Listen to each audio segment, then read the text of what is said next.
Hello, my dear sleepy listener. Welcome to Sleepy Crown, where history's quiet tales gently carry you into dreamland. Tonight, we embark on a deeply peaceful and thoroughly detailed journey through the remarkable life of Catherine Carey, a woman whose existence spanned one of history's most turbulent and fascinating periods, from her mysterious birth around 1524 to her death at Hampton Court Palace in 1569, a span of 45 years that saw England transformed from a Catholic kingdom to a Protestant nation and back again. We'll softly and carefully explore every aspect of the intimate world of the Tudor court, from the whispered rumours of royal parentage that followed her from birth, through the tragedy of losing her father to the terrible sweating sickness when she was only 4 years old, the scandal of her mother's secret marriage for love, the devastating execution of her beloved aunt Anne Boleyn, her own appointment as a teenage girl to serve queens in the dangerous world of Henry VIII's court, her loving marriage to Frances Knollys that produced 16 children over 22 years, the fearful years of Protestant exile in Germany under Queen Mary's Catholic persecution, her triumphant return and appointment as the most powerful lady at Queen Elizabeth's court, and finally her death with her heartbroken husband forbidden to be at her side, all while the great drama of the English Reformation, religious warfare, royal marriages and divorces, executions and exiles unfolded around her in that extraordinary century. Before you drift away into peaceful slumber, please take a moment to like this video, leave a gentle comment about which Tudor figure you'd like to hear about next, and subscribe to keep these soothing historical tales coming your way. So cozy up, close your eyes, and let these gentle whispers from the 16th century lull you into restful sleep. If you're new here, welcome to the Sleepy Crown family. Catherine, later known as Lady Catherine Knollys, Chief Lady of the Bedchamber to Queen Elizabeth thus, most trusted companion to England's Virgin Queen, and quite possibly the unacknowledged daughter of King Henry VIII himself, entered this world during one of the most intriguing and scandalous periods in all of English history. Born around the year 1524, she arrived into a family whose name would soon echo through the centuries, forever linked with scandal, power, passion, religious revolution, and the dramatic transformation of an entire kingdom that would reshape not just England but the entire Western world. Her mother was Mary Boleyn, the elder sister of the woman who would become one of England's most famous, most controversial, and most tragically remembered queens. Her legal father was William Carey, a gentleman of the King's Privy Chamber, a man of good standing and considerable royal favour, someone who had risen through the ranks of Tudor court service to achieve a position of intimacy and trust with the monarch himself. Yet from the very moment of her birth, from her first breath in this world, whispers followed young Catherine through the halls of the Tudor court, quiet suggestions exchanged behind hands held to mouths, rumours passed in corridors and chambers, speculation that perhaps her true father wore not the clothes of a courtier, but the crown of England, that perhaps she was not the daughter of William Carey at all, but rather the secret, unacknowledged child of King Henry VIII, the same man who sat upon England's throne and ruled over all the realm. The exact date of Catherine's arrival into this complicated world has been lost to the passage of time and the deterioration of records, as was so often the case with daughters born to courtiers in that distant age when sons were valued for their ability to inherit titles, and daughters were often seen merely as pawns in the great game of dynastic marriage alliances. Most historians now believe, after careful study of what fragmentary evidence remains, that she came into being sometime in the early months of 1524, quite possibly in June of that pivotal year, though the parish registers and household accounts that might have told us more with greater certainty have long since crumbled into dust, been lost in fires, or simply disappeared into the vast maw of time that swallows so many details of individual lives from the distant past. 2 locations have been suggested by various historians as the possible place of her birth, and each location tells us something about the family into which she was born and the world she would inhabit. The first possibility is Chiltern Foliot in Wiltshire, a manor nestled in the gentle rolling countryside of southwestern England, where the fields stretched green and peaceful under wide skies, where sheep grazed on hillsides that had known Roman footsteps centuries before. This was the place where her legal father, William Carey, had been born, where his family, the Careys of Chiltern Foliot, had held lands for generations, building their fortunes slowly over time through careful management of their estates, strategic marriages, and loyal service to the crown. The second possibility, perhaps the more likely of the two given the customs of the time, is Hever Castle in Kent, that beautiful moated manor house that even today stands as one of the loveliest examples of Tudor domestic architecture, a place where time seems to slow down as you walk through gardens that have bloomed for 500 years. This was where the Boleyn family had their principal seat, where Mary's parents Thomas and Elizabeth Boleyn resided with such members of their household as were not at court, where the family could retreat from the demands and dangers of royal service. In those times, governed by customs that modern people might find strange, it was considered proper and indeed expected that women should give birth, surrounded by their female relatives, attended by mothers and grandmothers and sisters and aunts who had themselves survived the dangerous ordeal of childbirth and could offer both practical assistance and emotional comfort to a woman facing that same trial. And so perhaps Mary, when her time came near, travelled the roads from wherever she had been staying, perhaps from London, perhaps from one of her husband's estates, to make the journey to Hever, to return to the home of her childhood, to bring her daughter into the world in the company of the women who knew and loved her. Perhaps old Lady Elizabeth Boleyn, Mary's mother, was there to hold her daughter's hand through the pains of labour. Perhaps Mary's grandmother was there as well, bringing the wisdom of yet another generation. Perhaps servants who had known Mary since she was a little girl brought hot water and clean linens and whispered prayers for a safe delivery. The child who emerged from these birth pangs was christened Catherine, a name of Greek origin that means pure or clean, a name that had been borne by saints and queens and common women alike throughout Christian Europe for more than 1,000 years. It was a popular name in Tudor England, appearing again and again in the records of that time. There was Catherine of Aragon, King Henry's first wife, the Spanish princess, who had been Queen of England for more than 20 years. There would soon be Catherine Howard, the young and foolish queen who would lose her head for adultery. There was Catherine Parr, who would survive being Henry's 6th and final wife. And now there was little Catherine Carey, a baby girl lying in her cradle, wrapped in swaddling bands as was the custom, knowing nothing yet of the complicated world she had been born into, unaware that her life would be shaped by forces far beyond her control, by the ambitions of kings and the jealousies of queens, by religious upheaval that would see thousands killed for their faith, by political intrigue that would topple great families and raise up new ones. To understand Catherine's story fully, to appreciate the remarkable life she would lead and the extraordinary circumstances that surrounded her from birth to death, we must first take the time to understand the world into which she was born, and we must come to know the family whose blood ran through her veins, whose fortunes would rise and fall so dramatically, whose very name would become synonymous with scandal and tragedy in the annals of English history.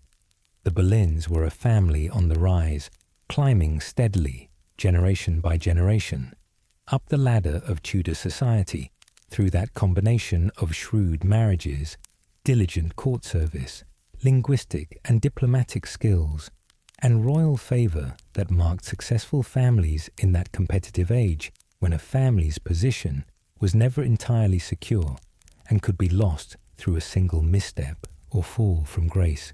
Catherine's grandfather, Thomas Boleyn, had been born in the year 1477, emerging into a world that was still recovering from the Wars of the Roses, those decades of civil war between the houses of York and Lancaster that had torn England apart and filled graveyards with the bodies of nobles and common soldiers alike.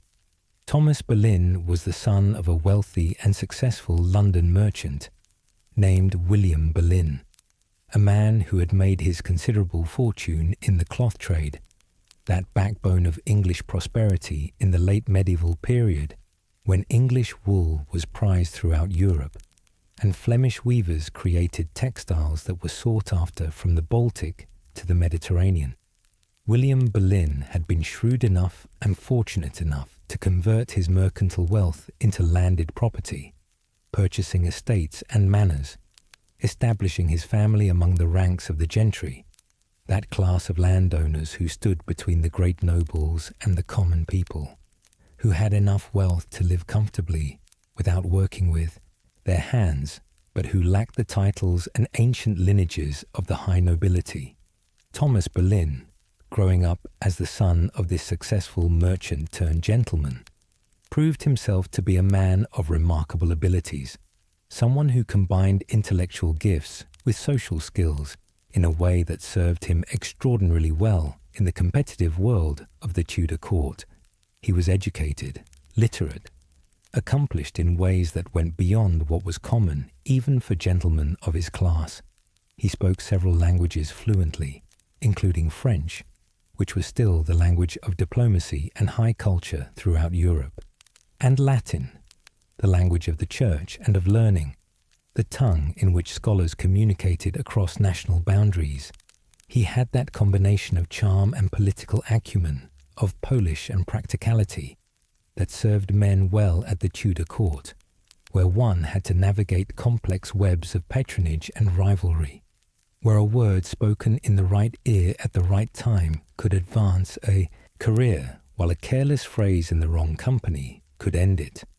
Around the year 1500, when Thomas Boleyn was about 23 years old and had already begun to make his way at court, he made a marriage that proved to be extraordinarily advantageous for his family's social standing and political connections. He married Lady Elizabeth Howard, a woman whose bloodline connected her to the very highest levels of English nobility. Elizabeth was the daughter of Thomas Howard, who at the time of the marriage was Earl of Surrey, but who would later inherit the title of Duke of Norfolk, becoming the second Duke of that name, one of the most powerful noblemen in all of England, a man whose influence extended into every corner of the kingdom's political life. This marriage brought the Boleyn family, still relatively new to gentle status, still carrying the faint taint of mercantile origins that the old nobility looked down upon, into direct connection with one of the greatest noble houses of England. Through Elizabeth Howard, the Boleyns became allied with the Howards, that family which had shown such shrewd loyalty to the Tudor dynasty, supporting Henry VII in his shaky early years on the throne, helping to secure the succession, and reaping rich rewards for that support in the form of titles, lands, offices, and influence. From this marriage of Thomas Boleyn and Elizabeth Howard came 3 surviving children who would play dramatic and ultimately tragic roles in one of history's greatest dramas, a story that would reshape not just their own lives, but the entire course of English and indeed European history. First came Mary, probably born in the late 1490s, or in the very early years of the 1500s, though like so much else about her life, like her daughter Catherine after her, the exact date of her birth was not carefully recorded in any document that has survived to reach us across the centuries. Then came Anne, the daughter who, would change English history forever, who would captivate a king, bring about the English Reformation, give birth to one of England's greatest queens, and then lose her head on a scaffold in the Tower of London. She was likely born around 1501, or perhaps as late as 1507, for even her birth date remains a subject of scholarly debate among historians who have pored over fragmentary evidence, trying to pin down the facts of her early life. Finally came George, the only son, born around 1504, the boy who would grow up to be Viscount Rochford, who would become one of the most accomplished courtiers of his generation, and who would die on the scaffold alongside his sister Anne, executed for crimes he almost certainly did not commit. All three of these children of Thomas and Elizabeth Boleyn were given excellent educations, the kind of sophisticated training in languages, literature, music, dancing, and courtly accomplishments that was unusual for the time, especially for the daughters of even wealthy and well-connected families. Thomas Boleyn believed strongly in the value of learning, in the power of education to open doors and create opportunities, and he ensured that his children, both sons and daughters, could read and write fluently in English, could speak and read French with native facility, could conduct themselves with the grace and sophistication that was expected at royal courts throughout Europe. This investment in his children's education would serve them extraordinarily well, giving them advantages over many of their peers, though ultimately it would not save two of them from meeting terrible deaths on the headsman's block. Mary Boleyn, Catherine's mother, the eldest of Thomas and Elizabeth's three children, the one who would live longest and die most peacefully, was sent to France as a young girl, probably when she was in her early to middle teens, to serve in the household of Mary Tudor, the younger sister of King Henry VIII, the beautiful princess who had been married to the elderly King Louis of France in October of 1514.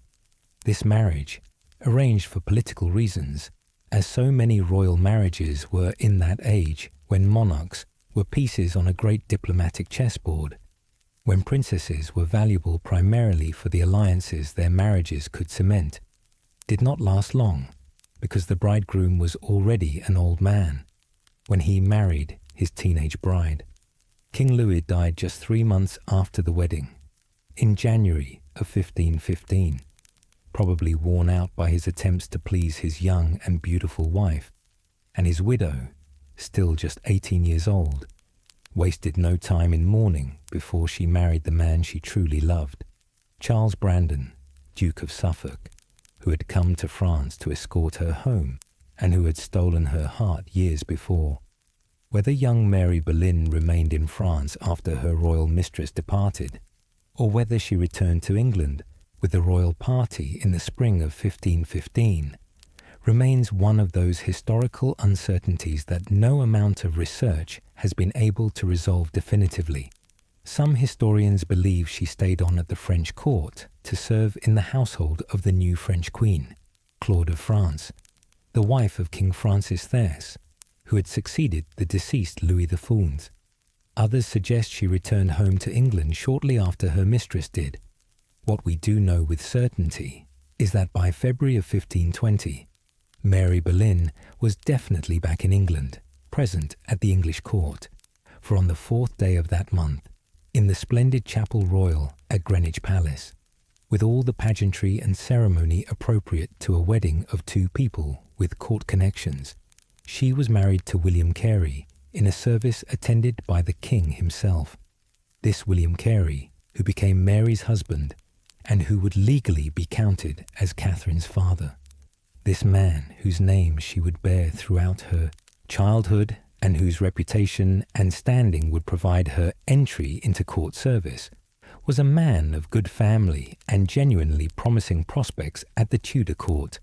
Born around 1495 into a family of the Wiltshire gentry, he was the second son of Sir Thomas Carey of Chiltern Foliot in that same southwestern county where wooded hills gave way to open downland and where the Carey family had held their estates for several generations.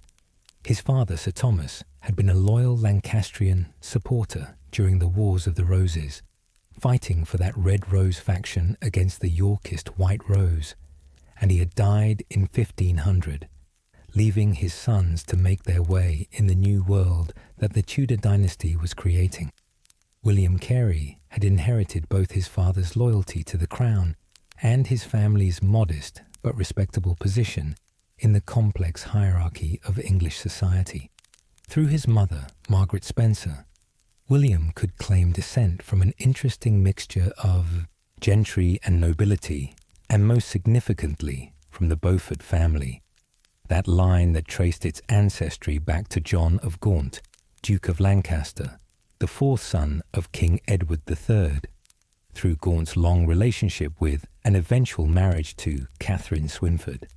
This Beaufort connection, though it came through illegitimate lines that had been legitimised by Parliament but barred from the succession, meant that William Carey was, through several removes and complicated genealogical connections, related by blood to King Henry VIII himself. They were third cousins, connected through that tangled web of medieval and Tudor genealogy, where everyone of gentle birth seemed to be related to everyone else if you trace the lines back far enough. William Carey had entered royal service as a young man, probably in his early 20s, and he had done well for himself at court, showing himself to be capable, trustworthy, and pleasant enough in manner to win the king's favour. He had become a gentleman of the king's privy chamber, a position that gave him daily access to the monarch and marked him as a man in whom Henry VIII placed considerable trust. The privy chamber was the king's most private space, where only a select group of trusted servants were allowed to attend the monarch in his most intimate moments, helping him dress, attending him at meals, accompanying him in his leisure activities, handling his personal correspondence. It was a position of great intimacy with power, and those who held such positions could become wealthy through the opportunities that access to the king provided. William Carey had also been appointed as an esquire of the body to the king, another position of intimacy and favour, one that involved attending the king in various ceremonial and practical capacities. These were not small honours. To serve so close to the monarch's person was a mark of distinction, in a society where proximity to power was everything, where those who could speak directly to the king's ear, who could catch his attention at the right moment, who could present a petition or plant an idea when the king was in a receptive mood, could make their fortunes and advance their families. The wedding of Mary Boleyn and William Carey on that February day in 1520 was graced by the presence of King Henry VIII himself, a signal honour that indicated the royal favour in which both the Boleyn and Carey families were held at that moment. The king, then just 28 years old and in the magnificent prime of his life, was at this point still the Golden Prince of Europe, the young monarch who seemed to embody all the ideals of Renaissance kingship. He was tall, standing well over 6 feet, which was exceptional height in an age when most men were considerably shorter. He was athletic, skilled in all the martial arts that were prized among the nobility. He could joust with the best knights in Europe, ride for hours without tiring, hunt from dawn till dusk, dance all night at court revels, play tennis with enthusiasm and skill. He was accomplished in music, playing several instruments and composing songs and masses that showed genuine talent. He was learned, able to converse in Latin and French, interested in theology and philosophy, the author of a book defending the Catholic faith against Martin Luther that had earned him the title Defender of the Faith from a grateful pope. In 1520, Henry VIII had been on the throne for nearly 11 years, having inherited the kingdom from his father, Henry VII, the first Tudor monarch, who had won his crown at the Battle of Bosworth Field in 1485, and had spent his 24-year reign consolidating Tudor power, filling the royal treasury, suppressing potential rivals, and ensuring that when he died in 1509, he could pass a secure kingdom to his second son. His first son, the Prince of Wales named Arthur, had died in 1502 at the age of 15, probably from some sudden illness, or possibly from tuberculosis, leaving Henry as the heir to the throne. At the time of Mary and William's wedding in February of 1520, King Henry was married to his first wife, Catherine of Aragon, the Spanish princess who had first been married to Henry's older brother Arthur, in a grand ceremony in 1501 when Arthur was 15 and Catherine was 16. The young couple had been married in November of that year, but just 5 months later, in April of 1502, Prince Arthur had died suddenly at Ludlow Castle, where he and Catherine had been living as they prepared to take on their roles as Prince and Princess of Wales. Catherine claimed until her dying day that the marriage had never been consummated, that Arthur had been too sick during their brief marriage to have relations with her, and that she had remained a virgin throughout that first marriage. Whether this was true or not would become one of the most debated questions in all of Europe in later years. After Arthur's death, Catherine's father, King Ferdinand of Spain, one of the shrewdest monarchs in Europe, was absolutely determined that the valuable alliance between England and Spain should not die with the young prince who had been his son-in-law. The marriage between Arthur and Catherine had been arranged to cement an alliance between the Tudor dynasty of England and the Spanish kingdoms of Aragon and Castile, which Ferdinand and his wife Isabella had united through their own marriage. This alliance was valuable to both sides. It gave England a powerful friend in European politics and gave Spain an ally against France, Spain's great rival. Ferdinand did not want to lose that alliance just because one prince had died, and so began years of negotiation, of diplomatic maneuvering, of canon law arguments and papal dispensations.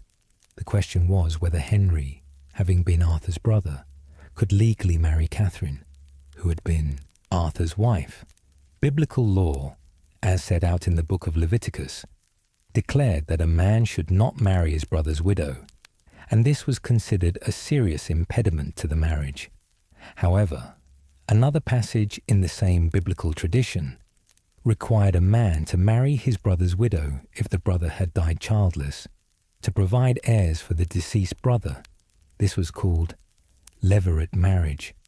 The church had the power to grant dispensations, to waive certain rules in special circumstances, and after much negotiation and doubtless a considerable amount of money changing hands, Pope Julius II granted the necessary dispensation allowing Henry to marry Catherine despite her previous marriage to his brother. So in June of 1509, just weeks after Henry became king following his father's death, he and Catherine were married in a ceremony at Greenwich. Catherine had waited 7 years for this marriage, 7 years living in England in increasing poverty and uncertainty as the negotiations dragged on, and her father and her father-in-law haggled over her dowry and the terms of the new marriage. Now, finally, she was queen, and by all accounts, the marriage seemed happy enough in its early years. Henry appeared fond of Catherine, who was nearly 6 years older than him. She was intelligent, well-educated, pious, dignified, everything a queen should be. But for all Catherine's virtues, she could not provide the one thing that Henry needed most desperately, a male heir to secure the Tudor succession. The Queen became pregnant repeatedly during the first decade of their marriage, but pregnancy after pregnancy ended in tragedy. She bore several children, but they died. Some were stillborn. Some lived only a few hours or days. Some survived for weeks or months before succumbing to the various illnesses that carried off so many children in that age before modern medicine. Of all Catherine's pregnancies, Only one child survived infancy, a daughter named Mary, born in 1516 at Greenwich Palace. This princess, who would one day become Queen Mary I of England, was the apple of her father's eye when she was young, but she was not the son that Henry needed, not the male heir who could inherit the throne and continue the Tudor dynasty. The lack of a male heir troubled King Henry deeply, kept him awake at night, gnawed at his mind during the day, because in that age the succession of a woman to the English throne was seen as deeply problematic, dangerous, and uncertain. England had never been successfully ruled by a queen regnant, by a woman who inherited the crown in her own right, rather than simply being the wife of a king. The one time it had been tried, back in the 12th century, when King Henry VIII had tried to leave his kingdom to his daughter Matilda, it had resulted in nearly 20 years of civil war as Matilda and her cousin Stephen fought for the crown.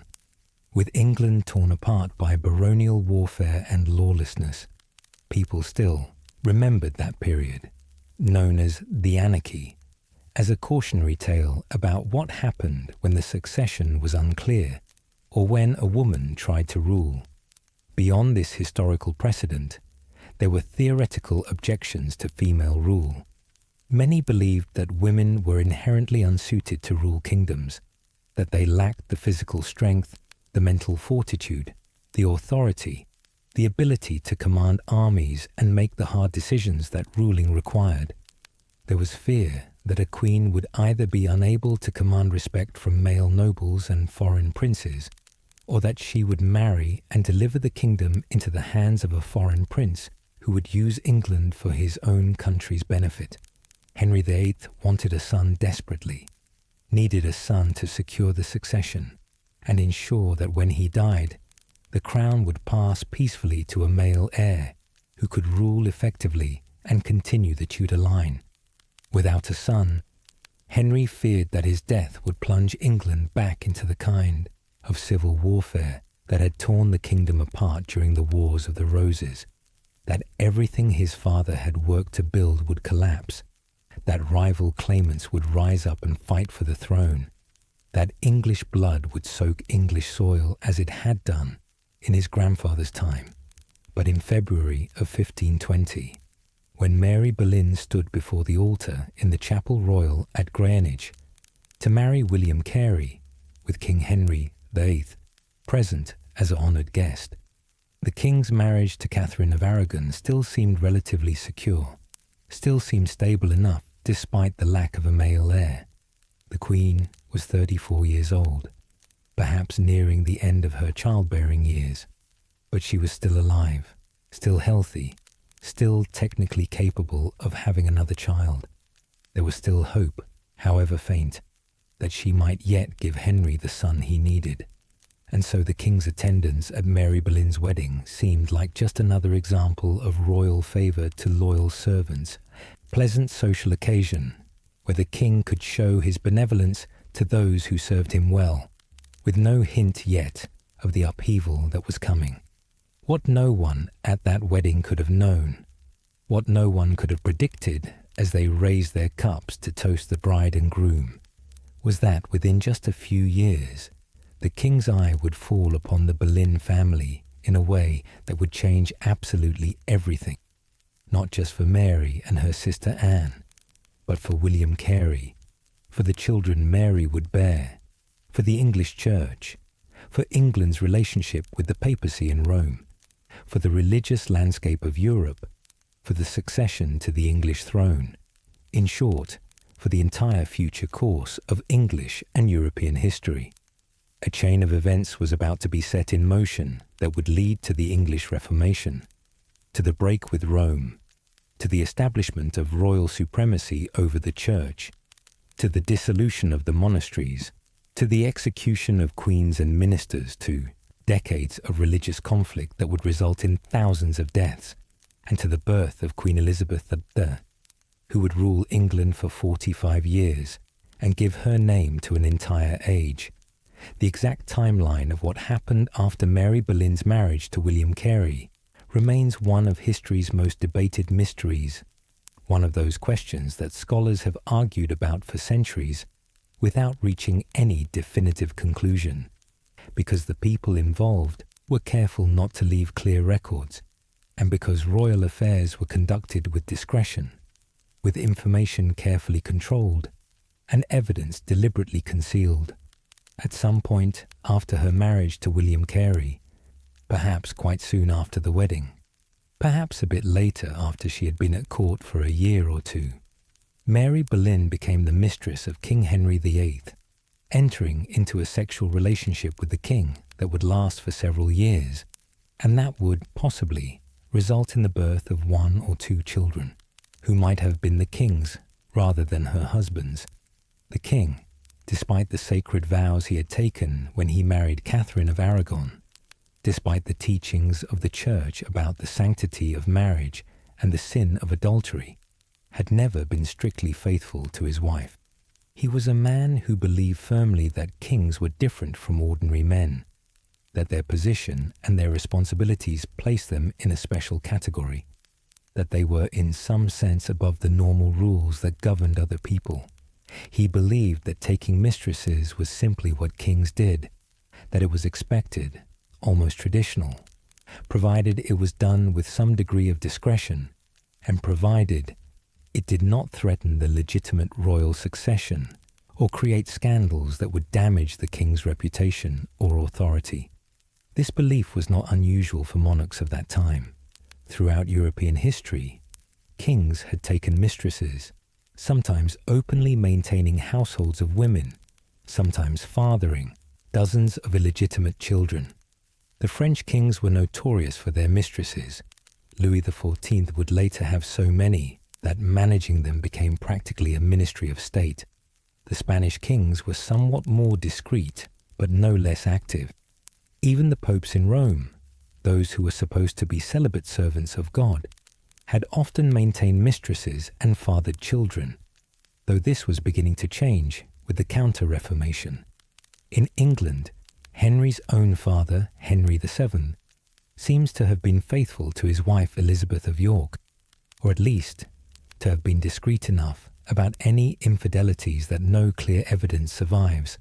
But Henry VIII, young, vigorous, supremely confident in his own magnificence, saw no reason why he should deny himself the pleasures that came with being king. He believed he had the right to enjoy the company of beautiful women, provided he was discreet about it, and provided his bastard children, if any resulted, were not allowed to threaten the succession of his legitimate heirs. Henry's first known mistress, the first woman that we can definitely say he had a sexual relationship with outside his marriage, had been Elizabeth Blount, often called Bessie Blount, a beautiful young woman with fair hair and a lovely figure, who had served as a maid of honour to Queen Catherine. Bessie Blount had caught the king's eye sometime around 1516 or 1517, when she would have been in her late teens or early 20s, and the king was in his middle 20s, still young, still energetic, still the handsomest prince in Christendom. The relationship between Henry and Bessie had lasted for several years, and in 1519, at the King's Manor of Blackmore in Essex, Bessie had borne the king a son. This child was named Henry Fitzroy, Fitzroy being the traditional surname given to acknowledged royal bastards, a Norman French name literally meaning son of the king, identifying the child's parentage while making clear that he was not legitimate and could not inherit the throne. The king acknowledged this boy as his own without hesitation, openly admitting paternity, treating the child with favour and affection, and later showering him with titles and honours that made him one of the most important nobles in the kingdom. In 1525, when the boy was just 6 years old, Henry VIII made him Duke of Richmond and Somerset in a magnificent ceremony, giving him precedence over all other nobles except the king's own legitimate children. The title of Duke of Richmond was particularly significant. It had been held by Henry's own father before he became king, and it seemed to hint that little Henry Fitzroy might be being positioned as a potential heir if no legitimate son was forthcoming. The boy was also given extensive lands and revenues, a large household, and important positions including Lord Admiral of England. All of this made clear that the king was very pleased to have proof that he could father healthy male children, even if they were not born in wedlock. The existence of this healthy, thriving son proved something very important to King Henry. It proved that he could father male children, that his body was capable of producing the male heir he so desperately needed. This put the blame for the lack of legitimate sons squarely on Queen Catherine, suggesting that there was something wrong with her, some flaw in her body, or some curse upon their marriage, rather than any deficiency in the king himself. This was important to Henry, whose sense of his own magnificence and masculinity could not admit the possibility that he might be at fault. But by the early 1520s, Bessie Blount had been married off to another man. As was the custom when a royal affair ended, she married Gilbert Talboys, a man who was given lands and positions by the king as compensation for taking the king's former mistress as his wife, and she faded from court life to live quietly in the country. This was the standard pattern for royal mistresses. Enjoy the king's favour for a time, perhaps bear a child or two, and then be married off to someone suitable, while the king moved on to the next woman who caught his fancy. And the king's attention, that dangerous and life-changing royal favour, had by then turned toward Mary Boleyn. Exactly when this happened remains a matter of historical speculation and debate among scholars who have studied every fragmentary piece of evidence that survives. Some historians believe the affair began almost immediately after Mary's marriage, perhaps even before it, with William Carey's marriage to Mary arranged by the king as a way of providing a respectable cover for the relationship, a husband who could serve as a convenient fig leaf to make the affair slightly more discreet. According to this theory, the king might have spotted Mary at court, desired her, and arranged for her to be married to one of his trusted servants, who would understand that part of his duty was to close his eyes to his wife's relationship with the monarch. Other historians suggest the affair started later, perhaps in 1522, after Mary had been at court and had caught the king's eye through her service to the queen, or through her appearances at court festivities and entertainments. This timeline would suggest that the marriage to Carey was genuine, that it was not arranged by the king, and that the affair began afterward as the king noticed Mary and decided he wanted her. One piece of evidence that is often cited for the beginning of the affair is the famous joust and pageant that took place during the Shrovetide celebrations in March of 1522, one of those elaborate court entertainments that Henry loved to stage, mixing athleticism, pageantry, allegory, and spectacle in a way that impressed foreign ambassadors and kept the English court entertained. At this event, an elaborate pageant called the Chateau Vert, or the Green Castle, was performed, featuring young ladies of the court in allegorical roles representing various virtues and qualities. The pageant had a theme of chivalry and romance. A castle held by ladies representing beauty, honour, perseverance, kindness, constancy, bounty, mercy, and pity was besieged by gallant knights who sought to win the ladies' favour. Mary Boleyn played the part of kindness in this pageant, a damsel in distress who needed rescuing, a role that fit with the romantic conventions of the age. And King Henry, who loved to participate in these spectacles, who never missed a chance to show off his athletic abilities and to cast himself as the hero of the story, rode out in his armour wearing a device on his horse that bore the motto Elle mon cœur a Navera, which translates from French as "She has wounded my heart." This was exactly the kind of romantic, courtly gesture that Henry enjoyed, a public declaration of love and devotion, though of course it was, safely ambiguous, never naming the specific lady who had supposedly wounded the king's heart. Was Henry referring to Mary Boleyn when he rode out with that motto? Was this his way of signalling to the court that he had a new object of affection? Or was he referring to someone else, or to no one in particular, just enjoying the romantic pose? We cannot know for certain, but many historians have suggested that this might mark the beginning of the king's affair with Mary, that this was Henry's way of declaring his interest in the woman who played kindness in the pageant.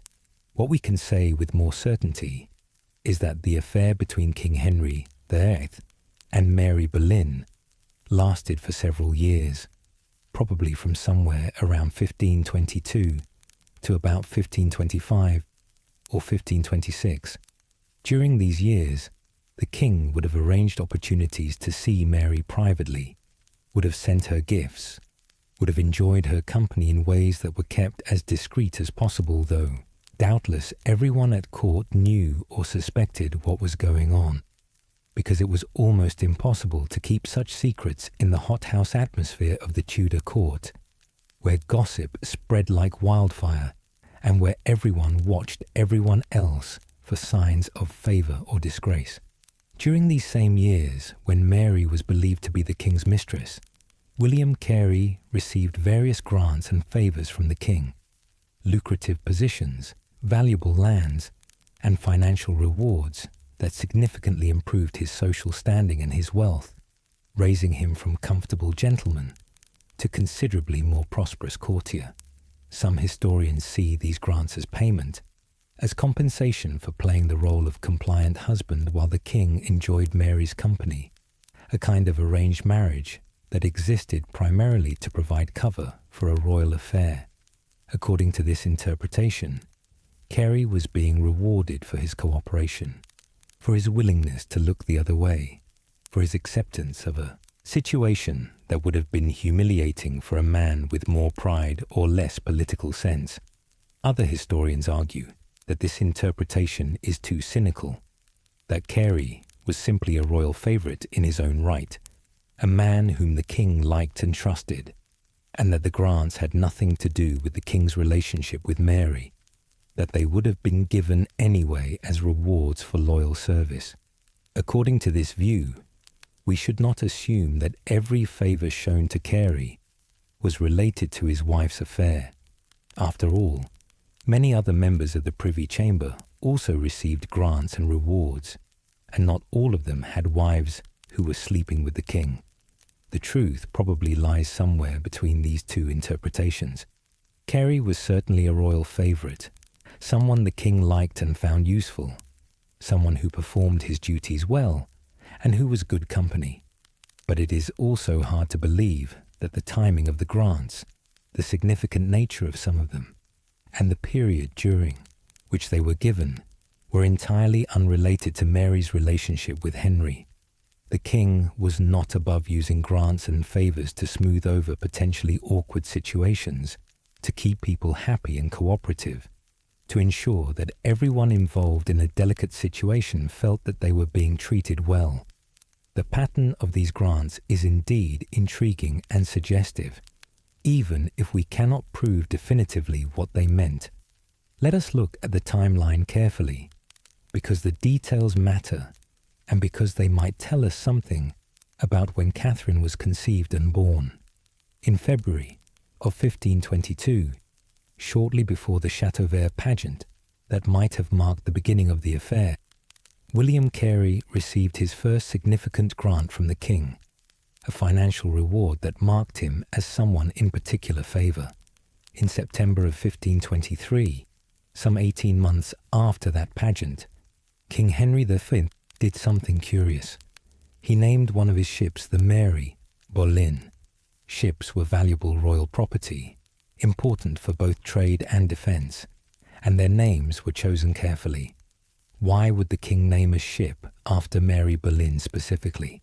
Some historians have interpreted this as a sign that Mary was pregnant at this time, or had recently given birth, and that the king was celebrating this event in his own way. honouring the mother of his child by giving her name to a ship. Other historians caution against reading too much into ship names. Perhaps it was simply a gesture of favour to the Boleyn family, or perhaps the name was chosen for other reasons that we cannot now recover. Then, in June of 1524, William Carey received another substantial grant from the king, this one even more valuable than previous ones. The timing of this grant is significant because it comes right around the time when Catherine Carey would have been born, if indeed she was born in June of 1524, as many historians now believe. Could this grant have been the king's way of rewarding Carey for accepting the birth of a child who might have been the king's rather than Carey's? Or was it simply a coincidence of timing? And finally, in May of 1526, Carey was granted the keepership of the Tower of Pleasance in Greenwich Park, a position that came with both financial benefits and the use of a pleasant property. This tower was a building that stood in the park attached to Greenwich Palace, where the king often stayed. A contemporary writer named George Pultenham later recorded something interesting about this tower. He wrote that the king would travel by barge from Westminster to Greenwich, specifically to visit a fair lady whom the king loved, who was lodged in the tower of the park. If this tower was the same one that had been granted to William Carey, and if Pultenham's account is accurate, then this suggests that this building was where Mary Boleyn stayed during her time as the royal mistress, conveniently close to the palace, yet separate from it, allowing for discretion while making access easy for the king. This last grant in May of 1526 is also significant because it seems to mark the end of the period of major grants to Carey, suggesting that by this time the king's affair with Mary was coming to an end. And this timing coincides with another important event.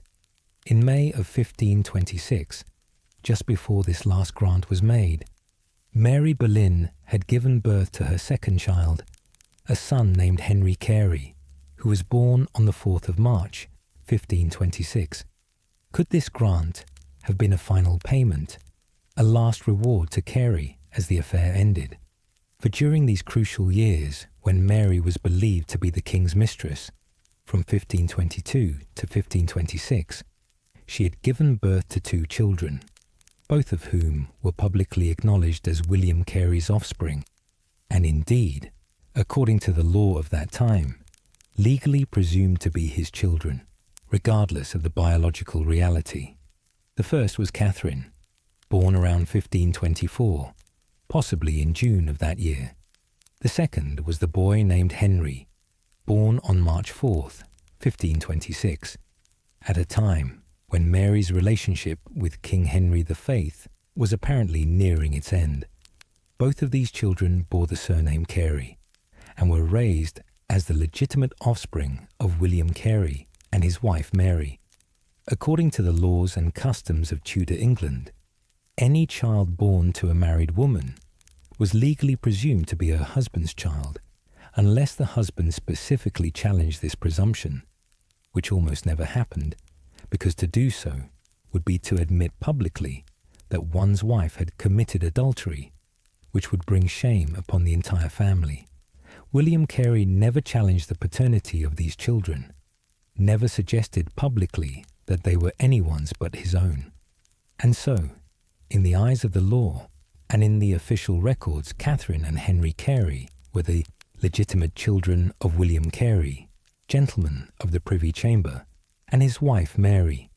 But the timing of these births, falling as they did squarely within the period of Mary's affair with King Henry VIII, has led many historians across the centuries to wonder and to speculate about whether the king, rather than William Carey, might have been the true father of one or both of these children. If Mary was sleeping with the king during this period, which seems highly likely given all the circumstantial evidence, then it is at least possible that one or both of the children conceived during this time were the king's rather than her husband's. The question of whether Catherine Carey was actually King Henry VIII's daughter, rather than William Carey's, has been debated by historians for centuries, and it remains one of those fascinating historical mysteries that can never be definitively solved, because the people who knew the truth are long dead and left no clear testimony. The evidence is entirely circumstantial. There are no DNA tests that can be performed, no letters from Mary Boleyn confessing the truth, no contemporary documents that state clearly who fathered these children. We are left to weigh the various pieces of circumstantial evidence and to make our own judgments about what seems most likely. As young Catherine lay in her cradle in the summer of 1524, unaware of the complex questions that surrounded her conception and birth, unaware of the whispered speculation that would follow her throughout her life, unaware that she might carry royal blood in her veins, the world of the Tudor court continued to turn around her, full of pageantry and politics, of religious ceremony and diplomatic maneuvering, of hunting parties and musical performances, of elaborate court masks and deadly serious discussions of international relations. Her early years, those first years of childhood before memory truly forms, would have been spent in the usual manner of gentry children of that age, in a world governed by customs and expectations that modern people might find strange, but that seemed entirely natural to those who lived within them.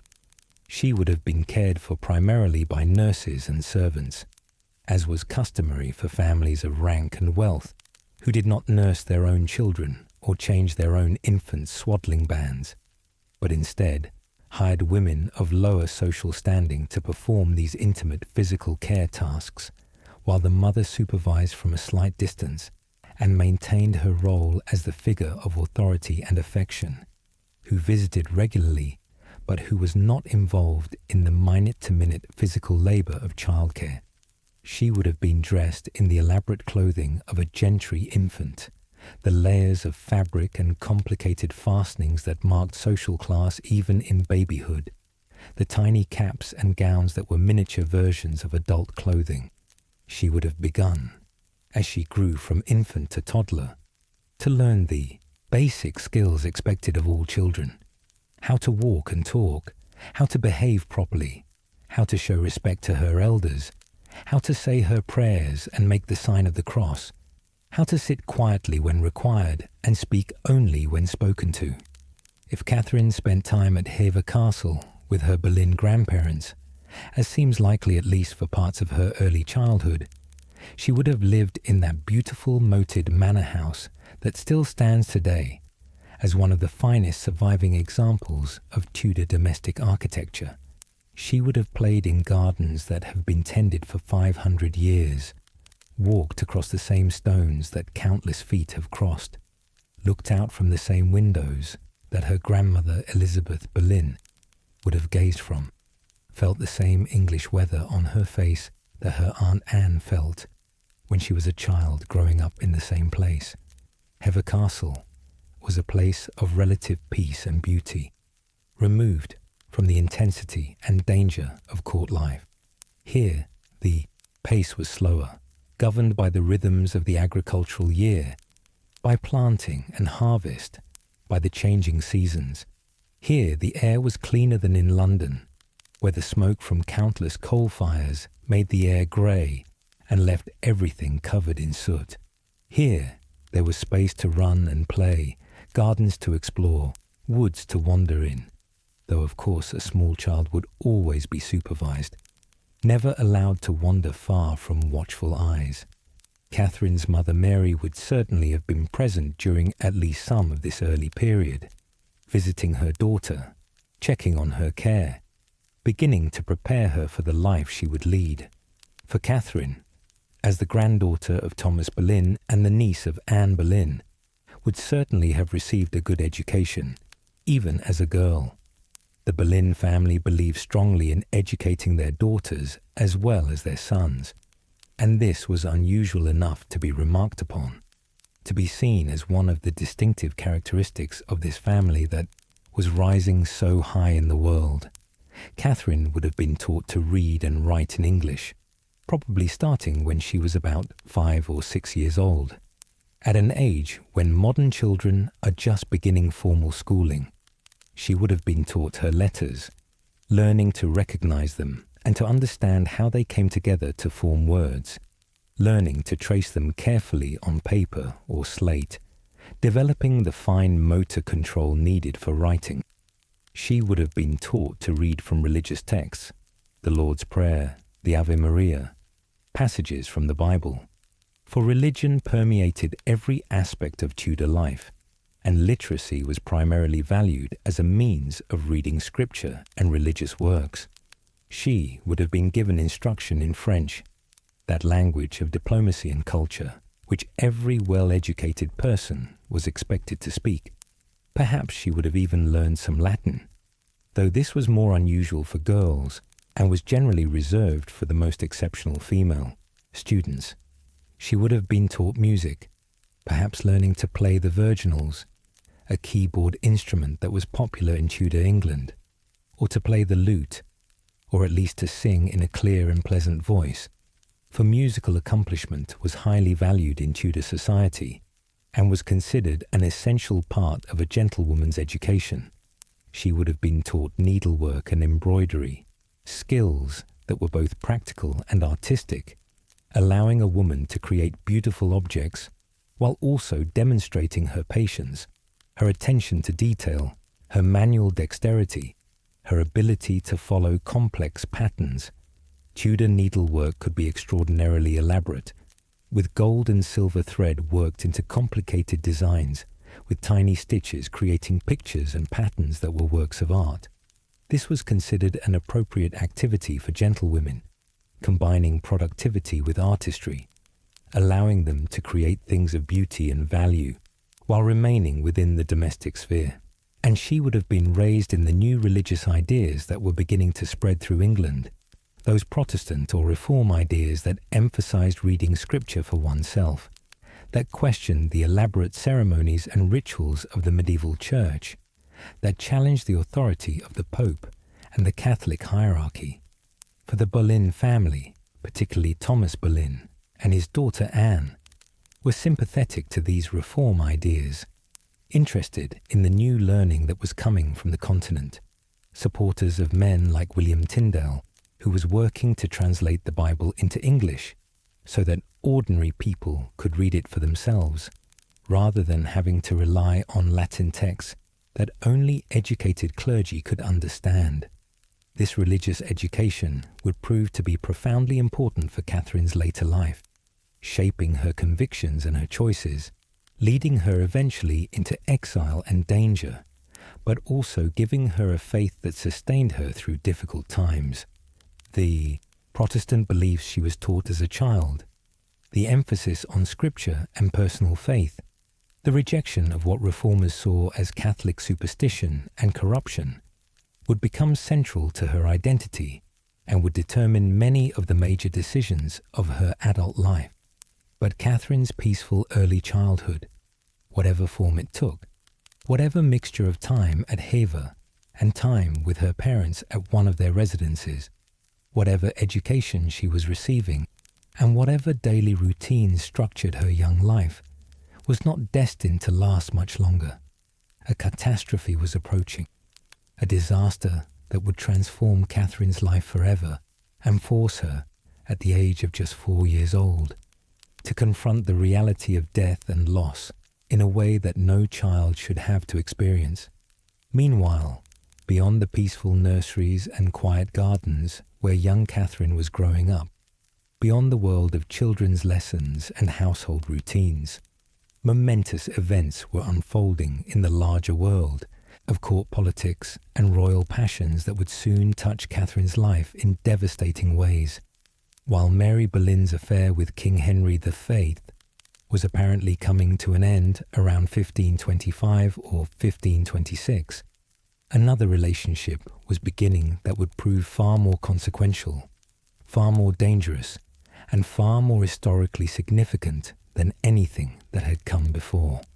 The king's attention had turned toward Mary's younger sister, Anne Boleyn, that dark-haired, dark-eyed daughter of Thomas Boleyn, who had spent years at the French court, absorbing the sophisticated culture and elegant manners of the most refined court in Europe. Anne had returned to England around 1521 or 1522, probably recalled by her father, who saw opportunities for her at the English court. She was appointed as a maid of honour to Queen Catherine, joining that select group of young women who attended the Queen in her private chambers and who were displayed at court, functions as living ornaments demonstrating the magnificence and grace of the English court. Anne Boleyn was not considered a great beauty by the standards of the time. She lacked the fair hair, blue eyes, and pale skin that were the Tudor ideal of feminine beauty, the colouring that Elizabeth of York and Catherine of Aragon both possessed.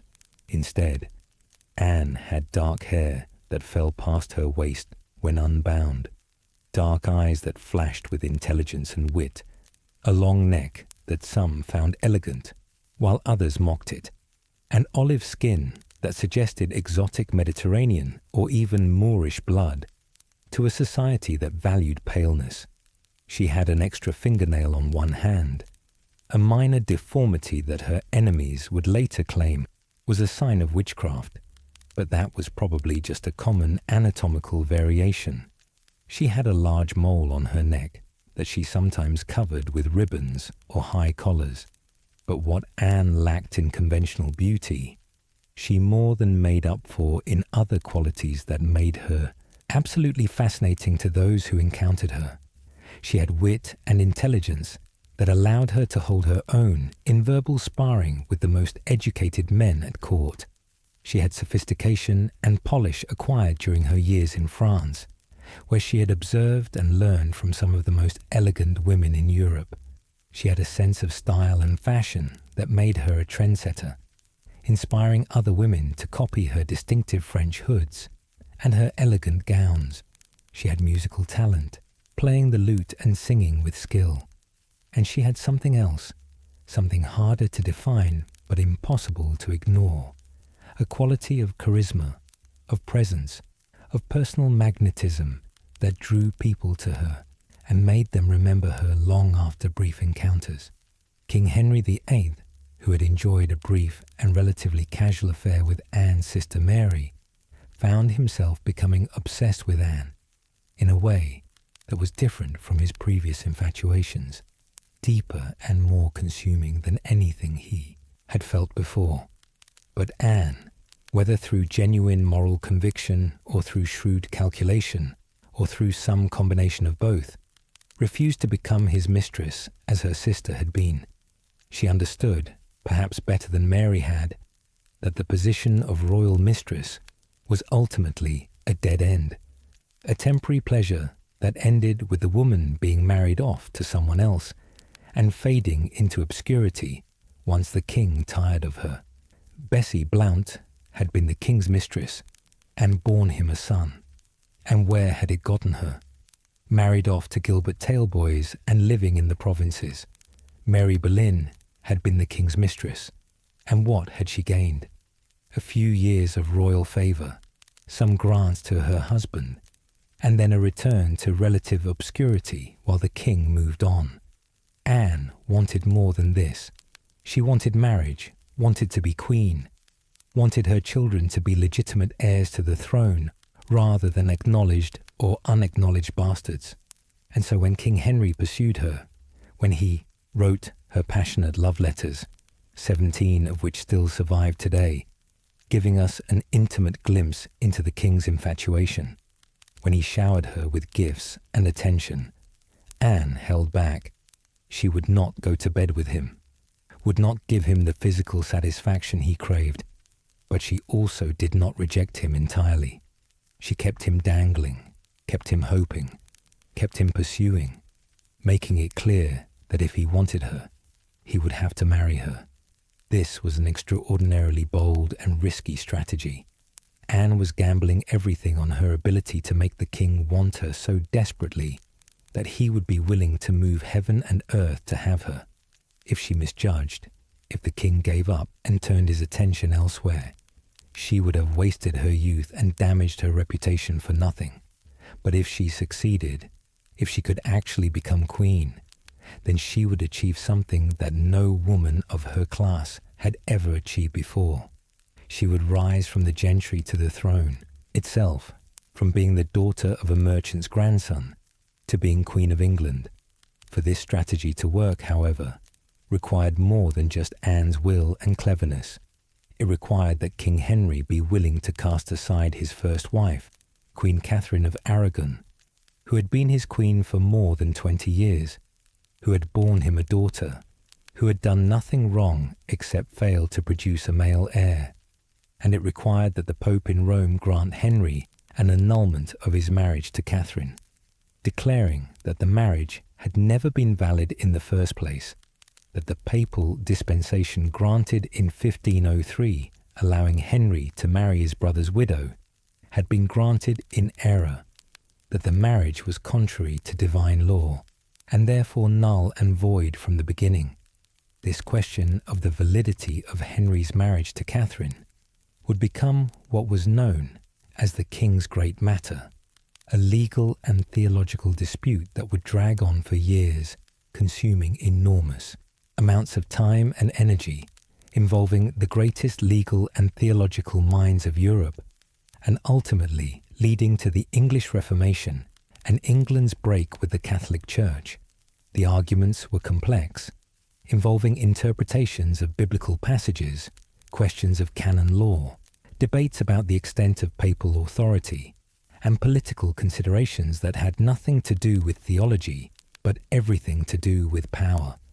Henry's argument, the case that his lawyers and theologians laboured to construct, was that his marriage to Catherine had been invalid from the beginning, because she had previously been married to his brother Arthur.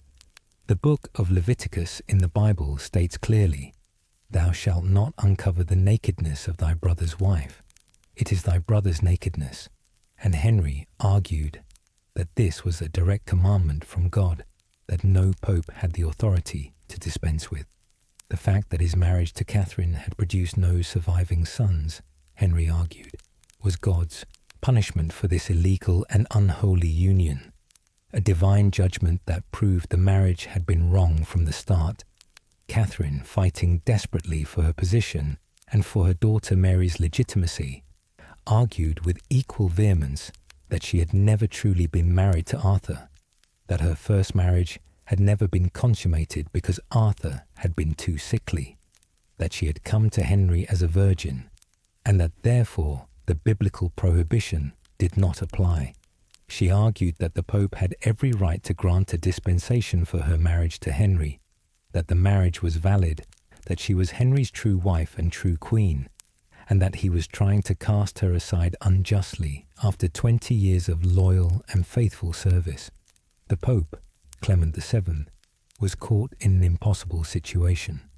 On the one hand, he did not want to offend Henry VIII, who was an important Catholic monarch, and whose kingdom, England, was a significant part of Catholic Christendom.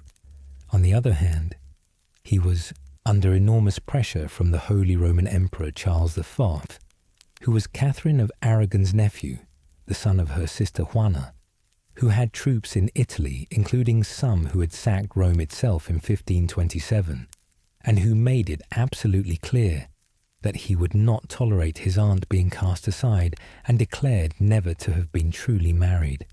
Caught between these two powerful monarchs, Pope Clement temporized, delayed, referred the matter to committees and courts, tried to buy time in hope that something would happen to resolve the situation. Perhaps Catherine would die, or Henry would give up on Anne, or some diplomatic solution could be found. But Henry did not give up. His passion for Anne, combined with his desperate need for a male heir, drove him forward with increasing determination. As the 1520s turned into the 1530s, as Catherine grew older and clearly was not going to provide any more children, as Anne continued to refuse to become the king's mistress while holding out hope of becoming his wife, Henry became more and more willing to consider radical solutions to his problem. The idea that eventually took hold in Henry's mind, planted and nurtured by advisors like Thomas Cranmer and Thomas Cromwell, who saw opportunities for themselves in religious change, was that perhaps England did not need the Pope's permission for the king to remarry. Perhaps the Pope, sitting far away in Rome, dealing with Italian politics and the complicated affairs of all Europe, had no real authority over English religious matters. Perhaps the king, as sovereign in his own realm, had the right and the authority to determine religious matters for himself and his subjects. Perhaps England could break away from Rome, establish its own independent church with the king at its head, and solve the marriage problem without needing papal approval at all. This was revolutionary thinking, dangerous thinking, the kind of thinking that could split Christendom apart and lead to war and bloodshed. But Henry, by the early 1530s, was willing to contemplate even this radical step if it would allow him to marry Anne and legitimize any sons she might bear him.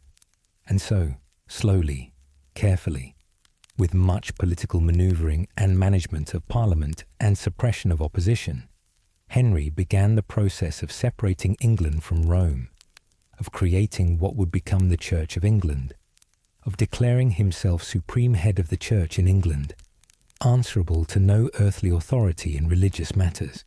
But all of this political and religious upheaval, all of these momentous changes that were reshaping England, were still in the future, still being planned and debated and manoeuvred toward in the late 1520s, when young Catherine Carey was still a small child, when her life was still relatively peaceful and secure, when the catastrophes that would befall her family were still ahead. Catherine's world in 1527 and early 1528 was probably still relatively calm. She was 3 or 4 years old enough to be aware of her surroundings, perhaps beginning her first lessons, living in the care of nurses and servants, seeing her mother and father regularly, unaware of the complicated adult world of politics and passion that swirled around her. And then, in the early summer of 1528, when Catherine was approximately 4 years old, disaster struck the Carey household with terrible suddenness and devastating force. England was gripped by an outbreak of sweating sickness, a mysterious and deadly disease that had first appeared in the kingdom during the late summer of 1485, shortly after Henry VII had won his crown at the Battle of Bosworth Field and established the Tudor dynasty on the throne of England. This sweating sickness was unlike any other disease that physicians of the time had encountered, and it remains mysterious even to modern medical historians who have studied accounts of its symptoms and patterns trying to determine what it might have been. Some modern researchers have suggested it might have been a hantavirus, spread by rodents, similar to modern diseases like Korean hemorrhagic fever or Sin-Nombre virus. Others have proposed different explanations involving influenza strains or other infectious diseases. But whatever its cause, whatever pathogen was responsible, the sweating sickness was terrifying in its speed and its lethality. The disease came on suddenly, with almost no warning. A person might feel perfectly well when they woke in the morning, go about their day feeling fine, and then suddenly, in the afternoon or evening, feel the first symptoms beginning. It started with a sense of apprehension and dread, a feeling that something was terribly wrong, an anxiety that gripped the heart and made the sufferer feel that death was approaching. This was followed rapidly by cold shivers that made the victim tremble violently, their teeth chattering, their bodies shaking uncontrollably despite the summer warmth outside. Then came headache, severe and pounding, centered behind the eyes and temples, making thought difficult and adding to the sense of confusion and distress. Pain radiated through the neck, down into the shoulders, spreading through the limbs, an aching discomfort that made every movement agony.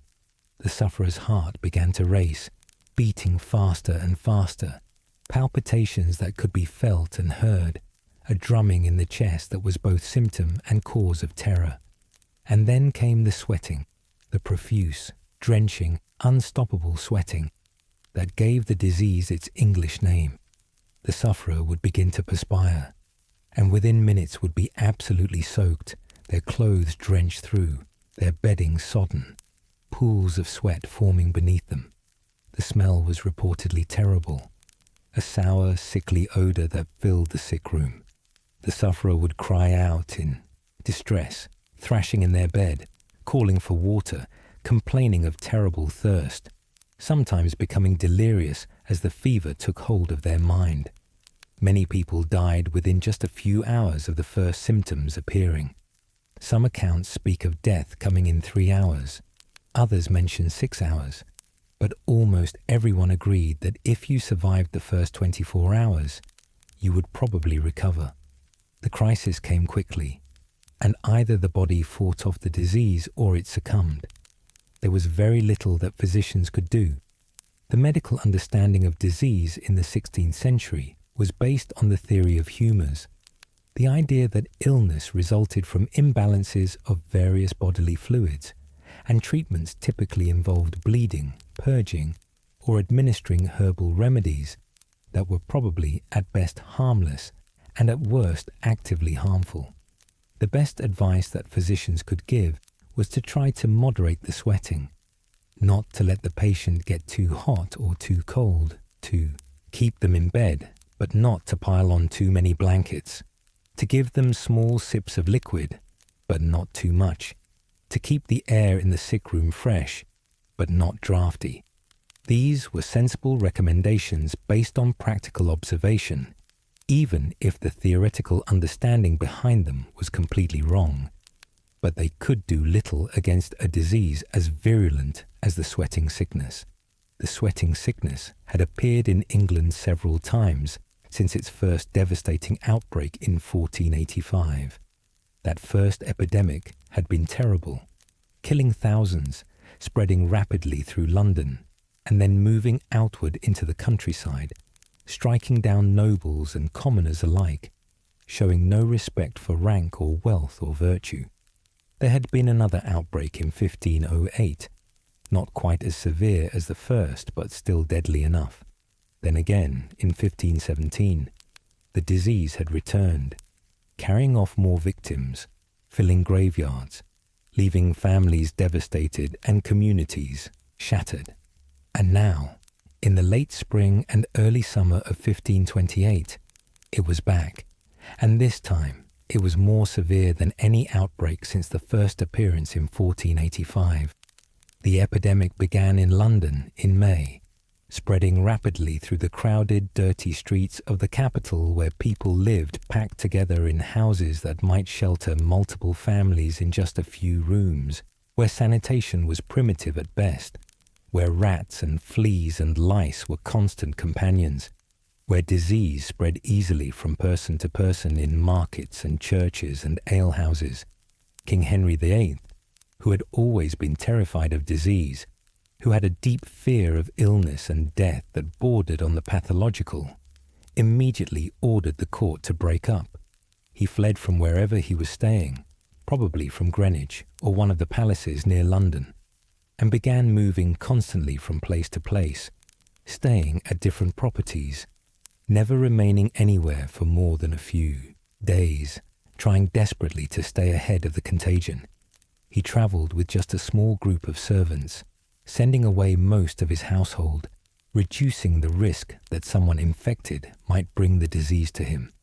Anne Boleyn, who by this time was very much the object of his affection, even though they were not yet married and perhaps not yet intimate, was sent away to her family's estates, banished from the king's presence for her own safety and for his.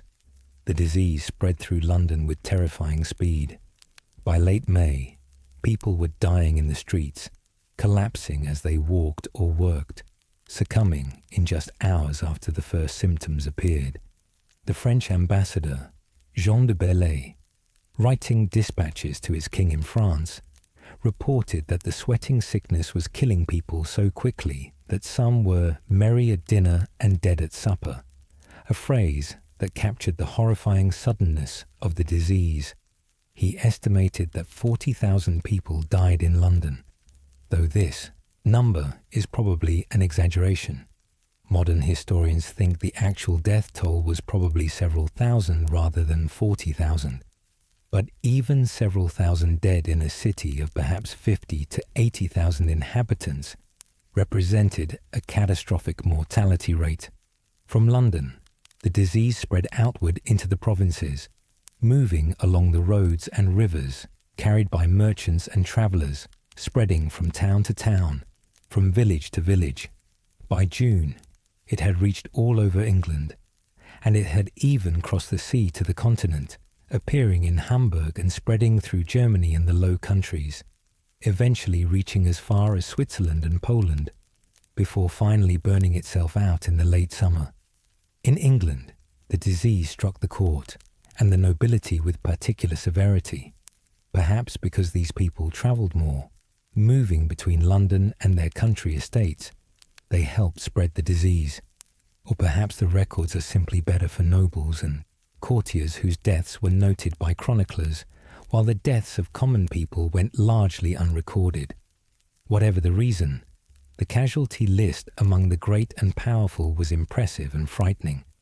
William Compton, one of King Henry's oldest and closest friends, a man who had been with him since childhood, who had served as groom of the stool, the most intimate position in the royal household, responsible for attending the king when he used the toilet, died of the sweating sickness in mid-June.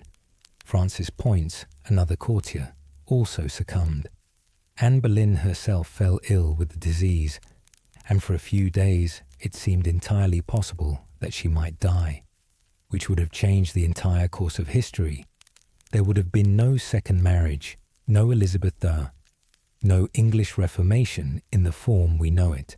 But Anne survived, though whether because King Henry sent her his own second-best physician, the skilled Dr. William Butts, or simply because she was young and strong enough to fight off the disease, we cannot know. Thomas Boleyn, Anne and Mary's father, also contracted the sweating sickness during this terrible epidemic.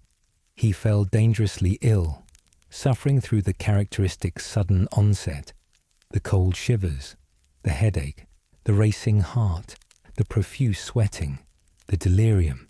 His family and servants must have feared the worst, must have prepared themselves for his death, made arrangements for his burial, wondered what would happen to the family if the patriarch died. But Thomas, like his daughter Anne, managed to survive, pulling through that critical first day and then slowly recovering over the following weeks. The French ambassador, Du Bellay, in another of his dispatches to France, reported that by the end of June, all but one of the gentlemen of the king's privy chamber had been struck by the disease. Some had died, others had recovered, but nearly everyone had been affected in one way or another. It was, he wrote, one of the most severe epidemics anyone could remember, surpassing even the terrible outbreaks of the past in its speed and virulence. And among the victims, among those who succumbed to this terrible disease, was William Carey, Catherine's father, the man whose name she bore, the gentleman of the Privy Chamber who had served King Henry VIII loyally for years, who had married Mary Boleyn in 1520, who had received those grants and favours from the king, who had stood by as his wife enjoyed a relationship with the monarch, who may or may not have believed that the children born to his wife were actually his own children. William Carey contracted the sweating sickness on June 22nd, 1528. He sickened quickly, following the terrible familiar pattern of the disease, the sudden onset of symptoms, the cold shivers, the pain, the racing heart, the profuse sweating. He took to his bed, probably in his London residence, since the disease struck most severely in the capital, and physicians were summoned to attend him. They would have done what they could with their limited understanding and their arsenal of ineffective treatments, perhaps bleeding him to try to balance his humours, perhaps administering herbal remedies, perhaps simply trying to keep him comfortable and hoping that his body would fight off the disease. But William Carey did not survive that critical first day. By the end of June 22nd, just hours after he had first felt the symptoms beginning, he was dead. He was only about 32 or 33 years old, a man in what should have been the prime of his life, a man who had every expectation of living for decades more, of seeing his children grow up, of continuing his career at court, of enjoying the fruits of royal favour. Instead, he was gone, struck down by disease in a matter of hours, leaving behind a widow and 2 young children, Catherine, aged about 4, and her brother Henry, just 2 years old, too young to understand that their father would never come home, too young to remember him clearly in later years. For Mary Boleyn, her husband's death was not just an emotional catastrophe, but also a financial disaster. William Carey had died deeply in debt, despite all the royal grants and favours he had received over the years. The expenses of maintaining a position at court, of dressing appropriately in the fine clothes that were expected of someone who attended the king daily, of providing hospitality to others, of maintaining multiple residences, of keeping horses and servants, of participating in the constant round of gift-giving and entertaining that court life required. All of these expenses could be crushing, even for those who enjoyed royal favour and received grants and offices. Carey had apparently been living beyond his means, or perhaps he had been investing in his future, expecting that more grants would come, that his star would continue to rise, that he would eventually recoup his expenses and build up a fortune. But death had come too soon, before he could consolidate his gains. And now Mary found herself suddenly widowed, with 2 small children to care for, and very little money to support them. The debts had to be paid. Creditors came calling, demanding what they were owed, threatening legal action if they were not satisfied. Mary was forced to pawn her jewellery, selling her necklaces and bracelets and rings, the personal ornaments that were often a woman's most valuable portable wealth, just to raise enough money to meet basic expenses and satisfy the most pressing creditors. In her desperate situation, Mary turned to the king for help, appealing to Henry VIII to assist the widow of a man who had served him faithfully for so many years. It is quite possible that she also reminded him, privately and discreetly, that he himself might have some responsibility toward her children, that they might carry his blood as well as Carey's. Whether such conversations actually took place we cannot know, because no records survive of such intimate discussions, but it seems likely that Mary would have used every argument she could to secure support for herself and her children. King Henry, to his credit, did step in to provide some assistance, showing at least some measure of responsibility and generosity toward the widow of his former servant and the possible mother of his own children. He granted Mary an annuity of £100 per year, a substantial sum that had previously been paid to her late husband as part of his income from various offices. This annuity would provide Mary with a basic income, enough to live modestly, though certainly not in the style to which she had become accustomed during her time as a woman favoured at court. Henry also gave instructions to Thomas Boleyn, Mary's father, to provide financial support for his daughter and grandchildren. This was in line with the expectations of the time. Families were supposed to take care of their own, and a wealthy nobleman like Boleyn was expected to ensure that his daughter and her children did not fall into poverty. Thomas, who had himself just recovered from the sweating sickness and who had seen death come very close, must have recognized his obligation to help Mary in her time of need. And the king took another significant step regarding the care of Mary's children. He granted the wardship of young Henry Carey, Mary's 2-year-old son, to Anne Boleyn, Mary's sister. This wardship was an important matter, and the fact that Henry placed it in Anne's hands rather than leaving it with Mary or giving it to Thomas Boleyn or some other member of the family is interesting and possibly significant.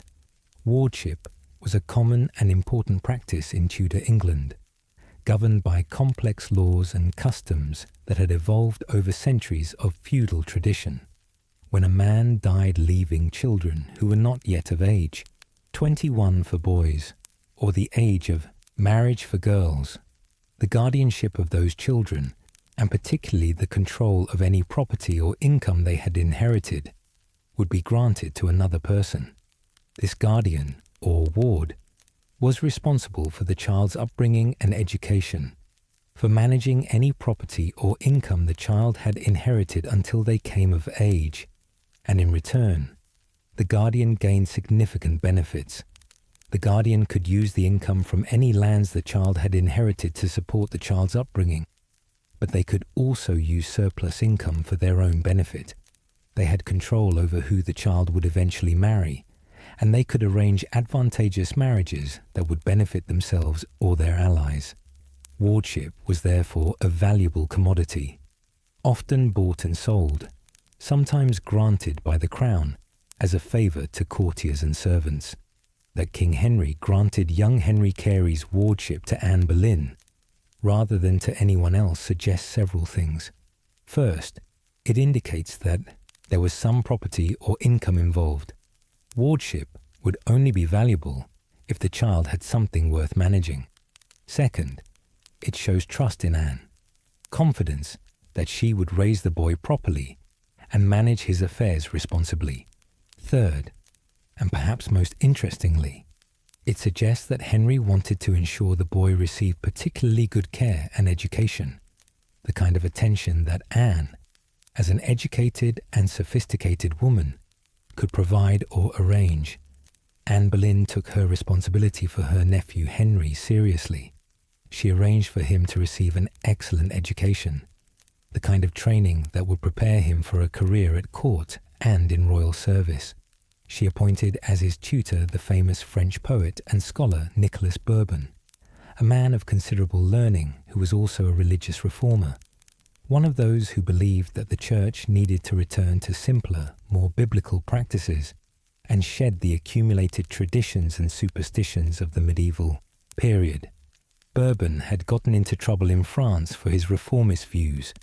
The French Church, while tolerating some dissent, was cracking down on what it saw as heresy, and Bourbon had been in danger from the French Inquisition, that institution charged with rooting out heretical beliefs and punishing those who held them.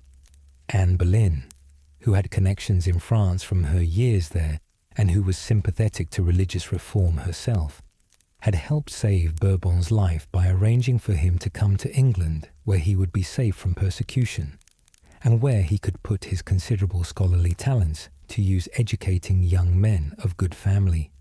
Young Henry Carey was educated alongside other boys of rank and promise, including Henry Norris, the son of one of King Henry's closest servants, and Thomas Howard, a member of that great noble family that was related to the Boleyns through Thomas Boleyn's marriage to Elizabeth Howard.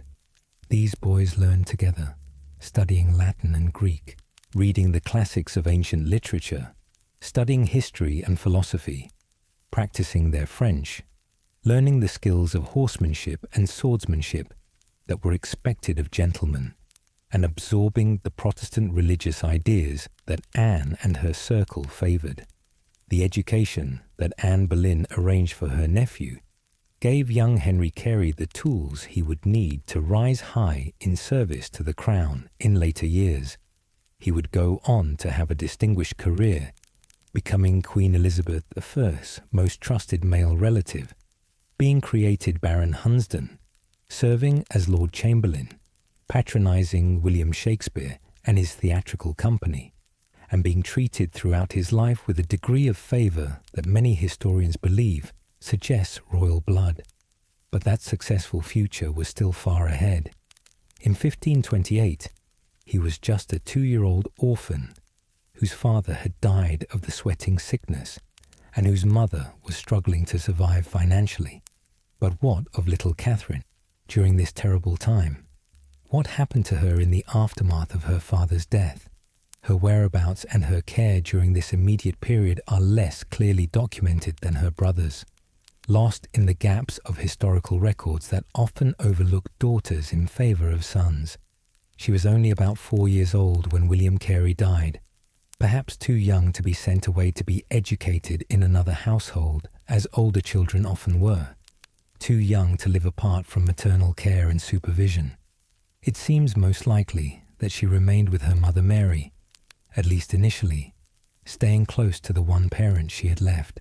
Some historians believe that Mary, finding herself suddenly impoverished and struggling, returned to Hever Castle after William's death, going back to her family home to live with her aging parents, bringing young Catherine with her, and leaving young Henry in Anne's care since wardship of the boy had been granted to Anne anyway. At Hever Castle, if indeed that is, where Catherine spent the years immediately after her father's death, she would have lived in that beautiful moated manor house, surrounded by gardens and woodlands, relatively removed from the intensity and danger of court life. Her grandmother, Elizabeth Boleyn, would have been there, a source of comfort and stability, a woman who had herself been a mother and who understood the needs of a grieving widow and her small daughter. The household at Hever would have been quieter than the bustle of court, with its routines governed by the seasons and by the requirements of managing a country estate, rather than by the unpredictable demands of royal service. Catherine would have continued her education at Hever if she was there, learning her letters, practicing her needlework, studying her prayers, beginning to develop the skills and accomplishments that would be expected of her as she grew older. She would have had time to adjust to her father's death, to come to terms with his absence in the way that young children do, gradually forgetting his face and his voice as memory fades, until he became more an idea than a real person, more a story told by her mother and grandmother than an actual presence she could remember. The next few years of Catherine's childhood, from 1528, when her father died, until 1533, when she was about 9 years old, are obscured by the absence of detailed records. We can imagine what her life might have been like based on what we know about how children of her class were raised, but we cannot say with certainty where she was living, or exactly what her daily routine consisted of. We know she survived these years, grew from a 4-year-old into a child of 8 or 9, received enough education to become a literate and accomplished woman, and somehow navigated the dangerous waters of being a Boleyn, at a time when her family's fortunes were rising to dizzying heights, but also beginning to attract dangerous envy and opposition. For while Catherine was growing up in relative obscurity, probably at Hever Castle, or perhaps at one of the Carey family's properties, the great drama of King Henry's pursuit of Anne Boleyn was playing out on the national and international stage, transforming England in ways that would affect Catherine's entire life and the lives of everyone in the kingdom. The king's great matter, Henry's attempt to have his marriage to Catherine of Aragon annulled, dragged on through the late 1520s and into the early 1530s. Pope Clement VII continued to temporize, to delay, to refer the matter to various courts and committees, hoping desperately that something would happen to solve the problem, that Henry would give up on Anne, or that Catherine would conveniently die, or that some diplomatic solution could be found that would satisfy everyone. But Henry did not give up, could not give up, because by this point his marriage to Anne had become tangled up with the succession, with his need for a male heir, with his sense of his own royal prerogative and authority. He was King of England, anointed by God, and he could not accept that some distant pope could tell him what to do in his own kingdom. The more Rome delayed and obstructed, the more determined Henry became to find a solution that did not require papal approval.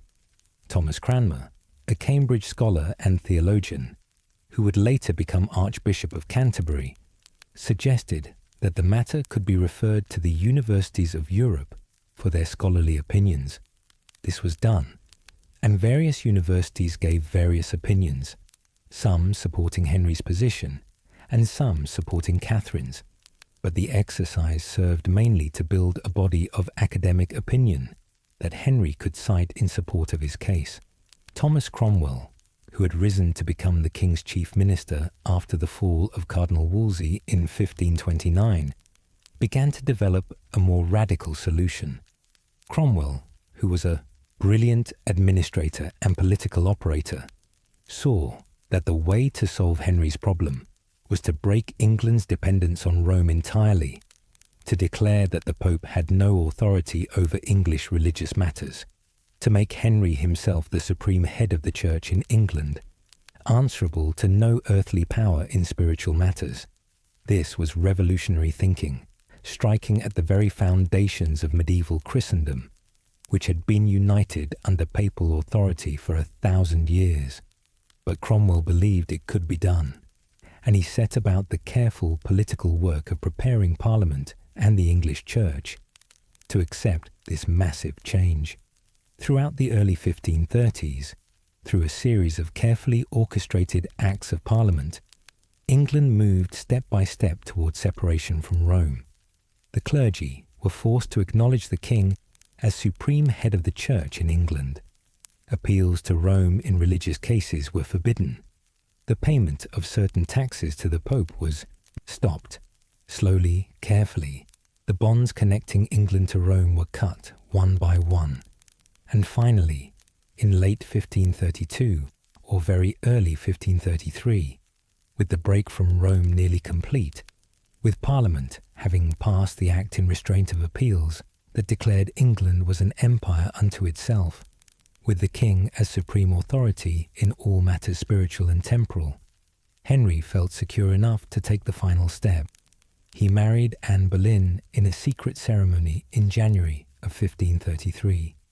Anne was already pregnant when they married. Whether she had finally given in to Henry's desires before marriage, or whether the marriage had actually occurred secretly some months earlier and was only formalized in January, remains unclear. But what is clear is that by early 1533, Anne was carrying a child, and everyone hoped and expected that this child would be the long-awaited male heir, the son who would justify everything that had been done to make this marriage possible. In May of 1533, Thomas Cranmer, newly appointed as Archbishop of Canterbury, held a formal hearing at which he declared Henry's marriage to Catherine of Aragon null and void, invalid from the beginning, never a true marriage in the eyes of God or the Church. This meant that Princess Mary, Henry, and Catherine's daughter was now declared illegitimate, a bastard with no right to inherit the throne. It meant that Catherine of Aragon was no longer queen, was to be styled merely as the Dowager Princess of Wales, widow of Prince Arthur, and it meant that Anne Boleyn was Henry's only true wife, his only legitimate queen. Anne was crowned with great ceremony on June 1st, 1533, in Westminster Abbey. It was a magnificent occasion, one of the most splendid coronations that England had seen, with processions through London, pageants and displays, a lavish banquet, all designed to demonstrate the legitimacy of Anne's position and the glory of the new queen. Thomas Boleyn must have been bursting with pride to see his daughter crowned Queen of England, to see the Boleyn family rise to heights that would have been unimaginable when he was young, when his father was still just a wealthy merchant. And on September 7th, 1533, at Greenwich Palace, Queen Anne gave birth to her first child. But the child was not the expected and desperately hoped for son.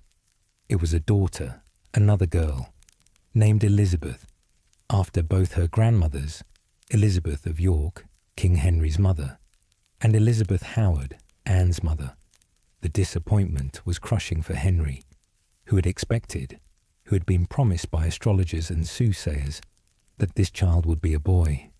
But he hid his disappointment, or tried to, and the little princess was christened with appropriate ceremony, acknowledged as heir to the throne despite being female, formally recognised as Princess Elizabeth. For young Catherine Carey, this baby girl Elizabeth was her first cousin. They were related through their mothers, who were sisters. Catherine was about 9 years old when Elizabeth was born, old enough to understand family relationships, old enough to perhaps meet the new baby princess if she was brought to court for the christening or other ceremonies. Whether Catherine actually met baby Elizabeth in 1533 or 1534, we do not know. But they were family, cousins connected through the Boleyn blood that ran in both their veins. If the whispered rumours were true, if Catherine was actually King Henry VIII's daughter, rather than William Carey's, then this baby Elizabeth was not just Catherine's cousin, but also her half-sister, for they would share a father as well as being cousins through their mothers. But these were not things that could be spoken aloud, not relationships that could be publicly acknowledged, not questions that a 9-year-old girl would have understood the implications of or been encouraged to think about. What Catherine would have understood, what everyone in England understood, was that her aunt Anne Boleyn was now Queen of England, crowned and anointed, married to the king, mother of a princess who was heir to the throne. The Boleyn family had risen about as high as any family could rise through the marriage of one of its daughters, and this should have meant security and prosperity for all the Boleyns, including Mary and her children. After years of struggle following William Carey's death, after the financial difficulties and the uncertainty, surely now things would be better for Catherine and her family. But the position of the Boleyns was actually far more precarious than it appeared.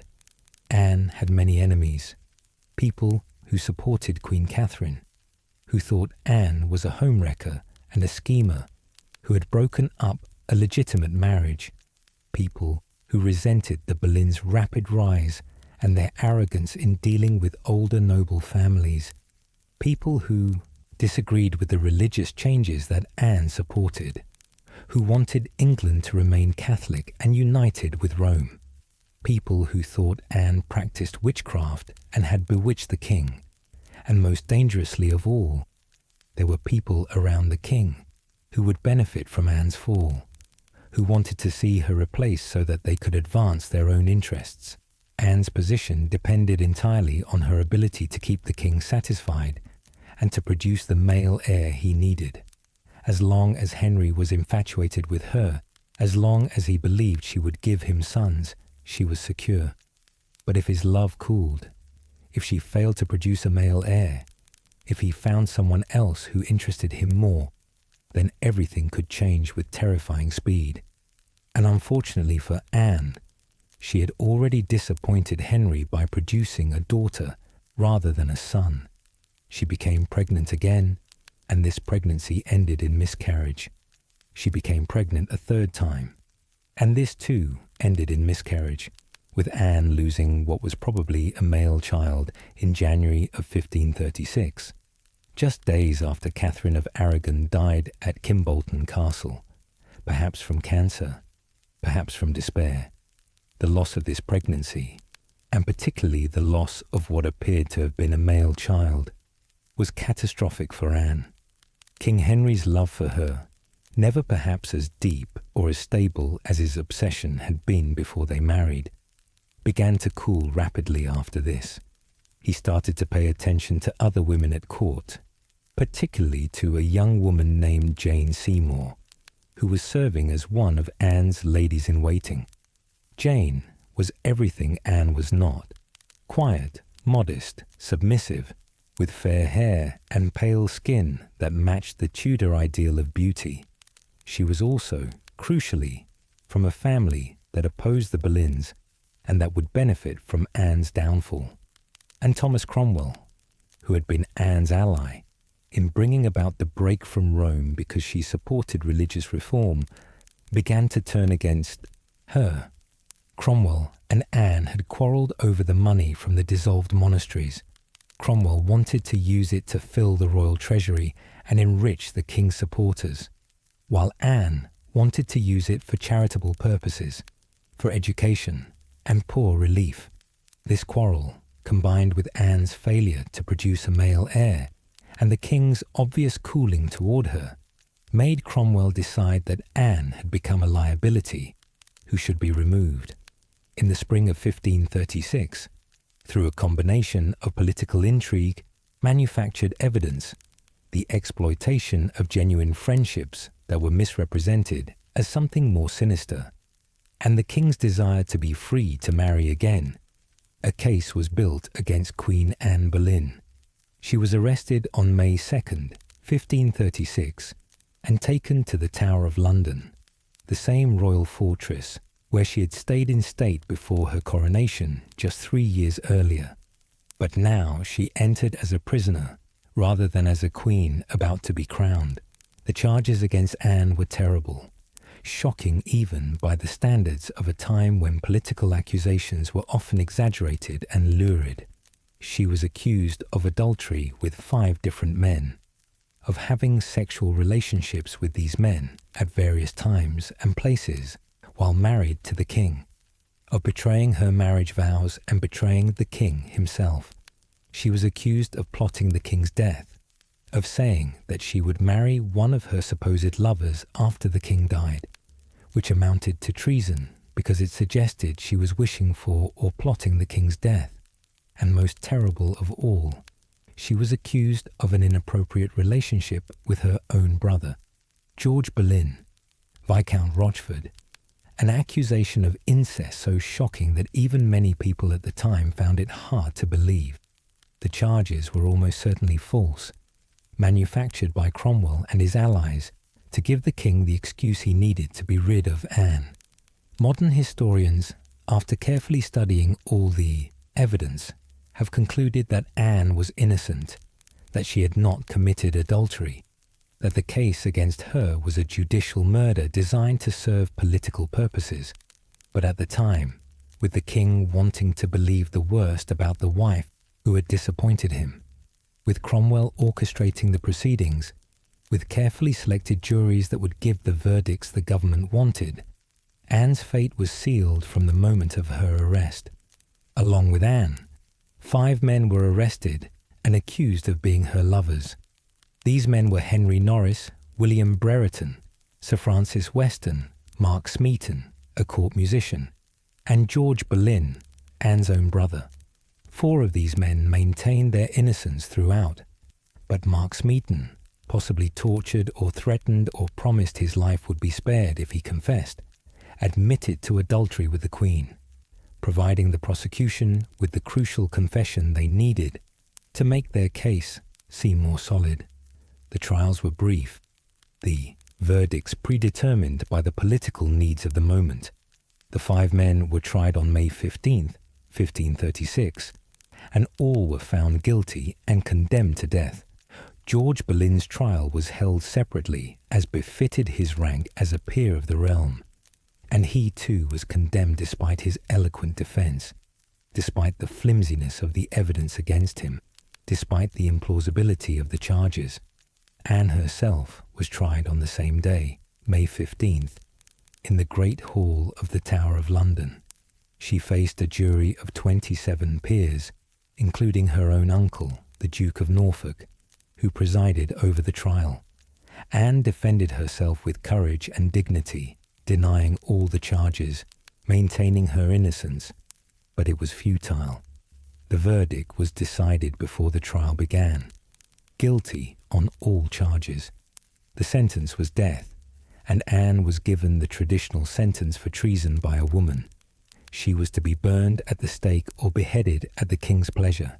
2 days later, on May 17th, 1536, the 5 men who had been condemned with Anne were executed on Tower Hill, the usual place for public executions just outside the walls of the tower.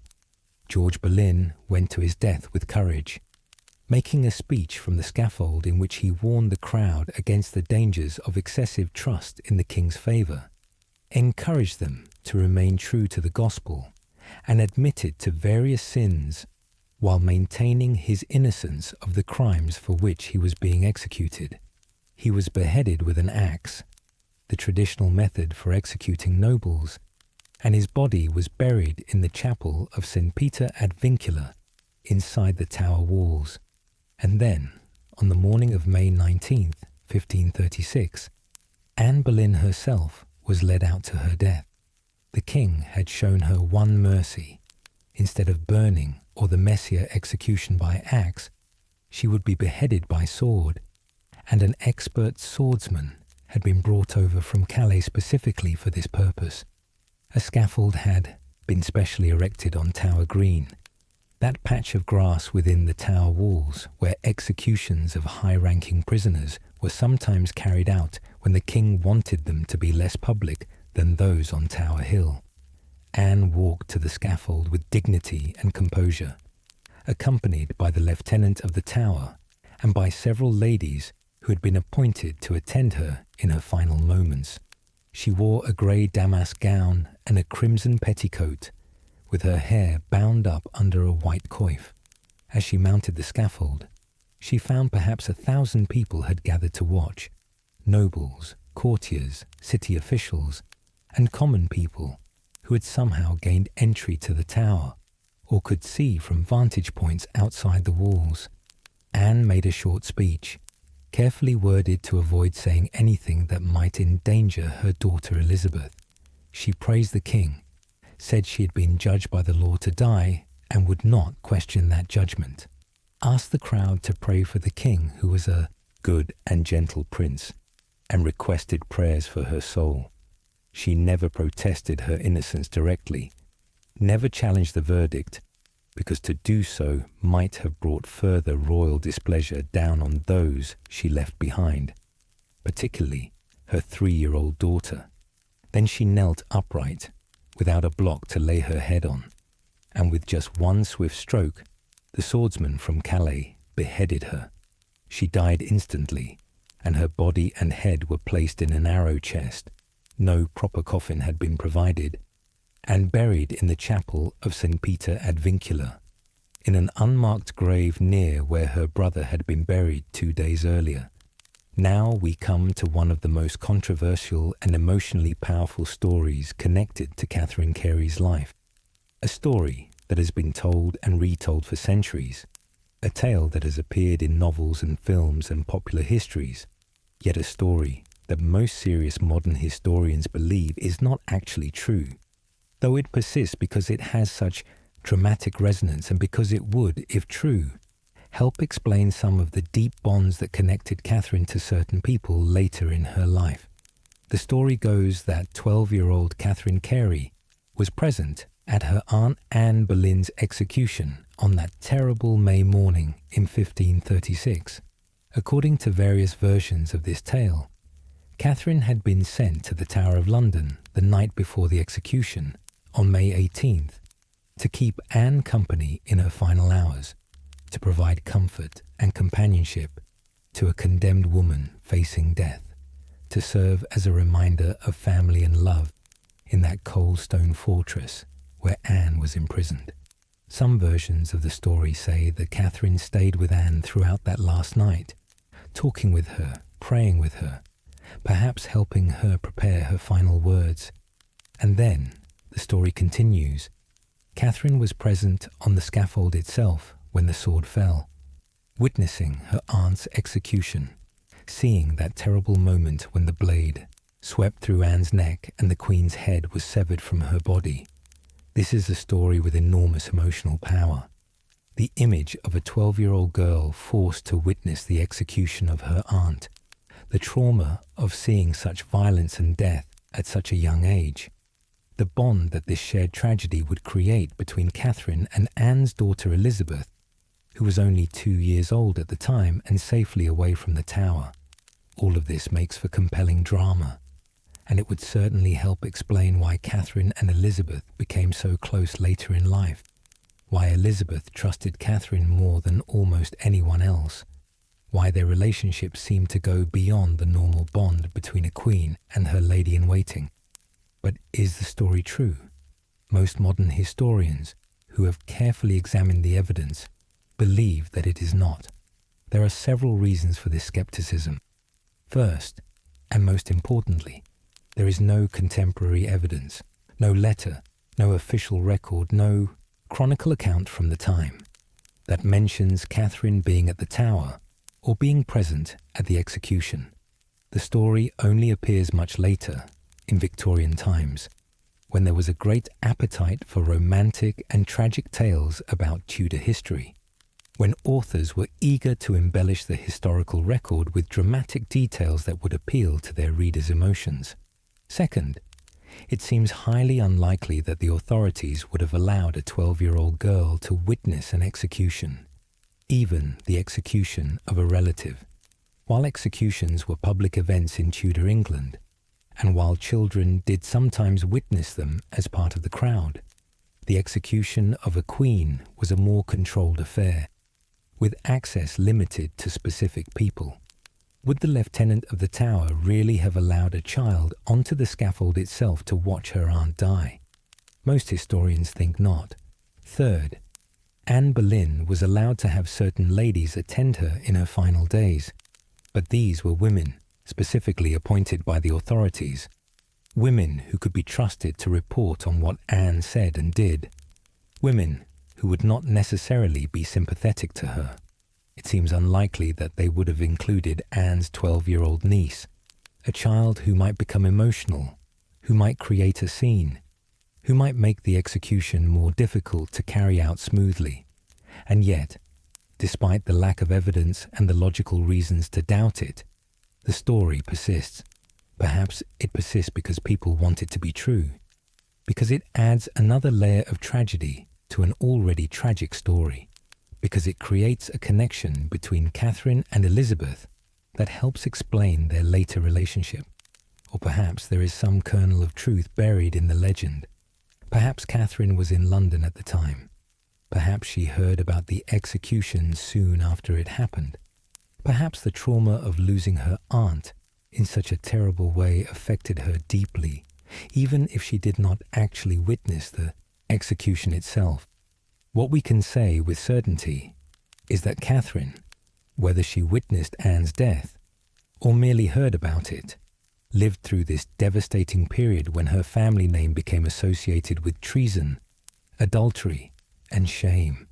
Her Aunt Anne, who had been Queen of England, crowned with all the majesty and ceremony that the kingdom could provide, was now officially declared a traitor and an adulteress, her memory condemned, her very name something that people were careful not to speak too loudly. Her uncle George, who had been Viscount Rochford, one of the most accomplished and cultured men at court, a poet and musician and diplomat, was also dead, also executed for crimes that he almost certainly did not commit. The Boleyn family, which had risen so high, had fallen into disgrace and ruin with stunning speed. Thomas Boleyn, Catherine's grandfather, survived the catastrophe. Perhaps the king felt that Thomas had been more victim than perpetrator. Or perhaps Henry simply did not want to destroy absolutely everyone in the family. But Thomas withdrew from active court life, retreating to his estates, a broken man who had lost both his son and his daughter to the executioner's axe within days of each other. His wife, Elizabeth Boleyn, Catherine's grandmother, died in April of 1538, perhaps from the stress and sorrow of the previous 2 years, perhaps simply from natural causes, at what was then considered an advanced age. Thomas himself died less than a year later, in March of 1539, leaving behind a once powerful family that was now shattered and scattered. Catherine's mother, Mary Boleyn, had by this point already separated herself from the high-stakes world of court politics through her scandalous secret marriage to William Stafford in 1534. This marriage, which had seemed at the time like a disaster, a humiliating fall from grace that had resulted in her being cut off by her family and banished from court, now appeared in retrospect like a wise escape from a burning building. By marrying for love and removing herself from court, Mary had inadvertently saved herself from being caught up in the destruction that overtook her siblings. She was living quietly in the country with her soldier husband when Anne and George were executed, removed from the centre of events, no longer a significant player in court politics, and therefore not worth pursuing or destroying. And what of Catherine herself during this terrible time? She was 12 years old enough to understand what had happened, old enough to feel the shame and fear that came with having traitors in her family, old enough to worry about what this might mean for her own future. In Tudor England, the taint of treason could spread across entire families, affecting not just the condemned, but their relatives and descendants. People whose parents or grandparents had been executed for treason often found it difficult to advance at court, difficult to make advantageous marriages, difficult to live down the stain on their family name. Yet surprisingly, remarkably, Catherine and her brother Henry were not destroyed by their family's disgrace. In fact, they continued to be treated with favour and consideration at court, in ways that seem very odd if they were simply the children of a minor courtier and the niece and nephew of executed traitors.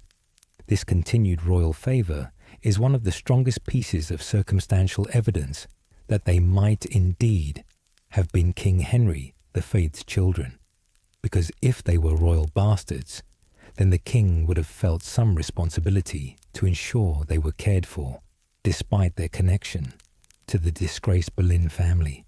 Catherine would have spent the years after Anne's execution, from 1536, when she was 12, until 1539, when she was 15, in relative obscurity, but also in relative safety. She was not at court during these immediate post-execution years. That would have been too dangerous, too emotionally fraught, too likely to remind people of the Boleyn scandal. She was probably living either with her mother and stepfather William Stafford, or possibly with other relatives, or perhaps in some other household, where she could continue her education and preparation for adult life, away from the spotlight and the danger of court politics.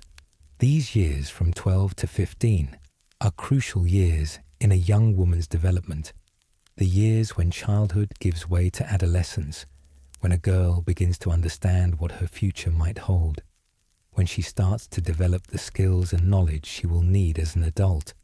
Catherine would have continued her education during these years, improving her reading and writing, becoming more accomplished in French and perhaps Latin, developing her musical skills, perfecting her needlework, learning the domestic skills that would be expected of a wife managing a household. She would also have been learning about religion, and particularly about the Protestant or Reformed faith that her family favoured. These were the years when England was consolidating the break from Rome that had been accomplished in order to allow Henry's marriage to Anne.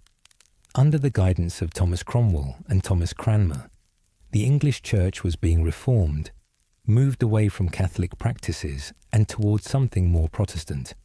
The Bible was being translated into English and placed in every parish church so that ordinary people could read it. Monasteries and convents were being dissolved, their lands and wealth seized by the crown. Saints' shrines were being dismantled, pilgrimages discouraged, the veneration of relics condemned as superstition.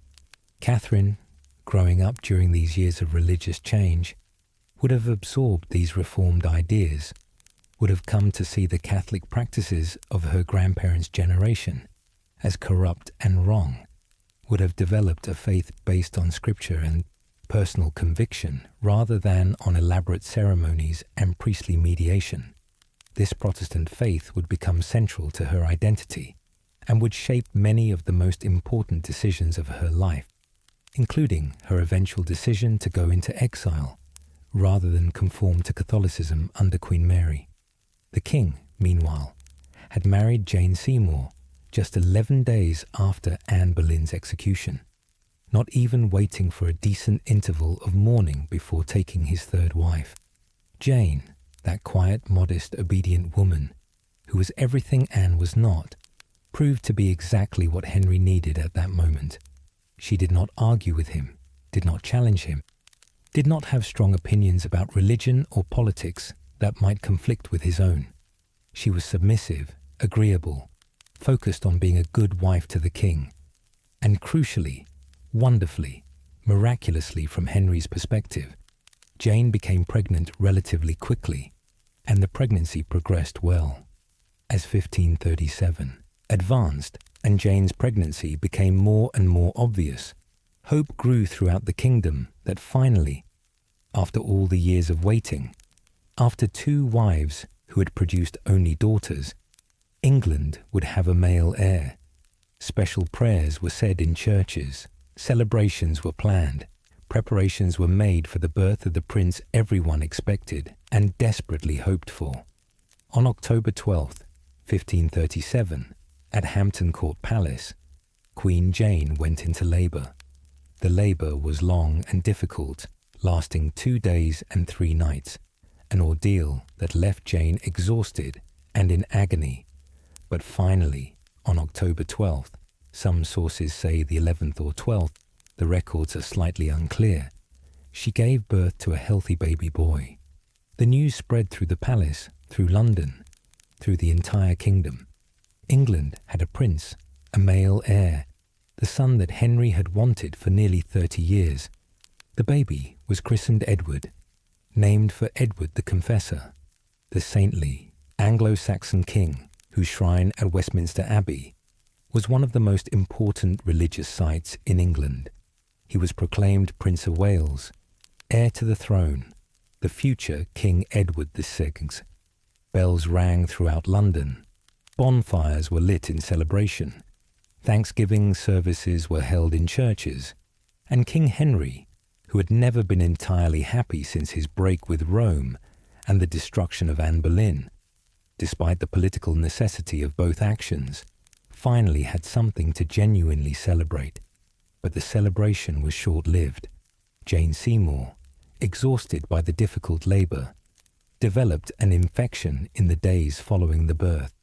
She grew feverish, her condition deteriorated, and despite the efforts of physicians to save her, she died on October 24th, 1537, just 12 days after giving birth to the son she had been brought into the royal marriage to provide. She had finally given Henry the male heir he had wanted for so long, but she had paid for it with her life, dying at the age of about 28 or 29, leaving behind a newborn baby and a widowed king. Henry was genuinely grief-stricken by Jane's death. He had been married to her for only about 18 months, but she had given him what no other woman had been able to give him, a legitimate son. He always spoke of her afterward as his true wife, the one he had really loved, and when he died 9 years later, he requested that he be buried next to Jane at Windsor, rather than next to any of his other wives. Jane's death left him a widower with 3 children, his daughter Mary, now 21 years old, and declared illegitimate following the annulment of his marriage to her mother, Catherine of Aragon, his daughter Elizabeth, 4 years old, and also declared illegitimate following the execution of her mother Anne Boleyn, and his son Edward, a healthy baby boy, who was legitimate, and who would, if he survived childhood, inherit the throne and continue the Tudor dynasty. The king, despite his grief, knew that he needed to marry again. He had 1 son, which was better than no sons, but infant mortality was high in the 16th century, and Edward might die of any number of childhood diseases. Henry needed more sons, needed to ensure the succession, needed to remarry and produce additional heirs, but he was also getting older. He was 46 when Jane died, beginning to suffer from the leg injury that would plague him for the rest of his life. putting on weight, no longer the athletic young prince he had been in his youth, and the trauma of having had 3 marriages that ended badly, Catherine of Aragon cast aside after 24 years, Anne Boleyn executed after 3 years, Jane Seymour dead after just 18 months, had left him wary of marriage, less enthusiastic about the whole enterprise. Nevertheless, Thomas Cromwell began the search for a 4th wife for the king, looking this time beyond England's borders for a foreign princess who could bring political alliances along with her potential as a mother of future princes. After various negotiations fell through, Cromwell eventually settled on Anne of Cleves, the daughter of the Duke of Cleves, a German principality that could provide useful alliances with the Protestant princes of Germany at a time when Henry feared possible invasion from Catholic France and Spain working together. Hans Holbein the Younger, the king's court painter, was sent to Cleves to paint portraits of Anne and her sister Amelia so that Henry could see what they looked like before committing to a marriage. Holbein painted a lovely portrait of Anne of Cleves that made her look attractive and dignified, and based on this portrait and on Cromwell's assurances about her virtues, Henry agreed to the marriage. A formal betrothal was made, and Anne travelled from Germany to England, arriving in late December of 1539, coming to marry a king she had never met, leaving her homeland to live in a foreign country whose language she did not speak. And it was in November of 1539, just before Anne of Cleves arrived in England, that 15-year-old Catherine Carey was appointed to a position of honour and responsibility at court. She was named as a maid of honour to Anne of Cleves, chosen to be one of the young women who would attend the new queen, who would serve in her household, who would help her adjust to English court life. This appointment is significant for several reasons. First, it shows that despite the Boleyn family's disgrace 3 years earlier, despite the execution of her aunt for treason and adultery, Catherine was considered suitable for service in the Queen's household. This was not a position that would be given to just anyone. Maids of honour had to be young women of good family, good reputation, and good character. They were constantly in the Queen's presence, visible at court functions, representatives of the Queen's household, and thus of her dignity and status. That Catherine was chosen for this role suggests that she was not tainted by her aunt's disgrace in the eyes of those making the appointment, which almost certainly included the king himself. Second, the appointment meant that Catherine was brought to court, brought back into the centre of royal life after the years of relative obscurity following Anne Boleyn's death. She was now 15 years old, the age when many young women of her class were beginning to be presented at court, beginning to be considered marriageable, beginning to be seen as adults rather than children. Her appointment as maid of honour was a kind of coming out, a formal introduction to court society, an opportunity to be seen by potential suitors and their families. Third, and perhaps most significantly, this appointment gave Catherine the opportunity to meet the man who would become her husband and the father of her 16 children, the man who would share her life for nearly 30 years of marriage. Sir Francis Knollys was among the gentlemen sent to Calais to escort Anne of Cleves from the continent to England when she arrived from Germany. This was an honour, a mark of favour, showing that Francis was trusted and valued by the king, and it was during this escort duty, or perhaps shortly thereafter, when Anne's household was being organised and Catherine was beginning her service as maid of honour, that Francis and Catherine apparently met and began the courtship that would lead to their marriage. Anne of Cleves arrived in England on December 27, 1539, landing at Deal in Kent, and then travelling to Rochester, where King Henry, unable to wait until the formal meeting that had been arranged, decided to surprise his bride-to-be by riding to Rochester in disguise with just a few companions. Henry, who loved romantic gestures and who still thought of himself as the dashing prince of his youth, even though he was now a heavy, aging man of 48 with a suppurating leg wound, wanted to surprise Anne in the manner of knights in romantic tales, arriving unexpectedly to sweep his lady off her feet. But the surprise went badly wrong. When Henry burst into Anne's chamber wearing a disguise, she did not recognize him. How could she, having never met him before, and was startled and confused by this strange man presuming to embrace and kiss her. Henry, expecting delight and recognition, was instead met with bewilderment and a lack of response. He left the room, changed out of his disguise, and returned in his proper kingly attire, at which point Anne understood who he was and curtsied appropriately. But the damage was done.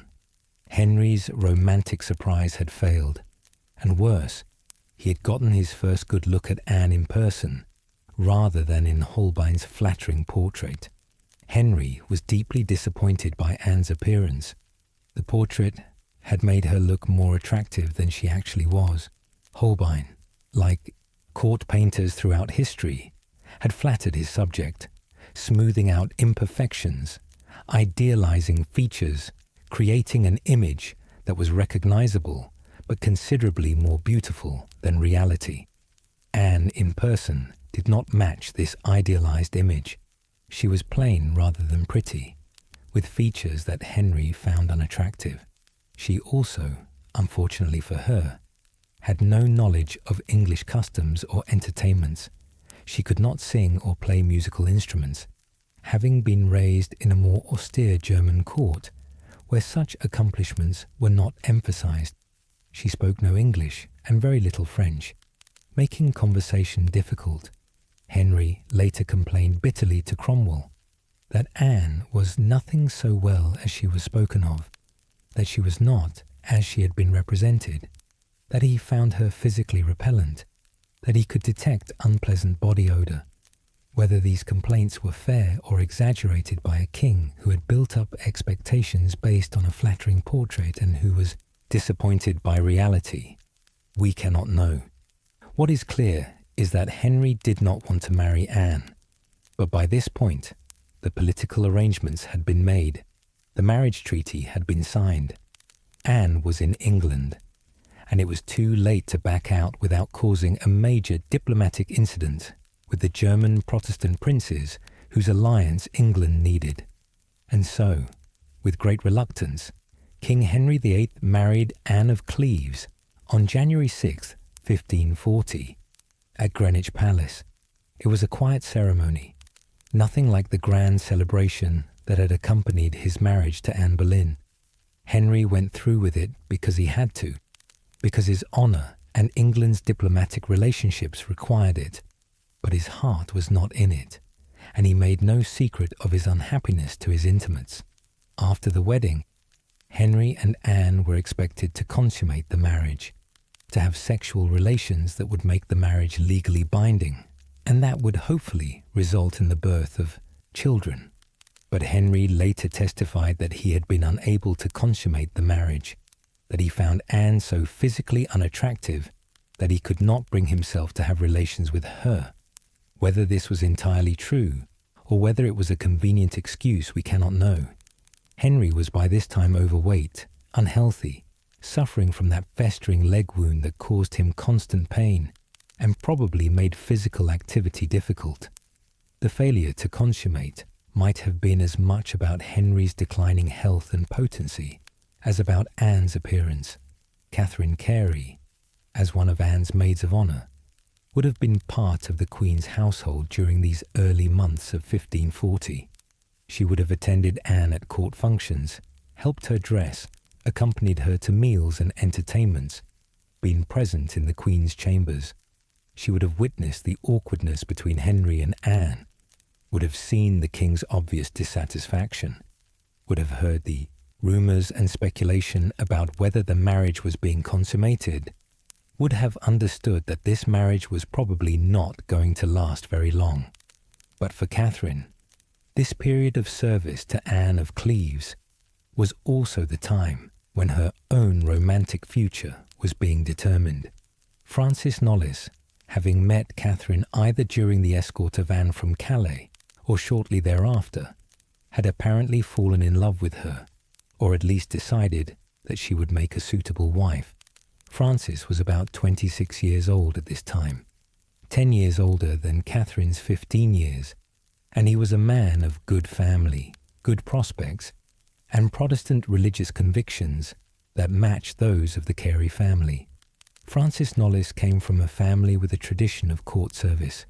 His father, Sir Robert Knollys, had been a gentleman usher to King Henry VII, Henry VIII's father, and had served loyally in that capacity for years.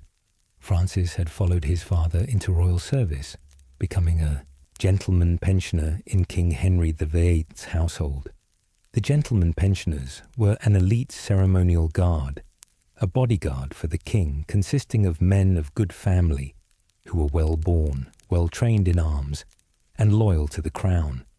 It was an honourable position, one that brought Francis into regular contact with the king and with other important people at court.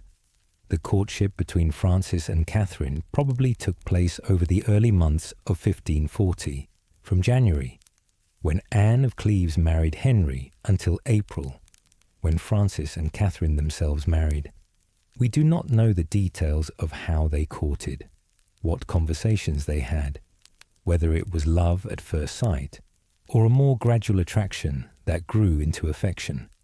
In Tudor England, marriages among the gentry and nobility were often arranged by families with considerations of property, status, and alliance weighing heavily in the decision. But there is evidence that Francis and Catherine's marriage was a love match, or at least that it became one, because the relationship they built over nearly 30 years of marriage seems to have been genuinely affectionate and devoted. On April 26, 1540, when Catherine was 16 years old and Francis was 26, they were married. The wedding probably took place in London, perhaps at one of the city churches, possibly at the Chapel Royal, if they were fortunate enough to receive permission to marry there, though we do not have specific records of the ceremony's location or details. What we do know is that King Henry VIII took notice of this marriage and gave the young couple a wedding gift that was both generous and significant. He granted them joint ownership of certain properties, which was an unusual arrangement that suggests royal favour. In Tudor England, when a man married, property typically passed to him alone, not to the married couple jointly. The wife would have certain rights to the property during her lifetime and after her husband's death, but legal ownership rested with the husband. That Henry granted property to Francis and Catherine jointly, giving Catherine legal ownership rights alongside her husband, was unusual and suggests that the king had some special interest in seeing Catherine provided for. This could simply have been a gesture of favour to the family of his former servant William Carey, or it could have been, as some historians have suggested, a sign that Henry felt some responsibility toward Catherine as his possible daughter, making sure that she was well provided for in her marriage. Catherine's marriage to Francis Knollys in April of 1540 marked a major transition in her life, the end of her girlhood and the beginning of her adult life as a married woman. She was now Lady Catherine Knollys, or simply Lady Knollys, wife to a gentleman pensioner and a man who had prospects of rising further in royal service. She would no longer serve as a maid of honour to Queen Anne. Married women did not serve in that capacity, which was reserved for unmarried girls and young women, but she might continue to have some connection to the court, particularly as her husband's position brought him to court regularly.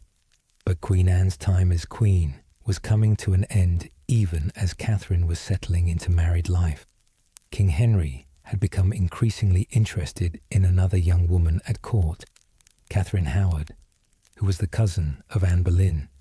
Her father, Lord Edmund Howard, was the brother of Thomas Howard, 3rd Duke of Norfolk, who had been Anne Boleyn's uncle. This Catherine Howard was young, probably only 16 or 17, lively and pretty, with a vivacious personality that Henry found charming and attractive. She was everything Anne of Cleves was not: young, beautiful in the Tudor style, with fair skin and a lovely figure, flirtatious and engaging, full of life and energy.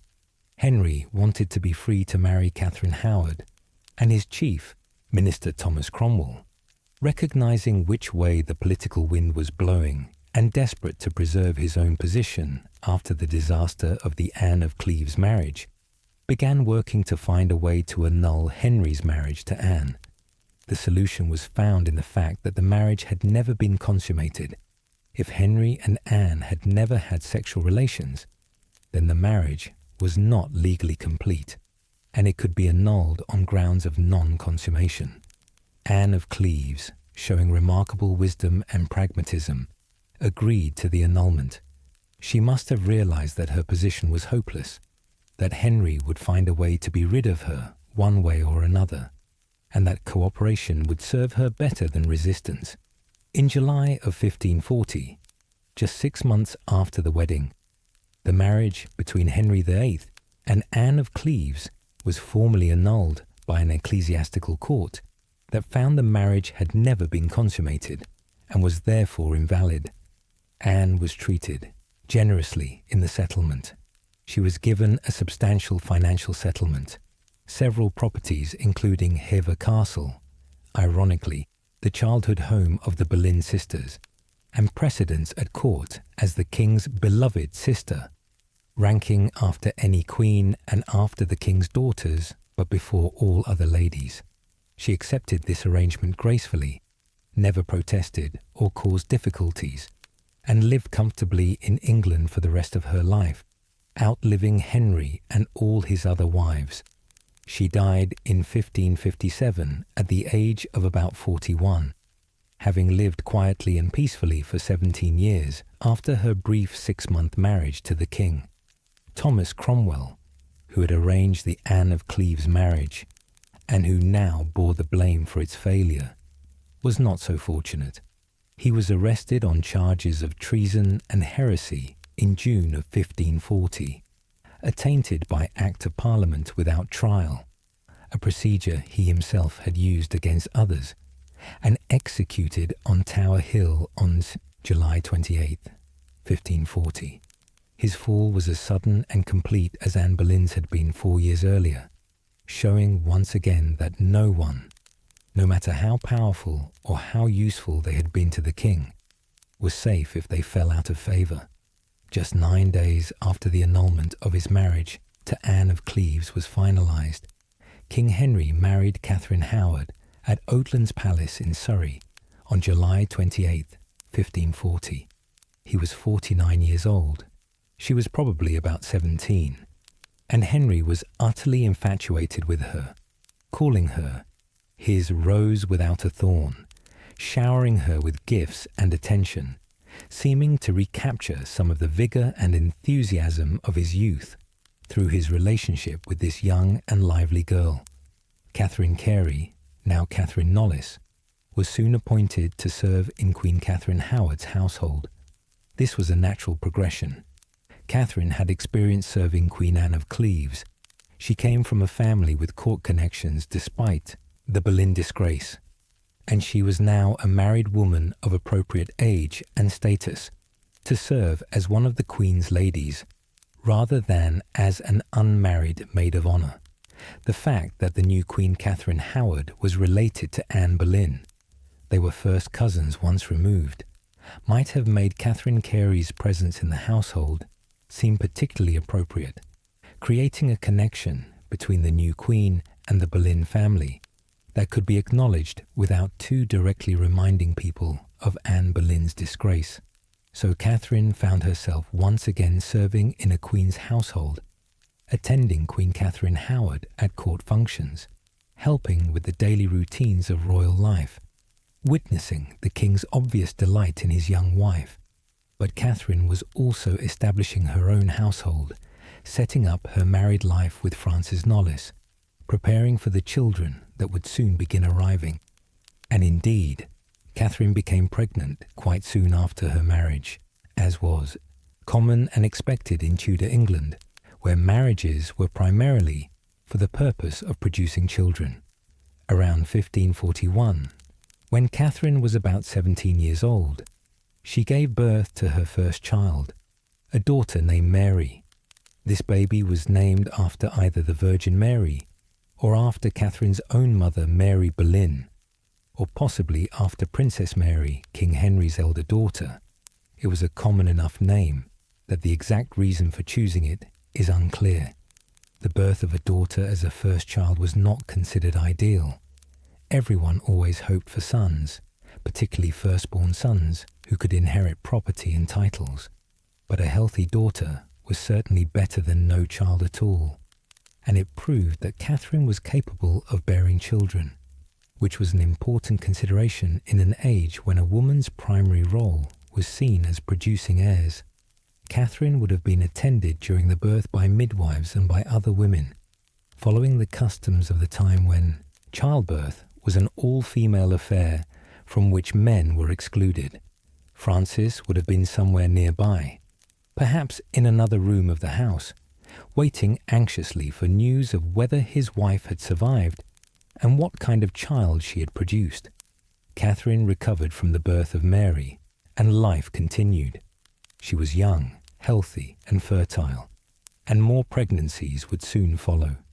But meanwhile, dramatic events were once again unfolding in the larger world of court politics, events that would once again touch Catherine's life, and once again demonstrate the terrible dangers of being too closely connected to the royal family. Queen Catherine Howard's reign as Henry VIII's fifth wife was destined to be even shorter and to end even more tragically than Anne of Cleves's brief 6 months as queen. The young Catherine Howard, that rose without a thorn, whom the king adored, had a past that she had not been honest about, secrets that would prove fatal when they came to light. Before her marriage to the king, Catherine Howard had grown up in the somewhat chaotic household of her step-grandmother, the Dowager Duchess of Norfolk, where supervision of the young girls in the household had been lax, and where Catherine had engaged in romantic and sexual relationships with young men. She had been involved with her music teacher, Henry Mannix, who taught her to play the virginals, and who apparently also taught her other things, though how far that relationship went is unclear. More seriously, she had been involved with Francis Derham, a gentleman in the Duchess's household, in a relationship that may have amounted to a pre-contract of marriage, which if proven would have meant that her marriage to Henry VIII was invalid, since she was already contracted to another man.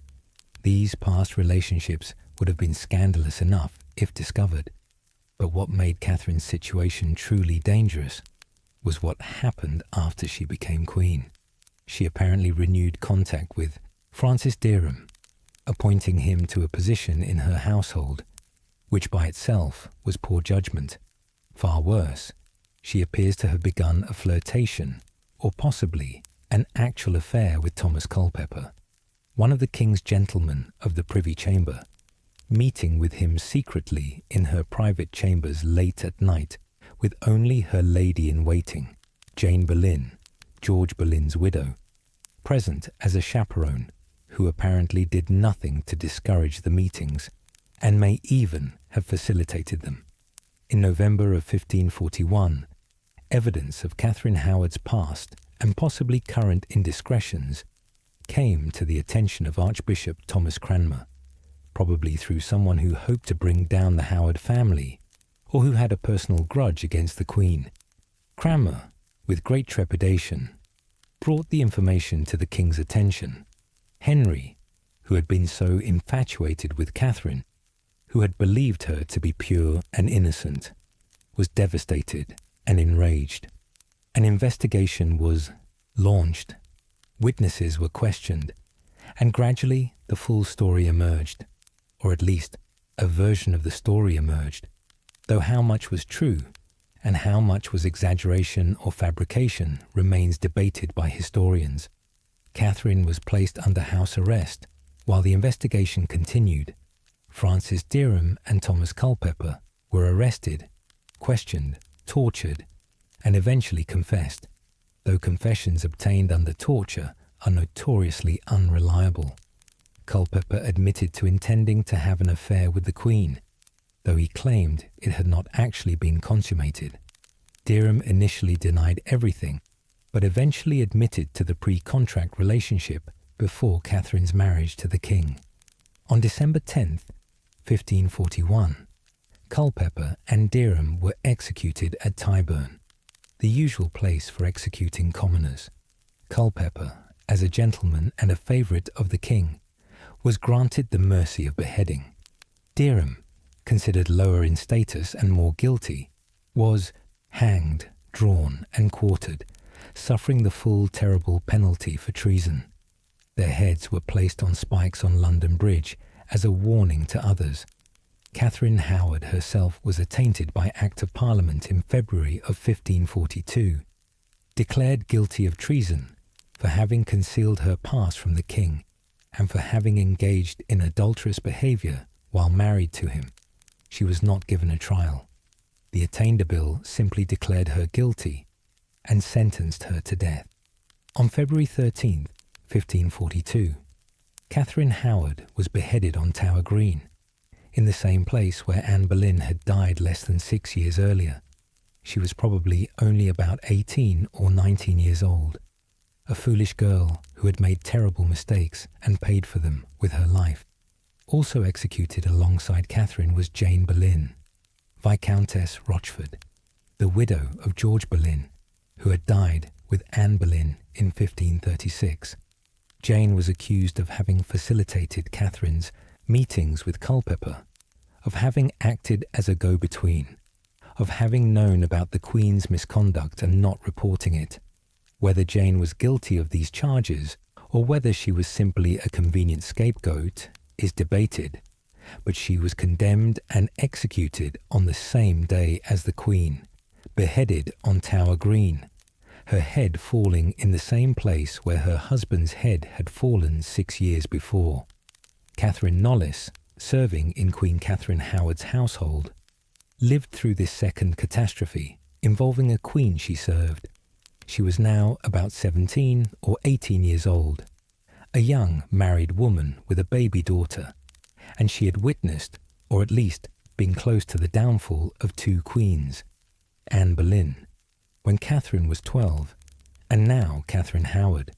The Tudor court was proving to be a dangerous place, where those who rose highest often fell hardest, where royal favour could turn to deadly royal disfavour with terrifying speed. After Catherine Howard's execution, Catherine Knollys withdrew from court service, at least for a time. She was young, she had a family to care for, and she had seen enough of the dangers of court life. She and Francis could retreat to their country estates, focus on building their family, stay away from the intrigues and dangers that seemed to constantly surround the king and his marriages. And Catherine Knollys did focus on building a family with remarkable dedication and fertility over the next 2 decades. After Mary, born around 1541, came a steady stream of additional children, each birth approximately a year to 2 years after the previous one, until Catherine had produced an astonishing 16 children over the course of her marriage to Francis. The second child was Henry, born around 1542, named for Catherine's brother, Henry Carey, or possibly for King Henry VIII.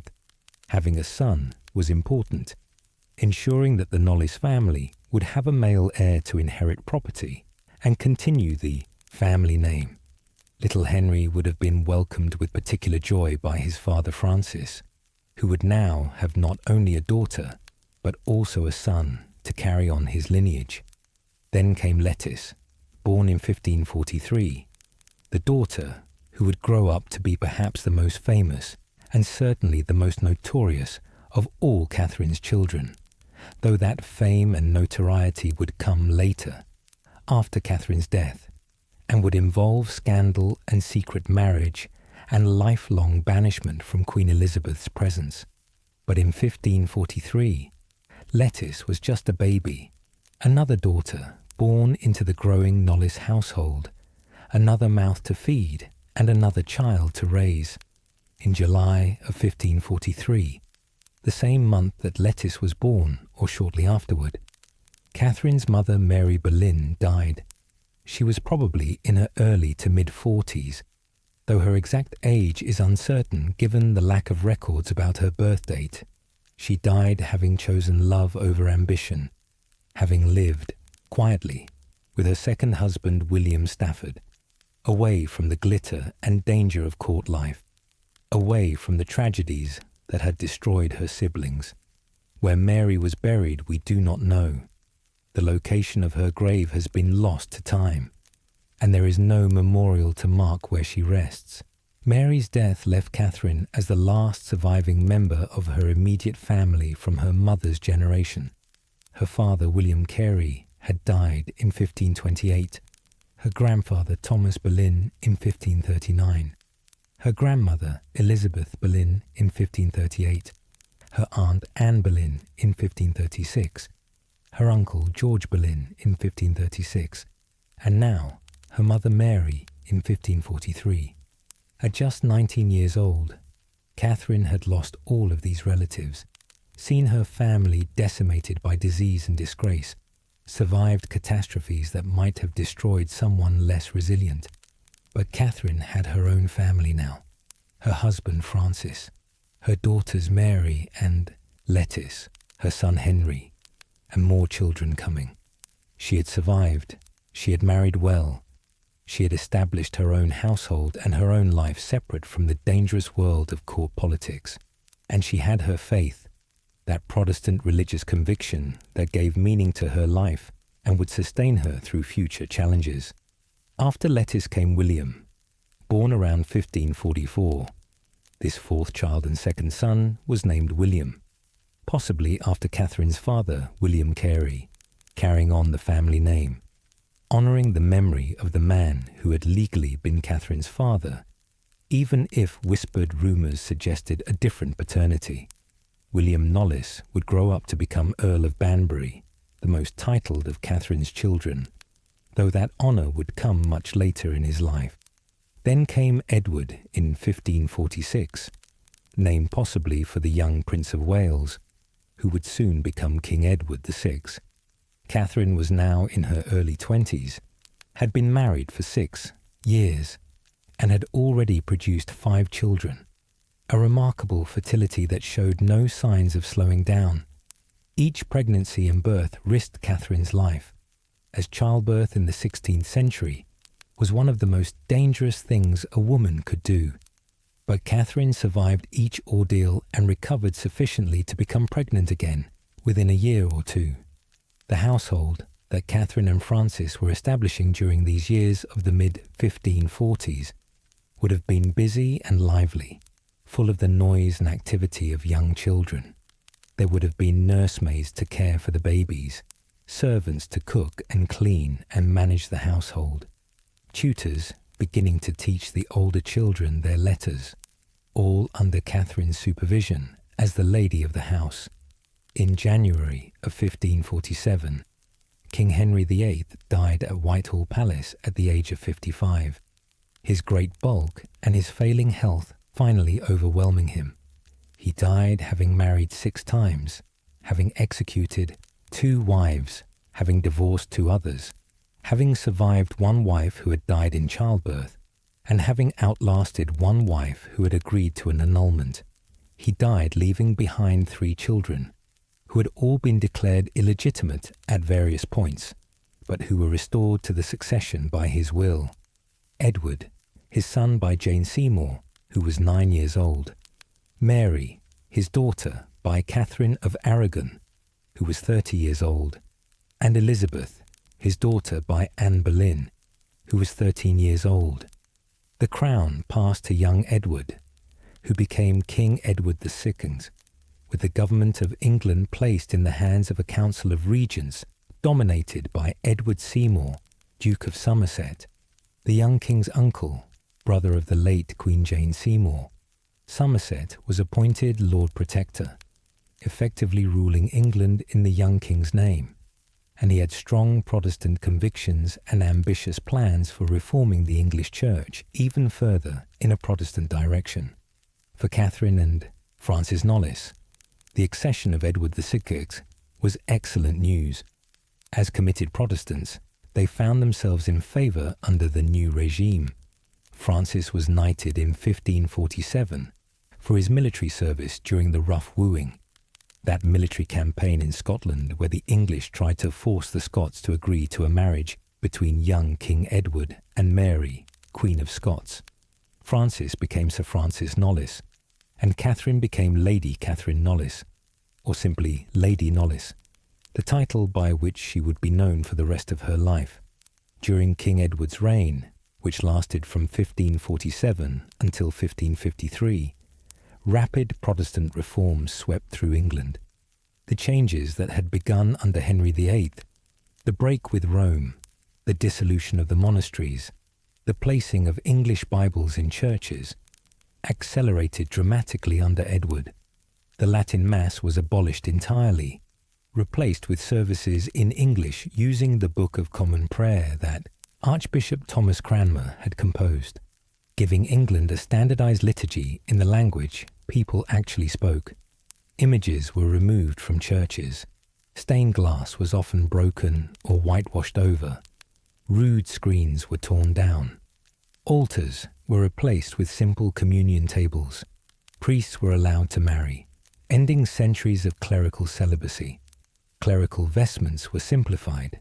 Elaborate ceremonies were stripped away. The veneration of saints was condemned as idolatry. All of this was exactly what Francis and Catherine believed in, exactly the kind of reformed religion they wanted to see. They raised their children in this Protestant faith, teaching them to read the Bible for themselves, to pray directly to God without priestly mediation, to reject what they saw as the superstitions and corruptions of Roman Catholicism. And they continued to have more children throughout Edward's reign. Robert was born in 1547, another son to add to the growing family. Then came Richard in 1548 and Elizabeth in 1549, named for Princess Elizabeth, Catherine's cousin, who was herself now a teenager living quietly away from court, carefully avoiding involvement in politics during her brother's reign. Then came Maud in 1550, though this daughter apparently died young. We hear nothing more about her in later records, suggesting that she succumbed to one of the many childhood diseases that carried off so many children in that age before modern medicine. Thomas was born sometime in the early 1550s, and then Francis, named for his father, also born in the early 1550s. By the early 1550s, Catherine had already given birth to 11 or 12 children, an extraordinary number even by Tudor standards where large families were common. She was in her late 20s, had been married for more than a decade, and had spent most of her adult life either pregnant or nursing or recovering from childbirth. The toll on her body must have been considerable, but she continued to manage her household, to supervise the upbringing and education of her growing brood of children, to support her husband in his career and his religious convictions. But in the summer of 1553, everything changed once again.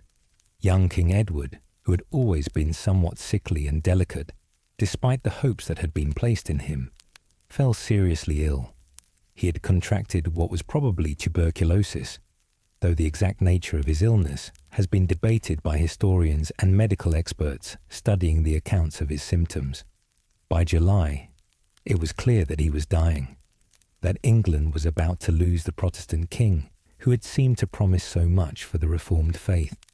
Edward's death threw England into a succession crisis and religious upheaval.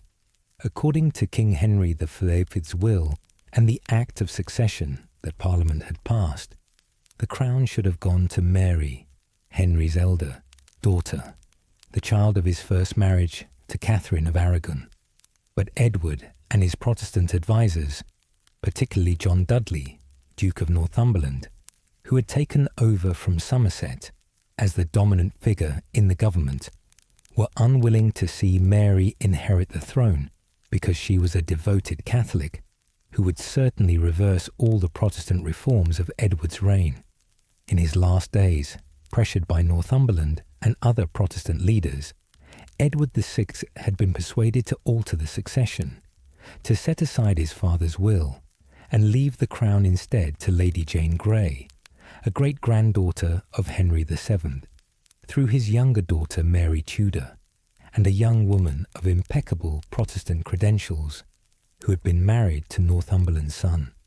Jane Grey was proclaimed Queen on July 10, 1553, 4 days after Edward's death, but the English people, despite their general acceptance of Protestant reforms, rallied to Princess Mary as the rightful heir. She was Henry VIII's daughter, the legitimate child of his first marriage before all the complications of divorce and remarriage and the break with Rome. She had right and law on her side, and the people recognized this. Nobles and commoners alike flocked to Mary's banner, and within just 9 days, it was all over. Jane Grey, the 9 days queen, was a prisoner in the Tower of London. Her brief reign finished, and Mary Tudor entered London in triumph on August 3rd to claim her throne. Mary was crowned Queen Mary the Fair at Westminster Abbey on October 1st, 1553, the first undisputed queen regnant that England had ever had, proving that women could inherit and rule despite all the doubts and objections. She was 37 years old, had suffered through years of being declared illegitimate and mistreated during her father's reign, had stood firm in her Catholic faith, even when it would have been much easier to conform. And now finally she had the crown and the power to restore England to what she saw as the true faith. For Catherine and Francis Knollys, Mary's accession was an absolute catastrophe, a disaster that threatened everything they believed in and everything they had built their lives around. Queen Mary was determined to return England to the Catholic faith, to undo all the Protestant reforms of her brother's reign and even of her father's reign, to bring England back into communion with Rome and restore papal authority over the English Church. She saw Protestantism as heresy, as a dangerous error that threatened the souls of her people, and she was prepared to use force to root it out and restore what she believed to be the one true church. Men and women of known Protestant conviction suddenly found themselves in terrible danger. Some chose to conform outwardly, to attend Mass, and to accept Catholic teachings publicly, even if they privately maintained their Protestant beliefs in their hearts. This was called Nicodemism, after the biblical figure Nicodemus, who came to Jesus secretly by night, and many Protestants struggled with whether it was permissible to dissemble in this way in order to preserve their lives, or whether true faith required open confession even unto death. But Francis and Catherine were not willing to conform, not willing to practice what they believed to be a false religion, not willing to deny their deeply held Protestant convictions even to save their lives. Their faith was too sincere, too central to who they were, too important to compromise. They believed that to attend Mass, to participate in Catholic ceremonies, to accept papal authority would be to betray God, to commit sin, to endanger their immortal souls in a way that was worse than any physical danger they might face. And so, sometime in early 1556, Catherine and Francis made the agonizing decision to leave England, to flee into exile rather than face the choice between conforming to Catholicism or facing persecution and possibly execution for their Protestant faith. This was an extraordinarily difficult decision that meant leaving behind their homeland, their property, their older children who were probably already adults or nearly so, their extended family, everything familiar and comfortable. They would be going into foreign lands where they did not speak the language, where they would have to rely on the charity of strangers, where they would be refugees dependent on the goodwill of other Protestant communities. They gathered up some of their younger children. Exactly which ones is not entirely clear from the surviving records, but probably the youngest children who were still too small to be left behind, perhaps the 5 youngest or so, who ranged from toddlers to young children. They could not bring all 16 children. It would have been impossible to move such a large family. And besides, the older children were approaching adulthood and could be placed with relatives or friends in England. But the youngest needed their parents. And so Catherine and Francis took them and set out on the dangerous journey into exile. Their destination was Frankfurt in Germany, a free imperial city that had become one of the main havens for English Protestant refugees fleeing Queen Mary's religious persecution. Frankfurt was relatively tolerant of religious diversity, being a free city that was not directly controlled by any prince or bishop who might enforce strict religious uniformity. It already housed a significant community of English Protestant exiles who had fled there ahead of Catherine and Francis, and who had set up their own church where they could worship according to their Protestant convictions without fear of persecution. The journey from England to Frankfurt must have been difficult and frightening. They would have had to travel carefully, avoiding attention from authorities who might try to stop them from leaving England, making their way to a port where they could find a ship that would take them across to the continent, then travelling overland through foreign countries where they did not speak the language and where they were vulnerable to robbers, dishonest innkeepers, and officials who might decide to cause trouble for obvious refugees. Catherine and Francis, along with their youngest children, finally arrived in Frankfurt in the spring of 1556, exhausted from their journey, relieved to have reached safety, but also grieving for what they had left behind. They found themselves in a city that was foreign in every way. The language was German, which neither Catherine nor Francis spoke fluently, if at all. The architecture was different from English buildings. The food was unfamiliar. The customs and daily routines were strange. Everything about their new life was difficult, uncomfortable, and disorienting. Frankfurt, in 1556, was a prosperous commercial city, grown wealthy from trade and banking, with a population of perhaps 15 to 20,000 people. It sat on the River Main, a tributary of the Rhine, which gave it excellent access to trade routes flowing through Central Europe. The city was governed by a council of merchants and guildmasters, men who valued stability and prosperity over religious fanaticism, and who were therefore willing to tolerate the presence of religious refugees as long as they did not cause trouble or disturb the peace. The English Protestant refugee community in Frankfurt was centered around a church that had been granted to them for their use by the city authorities. This was the Church of the White Ladies, formerly a French Reformed church, and here the English exiles gathered to worship according to their understanding of proper Protestant practice, to hear sermons in their native language, to sing psalms together, and to maintain their sense of community and identity even in exile far from home. But the English refugee community was not harmonious or unified. Far from it.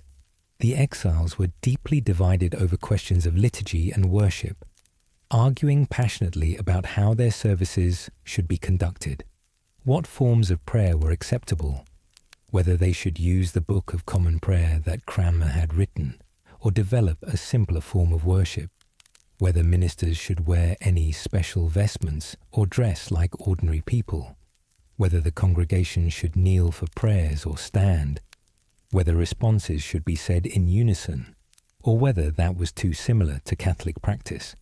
These debates might seem trivial to modern people, but to the refugees in Frankfurt, they were matters of utmost importance, questions that they believed affected the very nature of true religion and proper worship of God.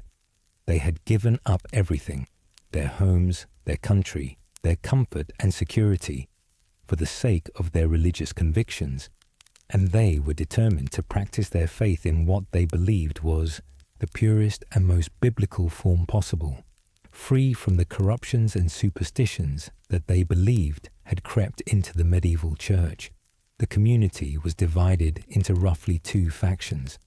One group, led by men like John Knox, the fiery Scottish reformer, who would later return to Scotland and lead the Scottish Reformation, wanted a very simple, stripped-down form of worship with no set liturgy, no prescribed prayers, no ceremonies that reminded them of Catholic practice. They wanted spontaneous prayers, Bible readings, psalm singing, and lengthy sermons, with the minister dressed in plain clothes, and the congregation responding freely rather than in prescribed forms. The other group, which included many who had been clergy in England and who were more conservative in temperament, wanted to continue using the Book of Common Prayer, with some modifications, maintaining some structure and formality in worship, while still rejecting Catholic theology and practice. They argued that the Book of Common Prayer was already sufficiently Protestant, that it was written in beautiful English that helped inspire devotion, and that completely abandoning it would cut them off from their English religious heritage. These arguments could be fierce and bitter, with strong personalities clashing, with accusations of being too Catholic or too radical flying back and forth, with the community sometimes splitting into rival factions that refused to worship together. Francis Knollys, as an educated gentleman and a committed Protestant, would have been involved in these debates, taking positions on these questions, engaging with the theological and liturgical issues that the community was grappling with. Whether he sided with the more radical reformers or with the more conservative faction, we do not know with certainty, though his later actions suggest he was sympathetic to further reform, while also being pragmatic enough to work within existing structures. Catherine, meanwhile, had to deal with the practical realities of maintaining a household in exile with limited resources. The Knollys family had left behind their English properties, their sources of income, their comfortable lifestyle. In Frankfurt, they were dependent partly on whatever money Francis had been able to bring with them or receive through various financial arrangements, and partly on the support of the refugee community and the charity of sympathetic Protestants on the continent. The living conditions for refugees in Frankfurt would have been considerably more modest than what Catherine had been accustomed to in England. Instead of a manor house with extensive grounds and numerous servants, they probably lived in rented rooms in the city, possibly sharing accommodation with other refugee families to save on costs. Instead of a large household staff, Catherine probably had to do much more of the domestic work herself, or with the help of her older daughters, managing with fewer servants than an English gentlewoman of her status would normally have had. Food would have been different from what they were used to. German bread instead of English bread, different cuts of meat prepared in different ways, different vegetables and seasonings, beer and wine instead of English ale. Catherine would have had to learn to shop in German markets, to bargain with German merchants who did not speak English, to figure out the local currency and weights and measures, to adapt to a completely different culinary tradition, while trying to feed her family on a limited budget. The climate was also different from England. Frankfurt's winters were colder, with more snow and harder frosts than Catherine would have experienced in southern England, while the summers could be hotter and more humid. The family would have needed warmer clothing, different arrangements for heating their rooms, adjustments to their daily routines to accommodate the weather patterns of central Germany. And there was the constant worry about what was happening in England, the anxiety about family members left behind, the uncertainty about whether the exile would be temporary or permanent, whether Queen Mary's reign would end soon or last for decades, whether they would ever be able to return home, or whether they would spend the rest of their lives as refugees in foreign lands.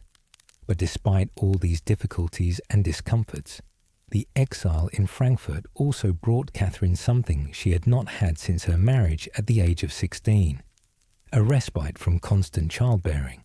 For the first time in her adult life, for 3 years from 1556 to 1559, Catherine was not pregnant.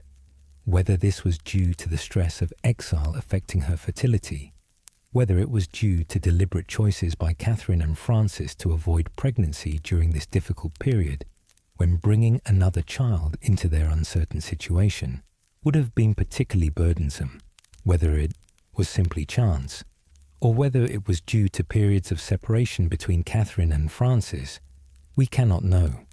Catherine also spent time in Basel, Switzerland, during the exile period. Either instead of or in addition to Frankfurt, Basel was another city that had become a haven for Protestant refugees, located on the Rhine at the point where Switzerland, France, and Germany meet. It was home to a famous university and had a strong tradition of humanist learning and Protestant theology. Whether Catherine went to Basel because of conflicts within the Frankfurt community, or for financial reasons, or to be closer to other English refugees who had settled there, we do not know, but we know she spent some time in that Swiss city during her years of exile. The separation from her older children must have been painful for Catherine. She had left behind in England probably about 10 or 11 of her 16 children. The older ones, who were already adolescents or young adults when the exile began, who had to be left in the care of relatives or friends because it would have been impossible to transport such a large family. Catherine would have worried constantly about these children, wondering how they were faring, whether they were safe, whether they were being well cared for, whether they were maintaining their Protestant faith, or being forced to conform to Catholicism to survive. Among the children probably left in England was Catherine's eldest daughter, also named Catherine, who would have been about 15 years old when her parents fled into exile. This daughter would have been old enough to be married or nearly marriageable, old enough to be placed in another household, or perhaps to live independently or with relatives.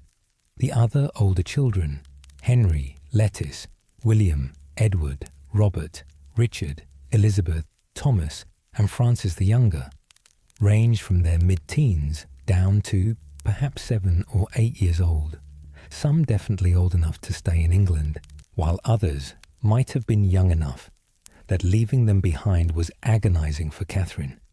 The emotional toll of this separation on Catherine must have been immense. She was a woman who had devoted her adult life to bearing and raising children, who had been almost constantly pregnant or nursing for 15 years, who had managed a large and growing household, and now she was cut off from most of her children, separated by hundreds of miles and by hostile governments, unable to visit them or embrace them, or even know with certainty whether they were alive and well. Meanwhile, back in England, Queen Mary was pursuing her religious policies with increasing severity.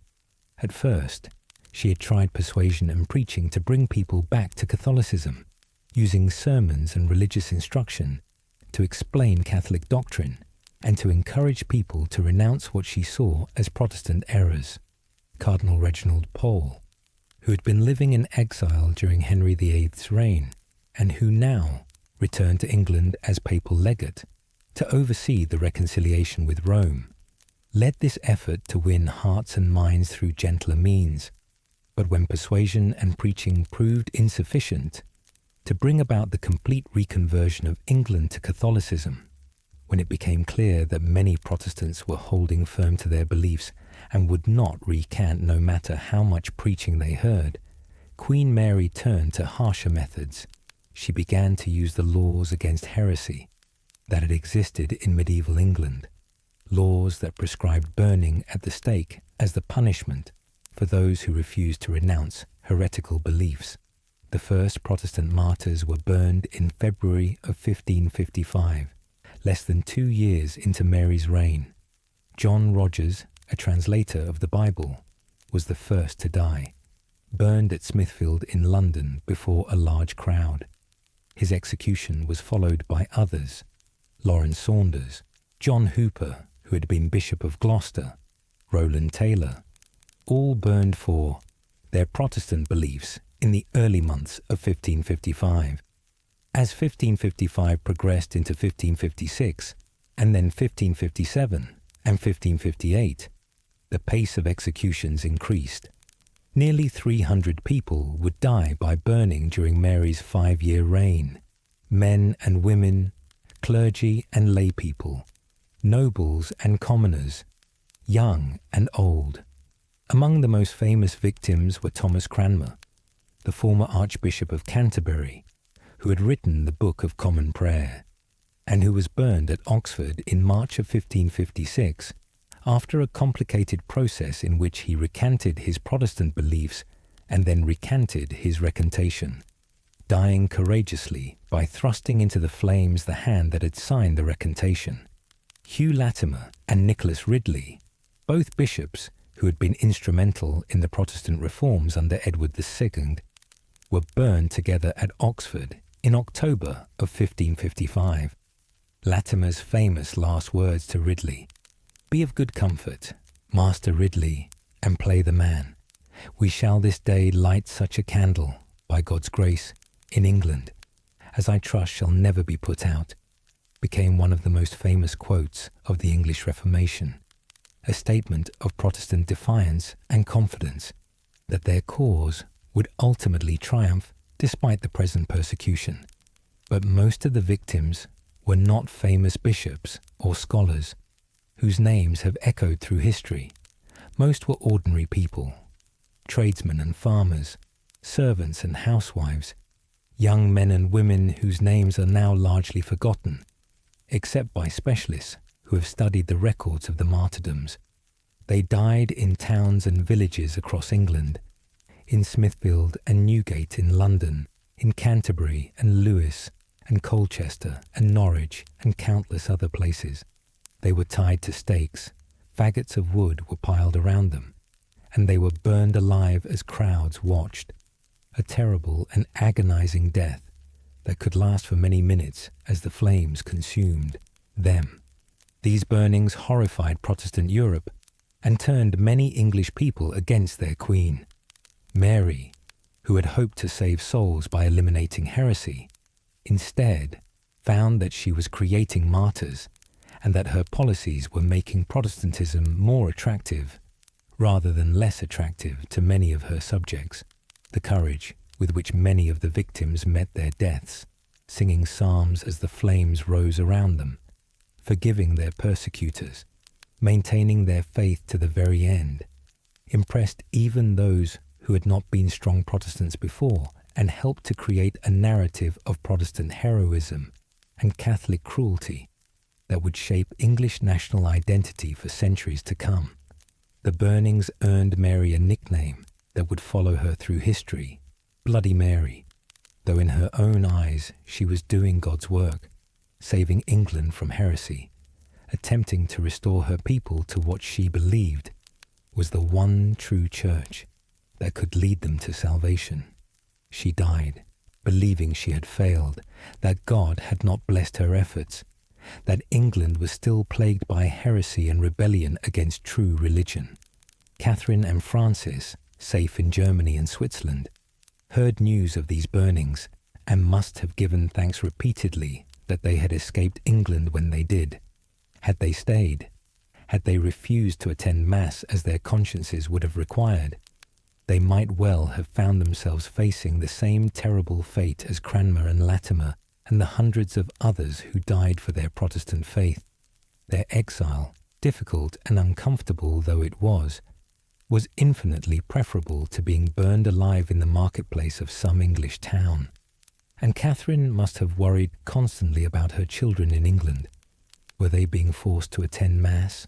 Were they conforming outwardly while maintaining Protestant beliefs in their hearts? Were they in danger? Were any of them being pressured to inform against other Protestants, to betray their parents' friends, to cooperate with the authorities hunting for heretics? These worries must have haunted Catherine's days and nights, adding to the stress and difficulty of exile. But then, in early 1558, news reached the exiles that Queen Mary was seriously ill. She had been suffering from what she believed were the symptoms of pregnancy. Her abdomen had swollen. Her periods had stopped. She had morning sickness and other signs that suggested she might finally, at the age of 42, be carrying the child that would secure the Catholic succession and vindicate all the suffering she had endured during her father's reign. But as the months passed and no child was born, it became increasingly clear that Mary was not pregnant, but rather was suffering from some disease, probably cancer of the uterus or ovaries, that was causing the symptoms she had mistaken for pregnancy. Mary's health continued to deteriorate throughout 1558. She was in pain, growing weaker, unable to perform her royal duties effectively. By autumn, it was clear that she was dying, that England was about to undergo another change of monarch, and this meant that the succession question had to be faced. Who would inherit the throne after Mary died? According to Henry VIII's will and the Act of Succession, the throne should pass to Elizabeth, Mary's half-sister, the daughter of Henry VIII, and Anne Boleyn. But Elizabeth was a Protestant, or at least she had been raised as a Protestant and had Protestant sympathies, even if she had conformed outwardly during Mary's reign to save her own life. Mary had tried to exclude Elizabeth from the succession, had wanted to name someone more reliably Catholic as her heir, but she had no children of her own, and there was no other candidate who had a stronger claim than Elizabeth. English law and custom demanded that Elizabeth inherit, and Mary, dying and defeated, finally, reluctantly accepted this. Queen Mary Thuai died at St. James's Palace in London on the 17th of November 1558, at the age of 42, having reigned for just 5 years and a few months.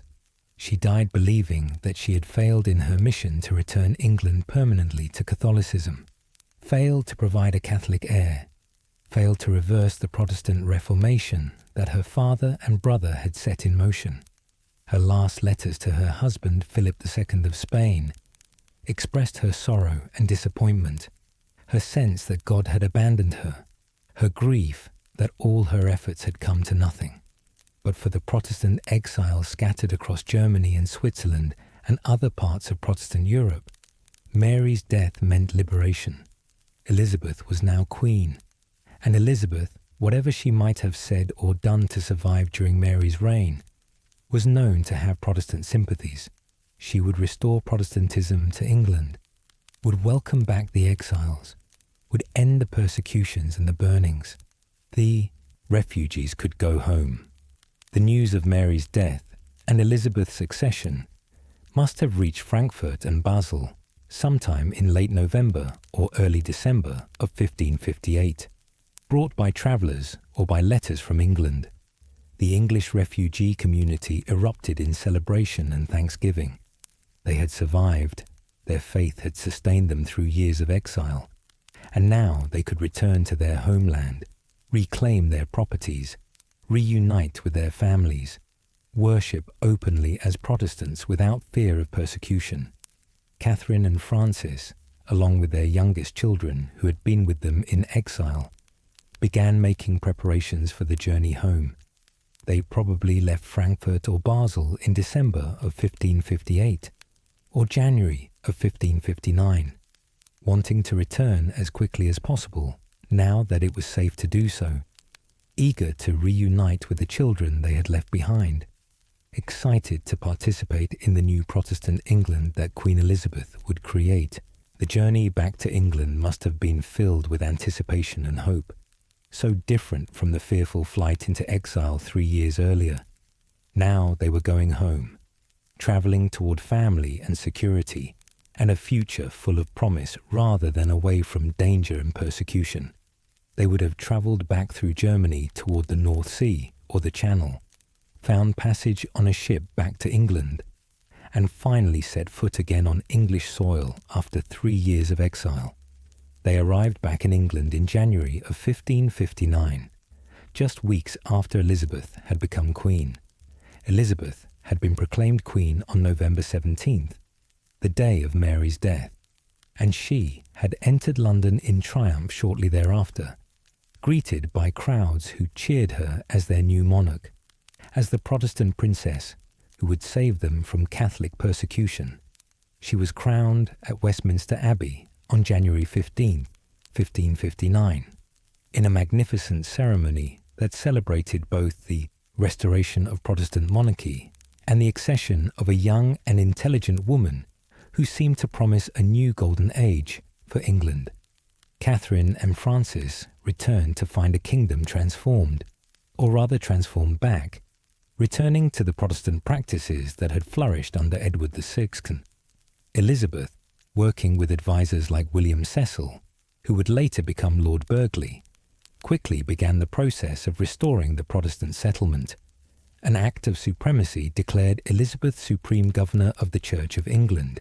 She preferred governor to supreme head, because some people objected to a woman having the title of head of the church. An act of uniformity restored the Book of Common Prayer with some modifications, requiring all clergy to use it and all people to attend church services. The Protestant refugees who had survived in exile were welcomed back, and many were given positions of responsibility in the new regime, their sufferings during Mary's reign seen as proof of their commitment to the Protestant cause and their worthiness to serve the new Queen. Francis Knollys was immediately recognized and rewarded for his faithful service and his Protestant convictions. He was appointed to the Privy Council, that small group of advisers who met regularly with the Queen to discuss policy and to help govern the kingdom. This was an enormous honour, marking Francis as one of the most trusted men in the realm, someone whose judgment and loyalty the Queen valued highly. He was also made Vice-Chamberlain of the royal household, a position that put him in charge of managing much of the daily operation of the royal court, overseeing the numerous servants and officials who made the court function, handling ceremonial duties, managing access to the Queen. But the greatest honour of all went to Catherine. Queen Elizabeth appointed her to be Chief Lady of the Bedchamber, the most senior and most important of all the positions available to women at the English court. This appointment made Catherine the head of the Queen's female household, the most trusted of all Elizabeth's female attendants, the woman who would be most constantly in the Queen's presence, and who would have more intimate access to the Queen than almost anyone else in the kingdom. The position of Chief Lady of the Bedchamber was one of enormous trust and responsibility. The Chief Lady was in charge of managing all the other ladies and gentlewomen who served the Queen, overseeing their duties, settling disputes among them, ensuring that the Queen's private apartments were properly maintained and that the Queen's personal needs were met. She supervised the maids who cleaned the Queen's rooms, the laundresses who washed the royal linens, the seamstresses who maintained the Queen's wardrobe. But more importantly than these administrative duties, the Chief Lady of the Bedchamber attended the Queen in her most private and intimate moments. She helped Elizabeth dress in the mornings, choosing from the enormous royal wardrobe the clothes appropriate for the day's activities, assisting with the complicated process of putting on the many layers of Tudor clothing, the smock and petticoats and kirtle and gown and sleeves and ruffs and headdresses and jewels that made up a Queen's outfit. She attended the Queen at night when Elizabeth retired to bed, helping her undress, preparing her for sleep, perhaps staying to talk with her if the Queen wanted company or conversation. She was present when the Queen bathed, one of the few people allowed into the bathing room, to attend Elizabeth during this vulnerable and private activity. She ate with the Queen when Elizabeth took meals in her private chambers rather than in public. She was there when the Queen was sick, when Elizabeth suffered from headaches or toothaches, or the mysterious illnesses that periodically afflicted her. She slept in a room adjoining the Queen's bedchamber, available at any hour if Elizabeth needed something during the night. All of this required absolute trust. The chief lady of the bedchamber knew everything about the Queen's private life, saw her at her most vulnerable, heard her most private thoughts and confidences, was privy to secrets that could be dangerous if revealed. She knew when the Queen was in a good mood or a bad mood, when she was worried about something, when she was angry or upset or happy. She knew the Queen's body, knew about any physical ailments or weaknesses, knew things that no one else knew. That Elizabeth gave this position to Catherine tells us a great deal about the bond between them. Elizabeth had very few close female relatives. Her mother's family, the Boleyns, had been largely destroyed in the catastrophe of 1536. Catherine was her closest living relative through the Boleyn line. They were first cousins through their mothers who had been sisters. And if the rumours were true, if Catherine was actually Henry VIII's daughter rather than William Carey's, then they might be half-sisters as well, sharing a father, though they could never acknowledge this publicly. Whether Elizabeth believed those rumours, whether Catherine believed them, whether they ever discussed the possibility in private, we cannot know. They never spoke of it publicly, never claimed that relationship openly, but there was clearly deep affection between them, a trust and intimacy that went far beyond the normal relationship between a queen and her servants. Elizabeth had written to Catherine during the exile years, expressing her grief at Catherine's absence, signing one letter cor rotto, Latin for broken-hearted, showing how much she missed her cousin and how lonely she felt without her. Now Catherine was back, and Elizabeth could have her most trusted friend and relative as her constant companion, the woman who would be closer to her than anyone else throughout her reign. Catherine took up her duties as chief lady of the bedchamber with dedication and efficiency, managing the Queen's household, supervising the other ladies, attending Elizabeth in all her daily routines, providing companionship and comfort and practical assistance in running the most important female household in the kingdom. Catherine returned to England at the age of about 34 or 35, still young enough to bear more children, despite having already produced 11 or 12 during the 15 years before the exile. And sure enough, no sooner had she returned to England and resumed normal married life with Francis than she became pregnant again. The 3-year respite from childbearing that the exile had provided coming to an end as her body returned to its accustomed pattern of regular pregnancy.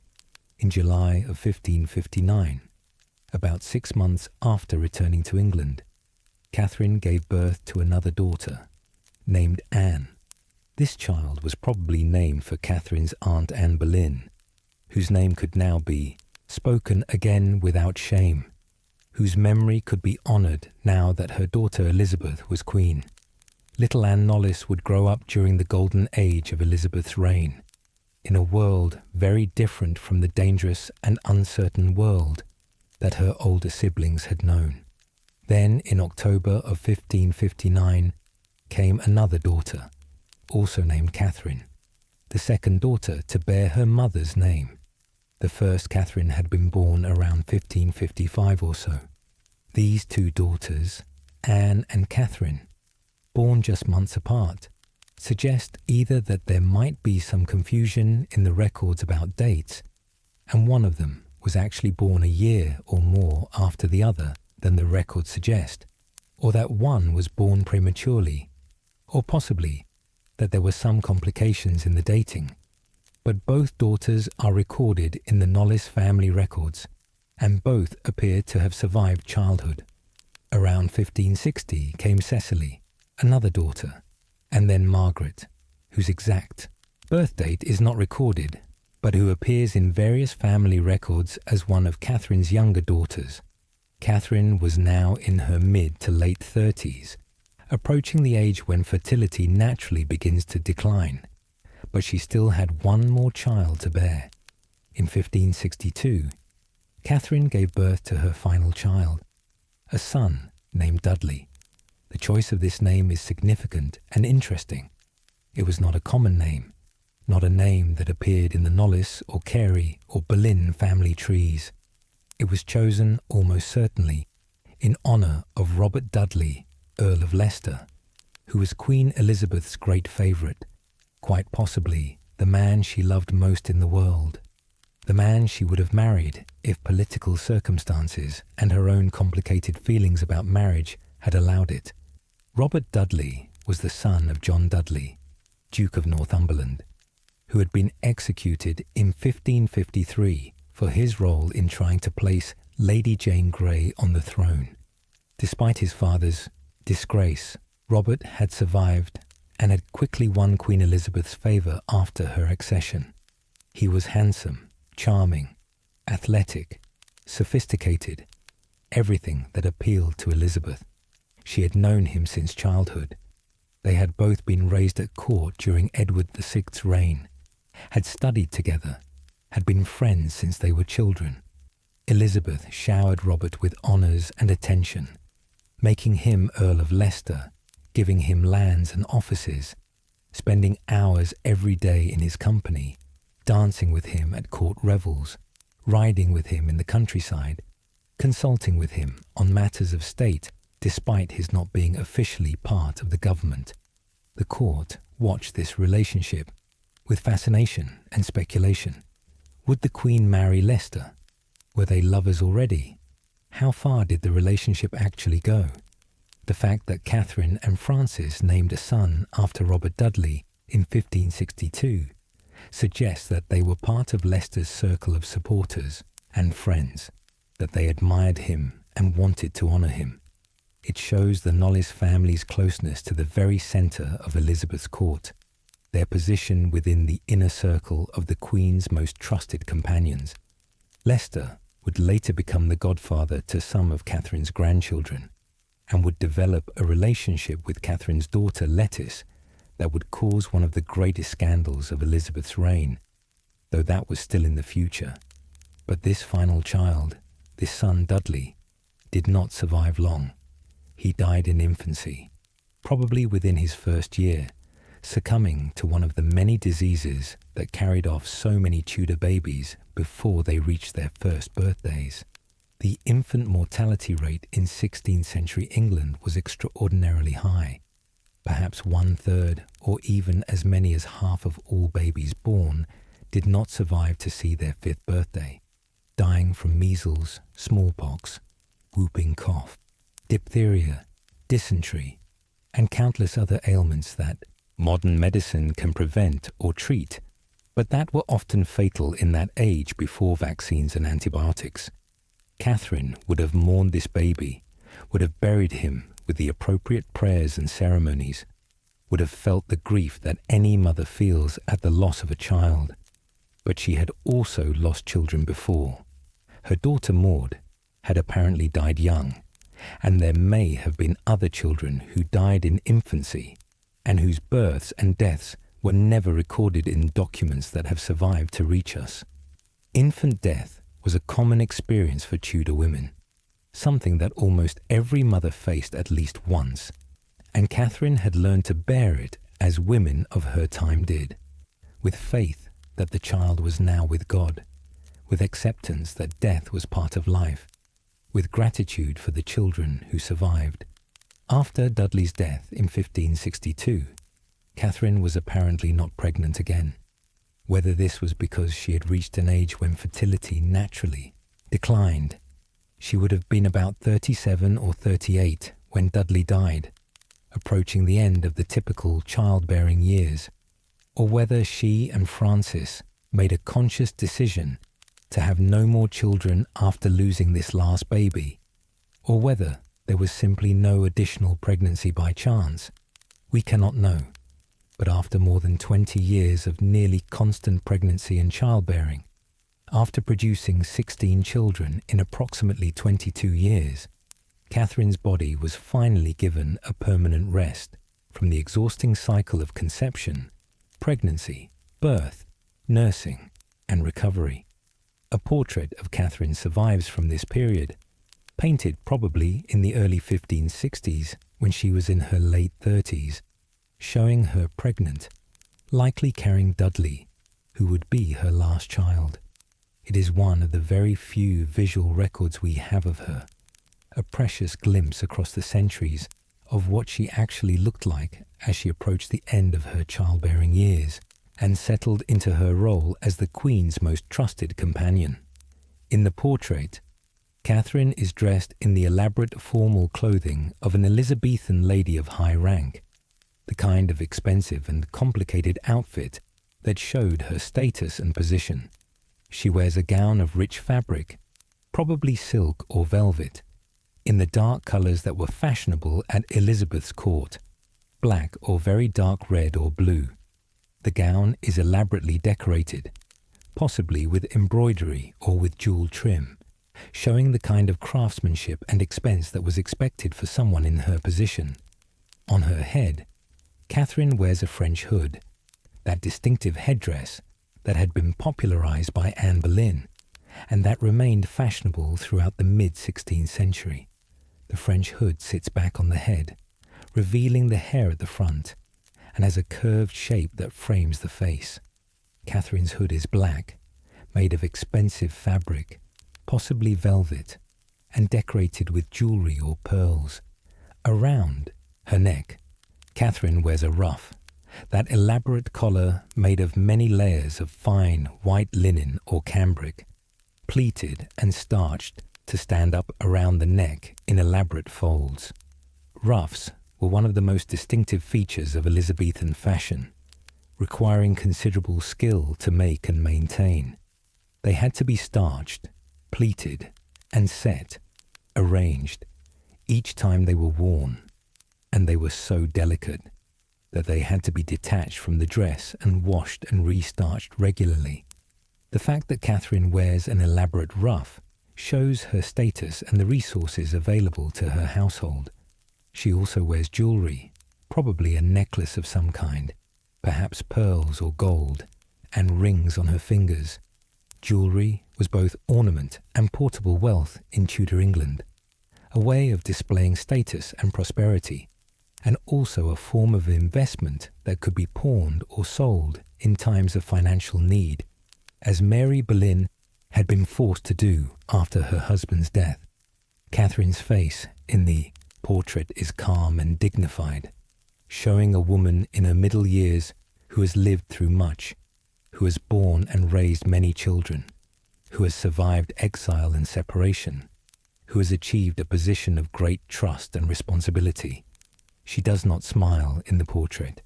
Smiling was not typical in formal Tudor portraits, where subjects usually maintain serious, dignified expressions.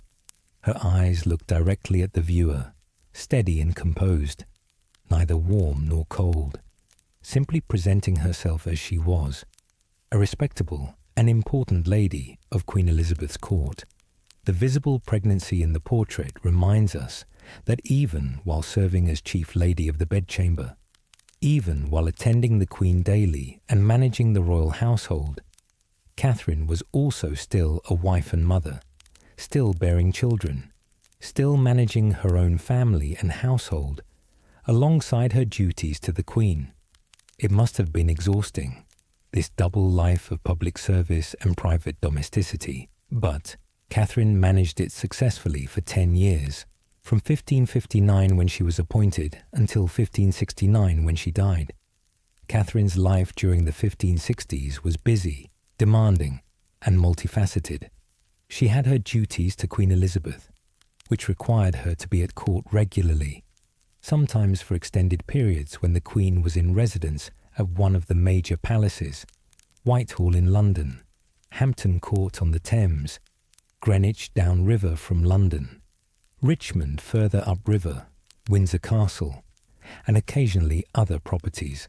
When the Queen was in residence and holding court, receiving ambassadors and entertaining nobles and conducting the business of government, Catherine had to be present, attending Elizabeth in her private chambers, managing the other ladies, ensuring that everything ran smoothly in the Queen's household, and she had her duties to her own family, overseeing the upbringing and education of her many children, arranging marriages for her older daughters as they reached marriageable age, managing the Knollys estates when Francis was occupied with his own duties, dealing with the constant practical matters of running a large household. The Knollys family had properties in several counties.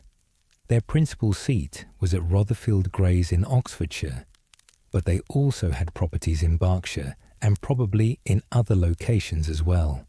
All of these properties needed to be managed, with tenants supervised, rents collected, repairs made, agricultural operations overseen.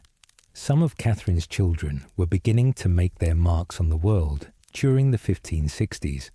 Her eldest son, Henry, had entered Queen Elizabeth's service and was doing well, serving as a Member of Parliament and as an esquire of the body to the Queen, a position that put him in close attendance on Elizabeth, much as his father Francis served the Queen in his various roles. This was exactly the kind of career that gentry families hoped for. Service to the crown, positions that brought honour and opportunity, proximity to power that could lead to further advancement. Catherine's son, William, who would eventually become Earl of Banbury, was also beginning his career, though the earldom would not come until much later in his very long life. He would live until 1632, surviving not just Catherine and Francis, but also Queen Elizabeth and King James I, living well into the reign of Charles I. Several of Catherine's other sons also served in Parliament or in military positions, following the typical career paths for gentlemen of their class. Edward served as Member of Parliament for various constituencies during Elizabeth's reign, until his death in 1580. Robert also became an MP, serving for many years in various parliaments from 1572 until his death in 1626, becoming one of those experienced parliamentary hands who understood procedure and politics and who could be relied upon to support the government. Richard served in Parliament and in various military roles until his death in 1596. Thomas gained the important position of Governor of Ostend, a crucial English garrison in the Low Countries, during the wars against Spain, serving there with distinction until his death in 1596. Catherine's daughters were making good marriages, forming alliances with other prominent families, establishing connections that strengthened the Knollys family's position in Elizabethan society. Her eldest daughter Mary had married Edward Stalker. Elizabeth married Sir Thomas Leighton, who served as Governor of Jersey and Guernsey, important island strongholds in the English Channel. Anne made a marriage that would have particularly interesting consequences for American history. She married Thomas West, 2nd Baron de la Warr, and it was their son, Thomas West, 3rd Baron de la Warr, who served as an early governor of the Virginia colony and after whom the state of Delaware would eventually be named. So Catherine Carey's blood flows not only through the British royal family, but also gave a name to an American state. Catherine, her younger daughter, who bore her mother's name, married Gerald Fitzgerald, Baron Offaly, connecting the Knollys family to the Irish nobility and to the complicated world of Anglo-Irish relations in Tudor Ireland. But it was Catherine's third child and second daughter, Lettice, who would become the most famous and most controversial of all Catherine's children. Though the greatest drama of Lettice's life would unfold after Catherine's death and would create scandal that shocked the Elizabethan court, Lettice had grown up to be beautiful, with striking looks that attracted attention wherever she went. She had inherited something of her mother's colouring and features, and many people remarked that she bore a resemblance to Queen Elizabeth herself. They were second cousins, both descended from Thomas Boleyn, and they apparently shared some family features that made the relationship visible. This resemblance would later become a source of tension and jealousy, as Elizabeth did not appreciate being reminded of her aging by seeing a younger, more beautiful version of herself in Lettice. Lettice served as a maid of honour to Queen Elizabeth in the late 1550s and early 1560s, when she was in her late teens and early 20s, and she was one of the Queen's favourites during this period, admired for her beauty and her lively personality. In November of 1560, when Lettice was 17 years old, she married Walter Devereux, who would later become Earl of Essex, a man of good family and solid prospects. The marriage seems to have been reasonably happy initially, and Lettice bore several children to Devereux: Robert, who would become the second Earl of Essex, and one of Queen Elizabeth's great favourites in the 1590s before his disastrous rebellion, Penelope, who would become famous as the inspiration for Sir Philip Sidney's poetry, and Dorothy.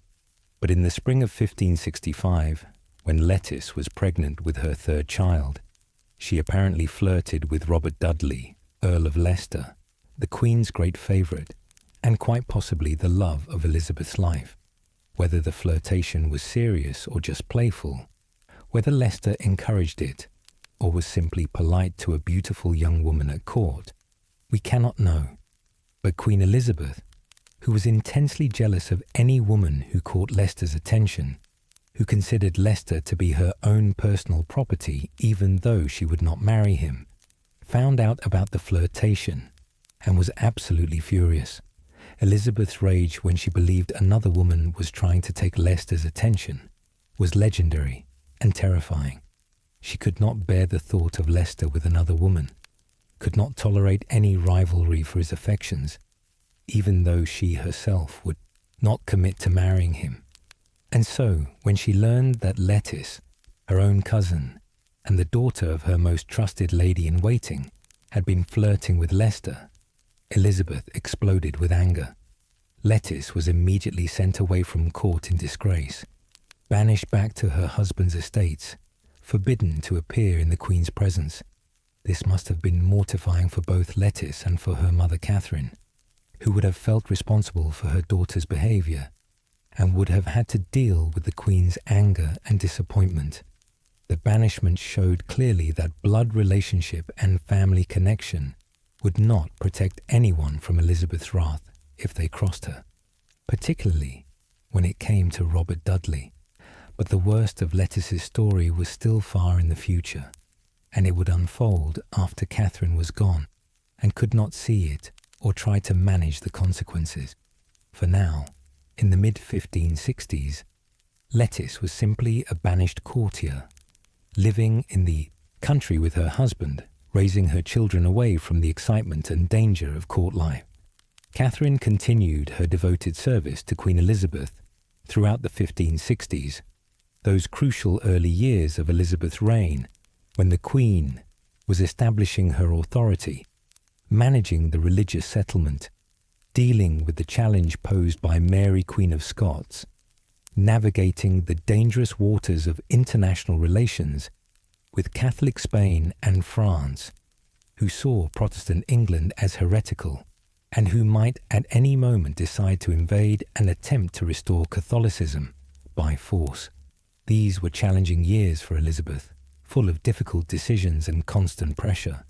The Queen faced demands that she marry and produce an heir, but she resisted all attempts to force her into marriage, preferring to keep her independence and to use the possibility of marriage as a diplomatic tool in negotiations with foreign powers.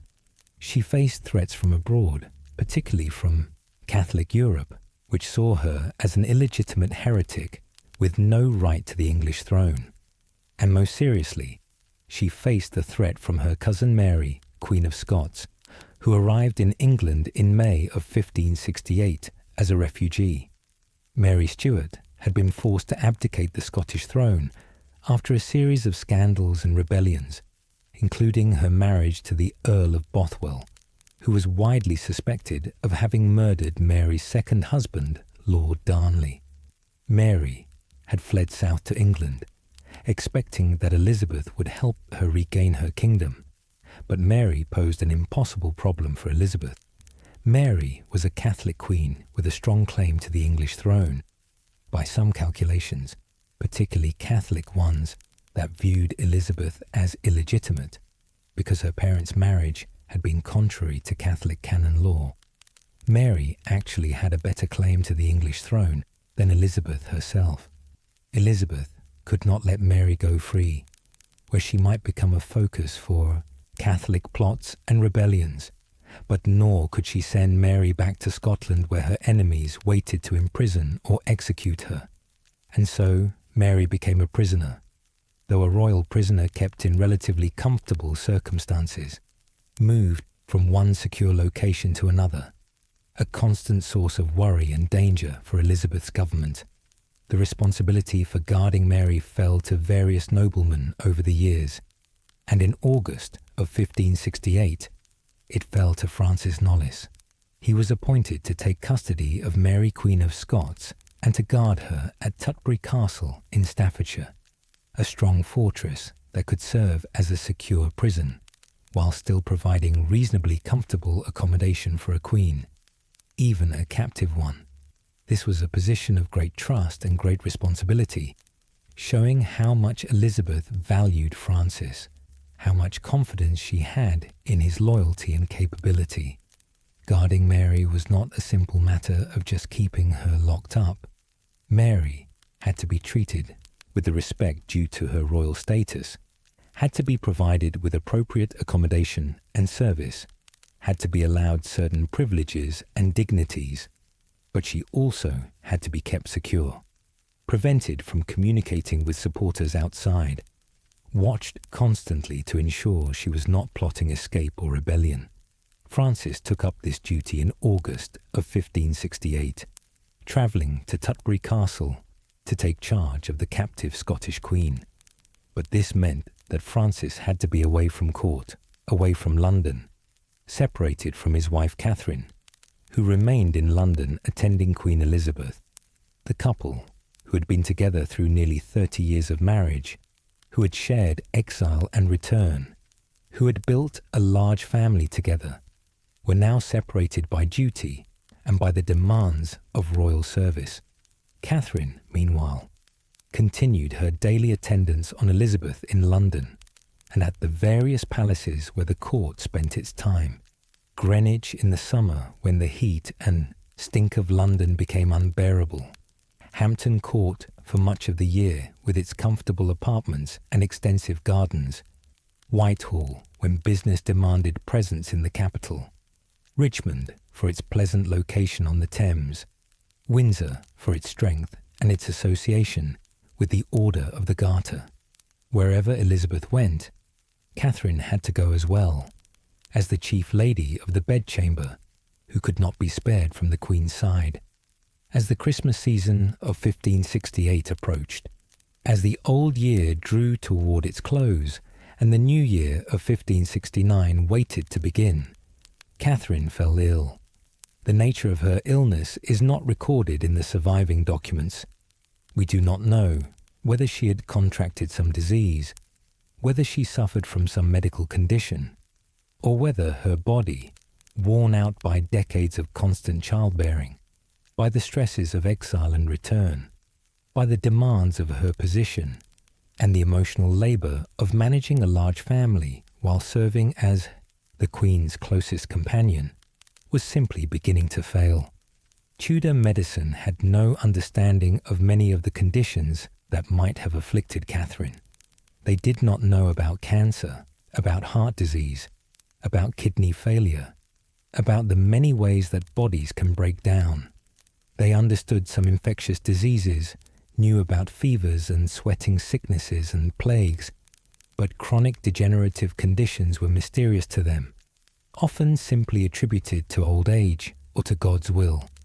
Whatever the cause, Catherine's condition worsened as late December turned into January of 1569. She was about 44 or 45 years old, not an exceptionally old age even by Tudor standards, though certainly middle-aged in a time when life expectancy was considerably shorter than it is in the modern world. Many people lived into their 60s or even their 70s in Tudor England, but many others died younger, worn down by disease, by hard living, by the countless ways that life could shorten even for those who were wealthy and well-fed. As Catherine's condition deteriorated, as it became clear that she was seriously ill and might be dying, Francis desperately wanted to come to her side. He wanted to leave his post at Tutbury, where he was guarding Mary Queen of Scots, and travel to London, or to wherever Catherine was, to be with his wife in what might be her final days, to hold her hand and comfort her and say goodbye if it came to that. Francis sent messages to the Queen, asking for permission to leave his post temporarily, explaining that his wife was gravely ill, requesting that he be allowed to come to her. But Queen Elizabeth refused. She needed Francis to remain at his post, guarding Mary Queen of Scots. The security of the kingdom, the Queen's own safety, required that Mary be kept secure and that Francis not abandon his responsibility, not even for such a personal reason as a dying wife. This decision by Elizabeth has been seen by some historians as cruel, as an unnecessary hardness, as a failure to show compassion for the husband of her most trusted companion. Surely the Queen could have found someone else to guard Mary for a few weeks, while Francis visited his dying wife. Surely the security of the kingdom would not have collapsed if Francis had been allowed to say goodbye to Catherine. But perhaps Elizabeth could not bear to let Catherine go, could not accept that her dearest friend and companion, her cor Otto, her beloved cousin and possibly her half-sister, was dying. Perhaps she thought that if she kept everything normal, if she insisted that Francis stay at his post and Catherine stay at hers, then somehow Catherine would recover and everything would continue as before. Perhaps Elizabeth was in denial, refusing to face the reality of Catherine's impending death. Or perhaps Elizabeth, who had learned early in life to place duty above personal feeling, who had learned that queens cannot always indulge their emotions or allow personal relationships to interfere with the security of the kingdom, simply believed that the security of the realm had to take precedence over personal relationships, no matter how dear. Mary Queen of Scots was the most dangerous person in England, the focus of every Catholic plot and scheme, the alternative queen that England's enemies would rally around if they could. Keeping Mary secure was not just important, it was vital, essential, a matter of England's safety and Elizabeth's own survival. And so Francis remained at Tutbury Castle, hundreds of miles from London, separated from his dying wife by distance and by duty, sending anxious messages asking about Catherine's condition, expressing his distress and his desperate wish to be with her, but ultimately obeying his Queen's command to stay at his post. Catherine died at Hampton Court Palace on the 15th of January, 1569. She was in the Queen's apartments, in that place where she had served Elizabeth so faithfully for 10 years, surrounded by the familiar rooms and furnishings of the royal household that she had managed so well. We can hope that the Queen was with her at the end, that Elizabeth held her hand and comforted her, that Catherine did not die alone even though her husband could not be there, that she had the comfort of knowing that her cousin and Queen was present in her final moments. Queen Elizabeth was utterly devastated by Catherine's death. She had lost her closest female companion, the woman who had known her best and longest, who had served her most intimately, who had been her connection to her mother's family and possibly to her father as well. Elizabeth had very few people she truly trusted, very few people she allowed close enough to see her vulnerabilities and weaknesses, and Catherine had been chief among them. Catherine's death left a hole in Elizabeth's life and in her household that could never truly be filled. The Queen would appoint other women to serve as chief lady of the bedchamber, would find other companions and attendants, but none would ever quite replace Catherine. None would have that same combination of family connection, shared history, absolute loyalty, and intimate understanding that Catherine had provided. Elizabeth made sure that Catherine was given a funeral worthy of her service and her position. The Queen paid for Catherine's funeral herself, and she did not stint on the expense. The final bill came to £640, 2 shillings and 11 pence, an enormous sum for the time, far more than would normally be spent on the funeral of even a high-ranking courtier's wife. To put this in perspective, a prosperous gentleman might have an annual income of £50 to £100 per year, so £640 represented multiple years of income for a wealthy family.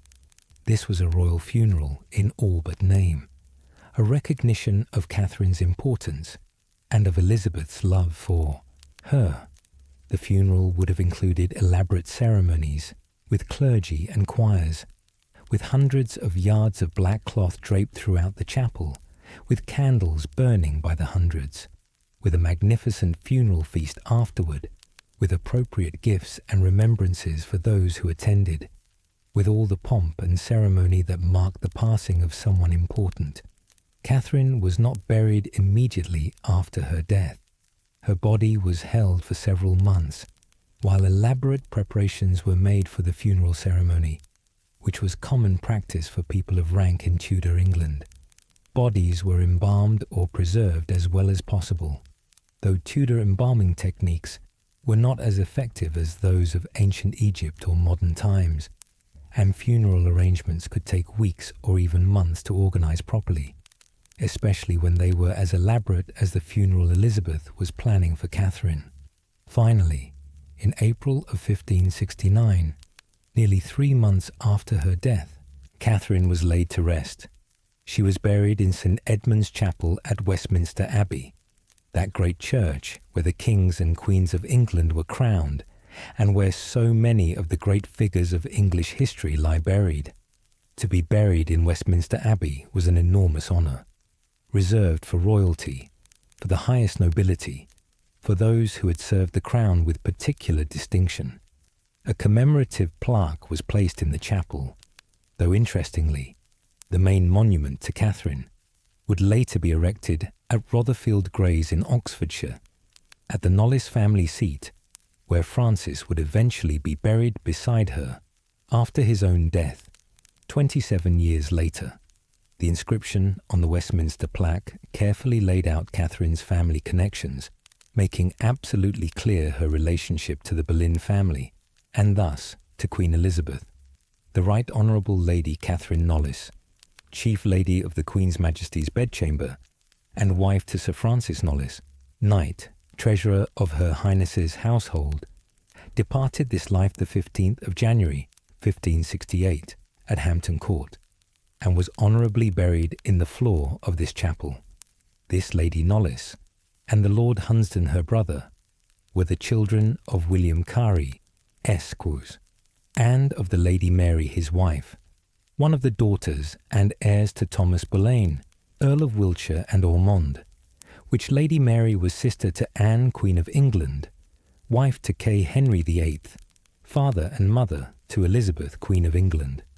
The inscription gives the year as 1568, but this is using the old calendar system in which the new year did not begin until March 25th, Lady Day. By our modern calendar, which begins the year on January 1st, Catherine died in 1569, but the essential information is all there. Her position as Chief Lady of the Bedchamber, her marriage to Francis Knollys, her descent from Thomas Boleyn, through her mother Mary, Mary's relationship to Anne Boleyn, and Anne's relationship to Queen Elizabeth.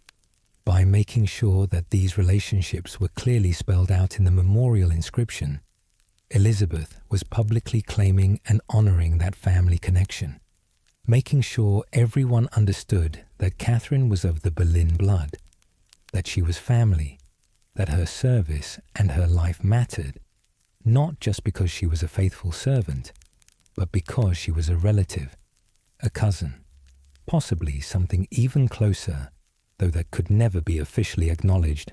Francis Knollys, still at Tutbury guarding Mary Queen of Scots, received the news of his wife's death and burial with profound grief.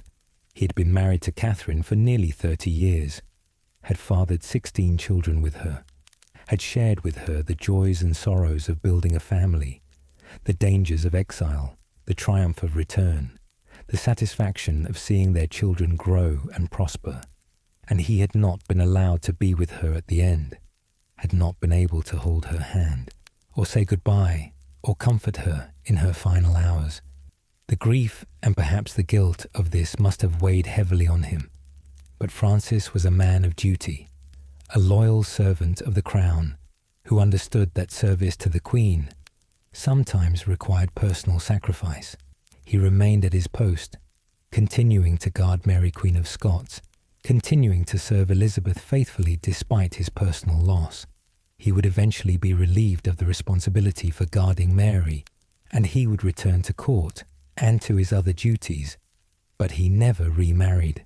Francis Knollys lived on as a widower for 27 more years after Catherine's death, continuing his service to Queen Elizabeth throughout her long reign. He held various important positions.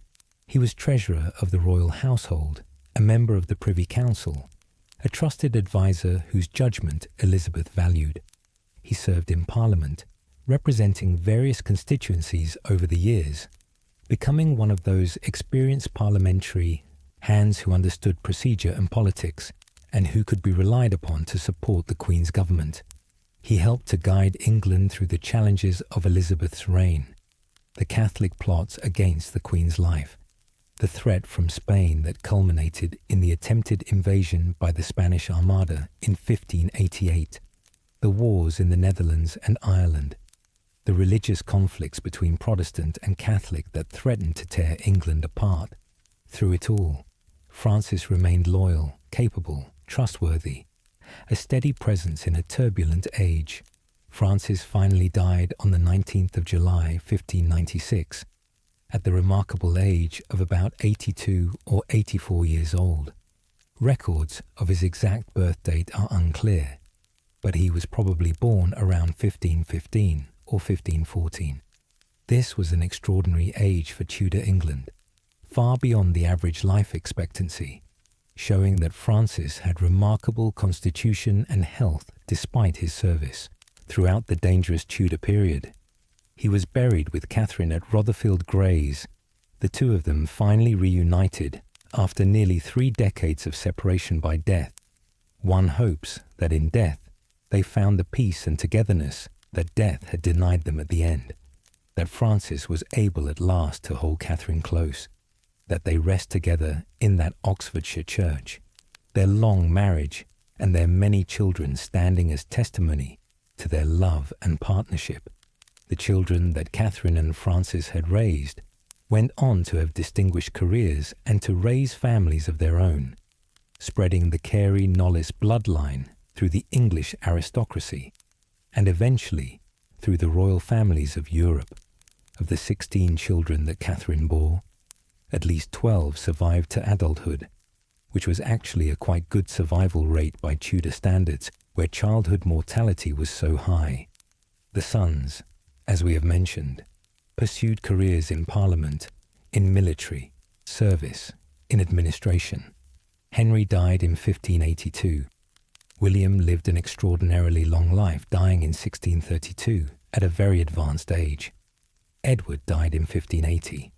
Robert lived until 1626. Richard died in 1596. Thomas, who was governor of Ostend, died in 1596. Francis the Younger lived until 1648, surviving well into the English Civil War period, living long enough to see King Charles III and Parliament go to war. living through extraordinary changes in English politics and society. The daughters made marriages that connected the Knollys family to other important families of Elizabethan and Jacobean England. Mary married Edward Stalker and died in 1593. Elizabeth married Sir Thomas Layton and lived until about 1605. Anne married Thomas West, Lord de la Warr, and died in 1608. The younger Catherine married Gerald Fitzgerald and later Philip Butler, dying in 1620.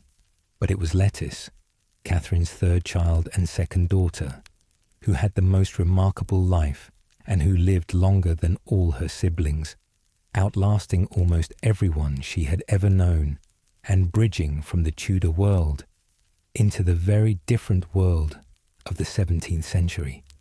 After Catherine's death in 1569, after the scandal of her banishment from court in 1565 had faded somewhat, Lettice continued her life as the wife of Walter Devereux. But Devereux's fortunes declined in the 1570s. He was sent to Ireland in 1576 by Queen Elizabeth to subdue Ulster and to plant English settlers there, part of England's ongoing attempts to control Ireland and suppress Irish resistance to English rule. This Irish expedition went badly, with English soldiers dying from disease and Irish attacks, with money running short, with Devereux becoming increasingly frustrated and desperate. Walter Devereux died in Ireland in September of 1576, officially from dysentery, though rumours immediately began to circulate that he had been poisoned, possibly at the instigation of Robert Dudley, Earl of Leicester, who supposedly wanted to clear the way to marry Lettice. Whether these rumours had any truth or were simply the kind of dark speculation that always surrounded sudden deaths, we cannot know.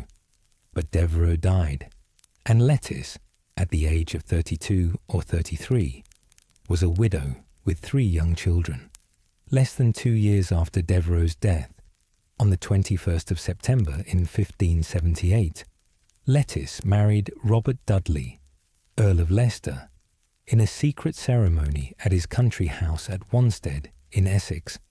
The marriage was conducted by a chaplain who was sworn to secrecy, with only a handful of witnesses present, all of whom were also sworn to keep the marriage secret. Leicester had married Lettice secretly because he knew that Queen Elizabeth would be absolutely furious when she found out, and he wanted to delay that fury for as long as possible. Why did Leicester marry Lettice? By 1578, Leicester was 45 years old, and it had become clear that Queen Elizabeth was never going to marry him, despite their long relationship and despite Leicester's hopes and dreams. Elizabeth had kept him dangling for nearly 20 years, giving him favour and honours and spending hours every day in his company. But she would not take the final step of actually marrying him. She needed to remain unmarried for political reasons, or perhaps she had deep psychological reasons for refusing to marry anyone. But whatever her reasons, it was clear by the late 1570s that marriage with Elizabeth was not going to happen. Leicester wanted an heir, wanted legitimate children to inherit his titles and properties. His first marriage, to Amy Robsart, had produced no surviving children, and Amy had died in 1560 in mysterious circumstances that had caused a huge scandal at the time. Leicester had remained unmarried for 18 years after Amy's death, probably hoping that he would eventually marry Elizabeth, but now he had accepted that this would never happen and had decided to marry Lettice to ensure he would have children. And Lettice, perhaps she was in love with Leicester, drawn to this charming, handsome, powerful man who was the Queen's favourite and one of the most important figures in the kingdom. Or perhaps it was a calculated decision, a chance to marry wealth and power and importance, to become a countess, to be the wife of the man who was arguably the second most important person in England after the Queen herself.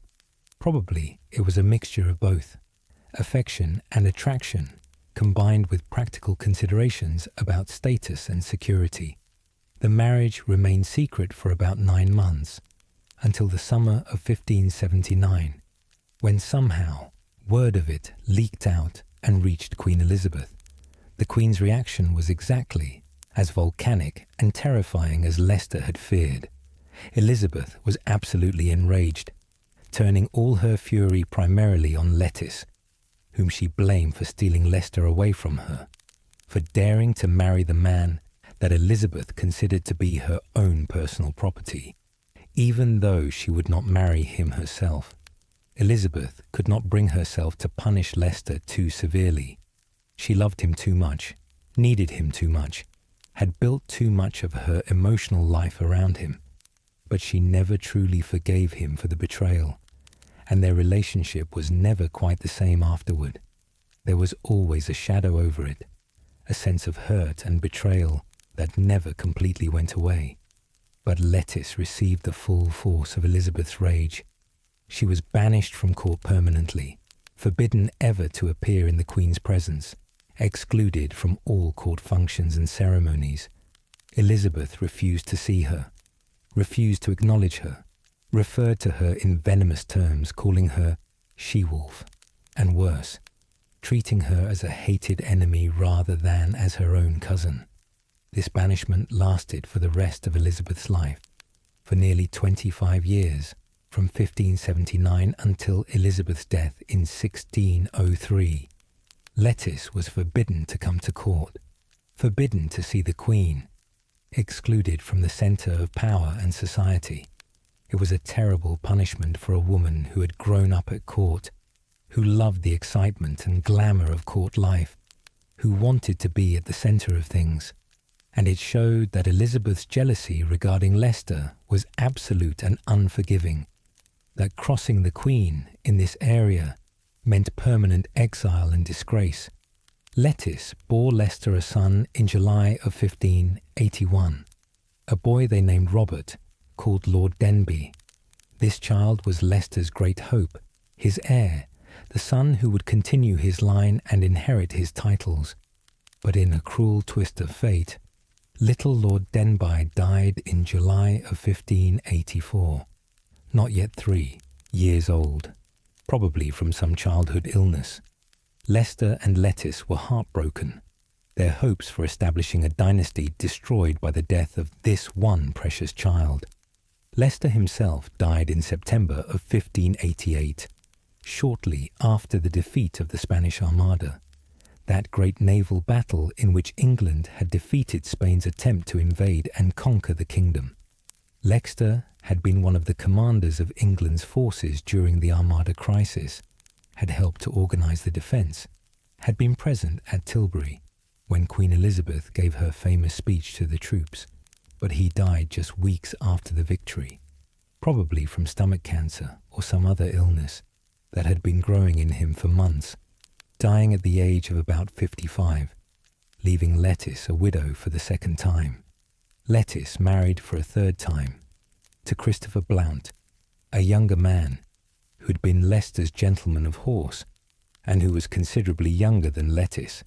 This marriage lasted until 1601, when tragedy struck Lettice again in a terrible way that must have reminded her of her grandmother Mary Boleyn's losses in the Boleyn catastrophe of 1536. Lettice's son from her first marriage, Robert Devereux, who had become the second Earl of Essex after his father's death, had grown into a handsome, charming, ambitious young man who became one of Queen Elizabeth's great favourites in the 1590s. The ageing Queen, now in her 60s, seemed to fall half in love with Essex, who was about 40 years younger than her, who represented youth and energy and excitement in an increasingly elderly court. She showered him with favour and honours, making him Earl Marshal, sending him on military expeditions, tolerating his arrogance and his temper in ways she would not have tolerated from almost anyone else. But Essex was reckless and proud, unable to accept criticism or constraint. He quarrelled with Elizabeth over various matters, including his disastrous military expedition to Ireland in 1599, which failed completely in its objectives and left Essex looking incompetent and foolish. When the Queen demanded explanations, Essex burst into her private chambers early one morning, catching Elizabeth before she was dressed or had put on her wig and makeup, seeing her in her natural state, in a moment of vulnerability that she could never forgive. The relationship between Elizabeth and Essex deteriorated rapidly after this.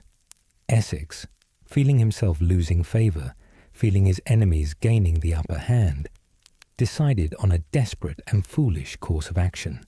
On February 8, 1601, he led a small group of armed supporters in an attempted coup, trying to force his way to the Queen, to make her remove the councillors he hated, to restore his own position by force. The rebellion was a complete disaster, failing within hours. Almost no one joined Essex. The City of London refused to support him, and by evening Essex was barricaded in his house with his few remaining supporters, facing arrest for treason. He surrendered, was taken to the Tower, was tried for treason, and was condemned to death. Queen Elizabeth, despite her former affection for Essex, despite his charm and his youth and his relationship to her, he was distantly related through his mother Lettice's connection to the Boleyns and Careys, showed no mercy. Essex was executed on Tower Green on February 25, 1601, beheaded inside the Tower walls rather than on Tower Hill, a sign that even in his disgrace he was being shown some consideration for his former status. He was 34 years old, dying young, like so many of the Devereux and Knollys and Boleyn and Carey connections seem to do, cut down by his own recklessness and ambition.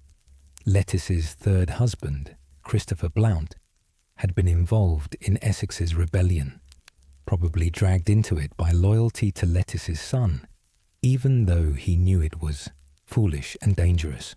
Blount was arrested along with Essex, tried for treason, and executed on March 18, 1601, less than a month after Essex's death.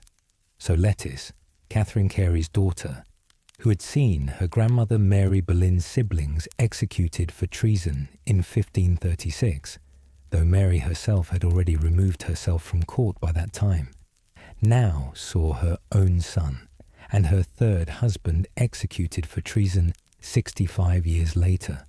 The tragedy and grief must have been overwhelming for Lettice, who was now about 57 years old and who had lost her mother when she was an infant, her father in 1596, her beloved son, Lord Denbigh, in infancy, her second husband Leicester in 1588, and now her eldest son Essex and her third husband Blount, both executed for treason within a month of each other. She had been banished from court for 22 years, excluded from the Queen's presence, treated as an enemy by her own cousin. But Lettice survived even this catastrophe, showing the same resilience and strength that her mother Catherine had shown in surviving the Boleyn disaster and the exile under Queen Mary. Lettice lived quietly for the rest of her life, primarily at Drayton Basset in Staffordshire, far from court and from London, managing her estates, maintaining her dignity, surviving through the rest of Elizabeth's reign and through the entire reign of King James III and into the reign of Charles III. She lived to see the Tudor age end with Elizabeth's death in 1603, to see the Scottish Stuarts inherit the English throne when James the Shriek of Scotland became James III of England. She lived through James's entire 22-year reign, through the gunpowder plot of 1605, through the King James translation of the Bible, through the early colonization of America with the founding of Jamestown in 1607. She lived into Charles III's reign, seeing England move toward the religious and political conflicts that would eventually lead to civil war, though she died before the war actually broke out. Lettice Knollys, daughter of Catherine Carey, finally died on Christmas Day 1634, at the astonishing age of 91 years old. This was an extraordinary age for any era, but particularly for Tudor and Stuart England, where life expectancy was so much shorter than in the modern world. She had outlived almost everyone she had ever known, had seen 3 monarchs reign, Elizabeth, James, and Charles, had witnessed the English Reformation and Counter-Reformation and the establishment of the Church of England, had lived through some of the most dramatic events in English history. She was buried beside Robert Dudley, her second husband, in St. Mary's Church in Warwick, in the beautiful Bedchamber chapel, where Leicester's magnificent tomb still stands. Her own tomb there is also impressive, showing her lying in effigy, a grand monument to a life that had been long, eventful, scandalous, tragic, and ultimately triumphant in its sheer survival. Through Lettice and through Catherine's other children and grandchildren and great-grandchildren, the bloodline descended from Mary Boleyn, through Catherine Carey, spread through the English aristocracy, and eventually, centuries later, it found its way into the British royal family. The current British royal family can trace its descent from Catherine Carey through multiple lines, but 2 are particularly significant. The first line runs through Catherine's daughter Lettice, Lettice's daughter Penelope Devereux, the inspiration for Philip Sidney's poetry, married 3 times and had children through whom the descent passes. Eventually, through various marriages and generations, this line connects to the Spencer family, and through the Spencers to Lady Diana Spencer, who became Diana, Princess of Wales, when she married Prince Charles in 1981. Diana, Princess of Wales, was descended from Catherine Carey through multiple lines, carrying the Boleyn blood into the late 20th century, and passing it on to her 2 sons, Prince William and Prince Harry. And when William married Catherine Middleton in 2011, and when they had children, Prince George, Princess Charlotte, and Prince Louis, those children received double descent from the Boleyns, because Catherine Middleton is also descended from Catherine Carey through different lines. So the current heir to the British throne, Prince William, and his children, the future monarchs of the United Kingdom, carry in their veins the blood of Catherine Carey, the blood of Mary Boleyn, and possibly the blood of King Henry VIII himself, if those old rumours about Catherine's paternity were true. This is one of history's great ironies. Queen Elizabeth I, the daughter of Anne Boleyn, died childless in 1603, and Anne Boleyn's direct line ended with her. The crown passed to the Scottish Stuarts, descendants of Henry VIII's sister Margaret Tudor. Anne Boleyn, who had become Queen of England, whose daughter ruled for 45 years, has no direct descendants alive today. But Mary Boleyn, the lesser sister, who was never queen, who was cast aside after her affair with King Henry VIII, who made a scandalous second marriage for love and was banished from court, Mary's line survived. Through her daughter, Catherine Carey, through Catherine's 16 children, through multiple generations of descendants, Mary Boleyn's blood eventually made its way into the royal family and sits on the British throne today. Anne reached higher. She became Queen of England. Her daughter wore the crown for nearly half a century. But Mary's legacy lasted longer, survived where Anne's did not. It is Mary Boleyn's descendants, not Anne Boleyn's, who will rule Britain in the 21st century and beyond. In the end, Mary's choice of love over ambition, her quiet life away from court, proved to be the more enduring strategy. She died in obscurity in 1543, but her blood flows through the veins of kings and queens 500 years later. Catherine Carey, that woman who might have been King Henry VIII's daughter, who survived the destruction of the Boleyn family, who lived through religious upheaval and exile, who served Queen Elizabeth faithfully as Chief Lady of the Bedchamber, who bore 16 children and raised them to be successful members of Elizabethan society, who died in 1569 after a life of quiet service and devotion. Catherine is the bridge between Mary Boleyn and the modern British royal family. Through Catherine, Mary Boleyn's legacy lived on, generation after generation, century after century, until finally it reached the throne itself. And so, Catherine Carey's story, which began in mystery with whispered questions about her paternity, which continued through tragedy and exile and devoted service, which ended with her death at Hampton Court, while her husband was kept away by duty, ultimately became part of one of history's most enduring dynasties. She was buried at Westminster Abbey with royal honours, mourned by a grieving queen who had loved her, remembered by her many children and grandchildren, and her blood continues to flow through the centuries, connecting Tudor England to the modern world in ways that no one in the 16th century could possibly have imagined.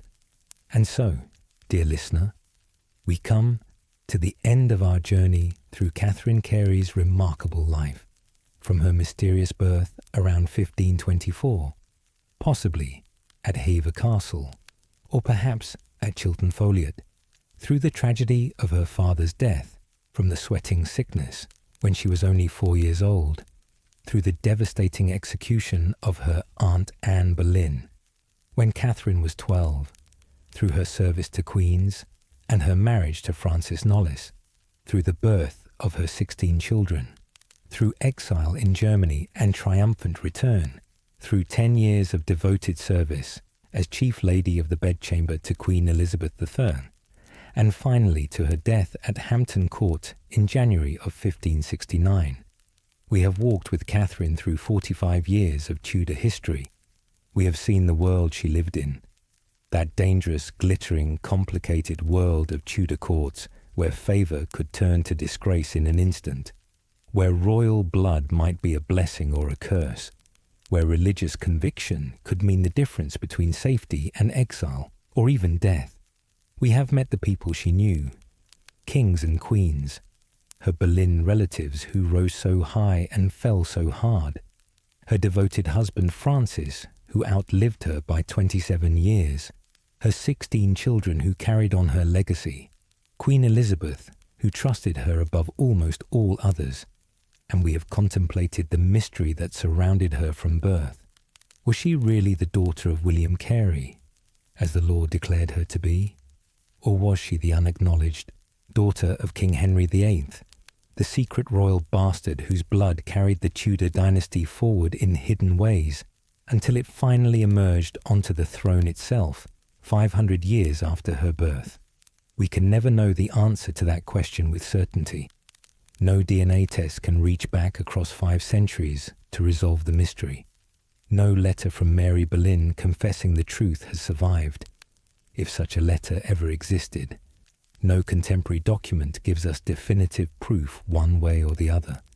We are left with circumstantial evidence, with timing and grants and family resemblances, and the curious favour shown to Catherine and her brother despite their family's disgrace, and we must make our own judgments about what seems most likely.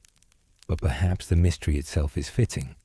Perhaps it is appropriate that Catherine Carey's paternity should remain uncertain, shrouded in the mists of the past, allowing each generation to wonder and speculate and create their own stories about this woman who stood at the centre of so much Tudor history, yet remained always slightly in the shadows, never quite fully visible, never quite completely known.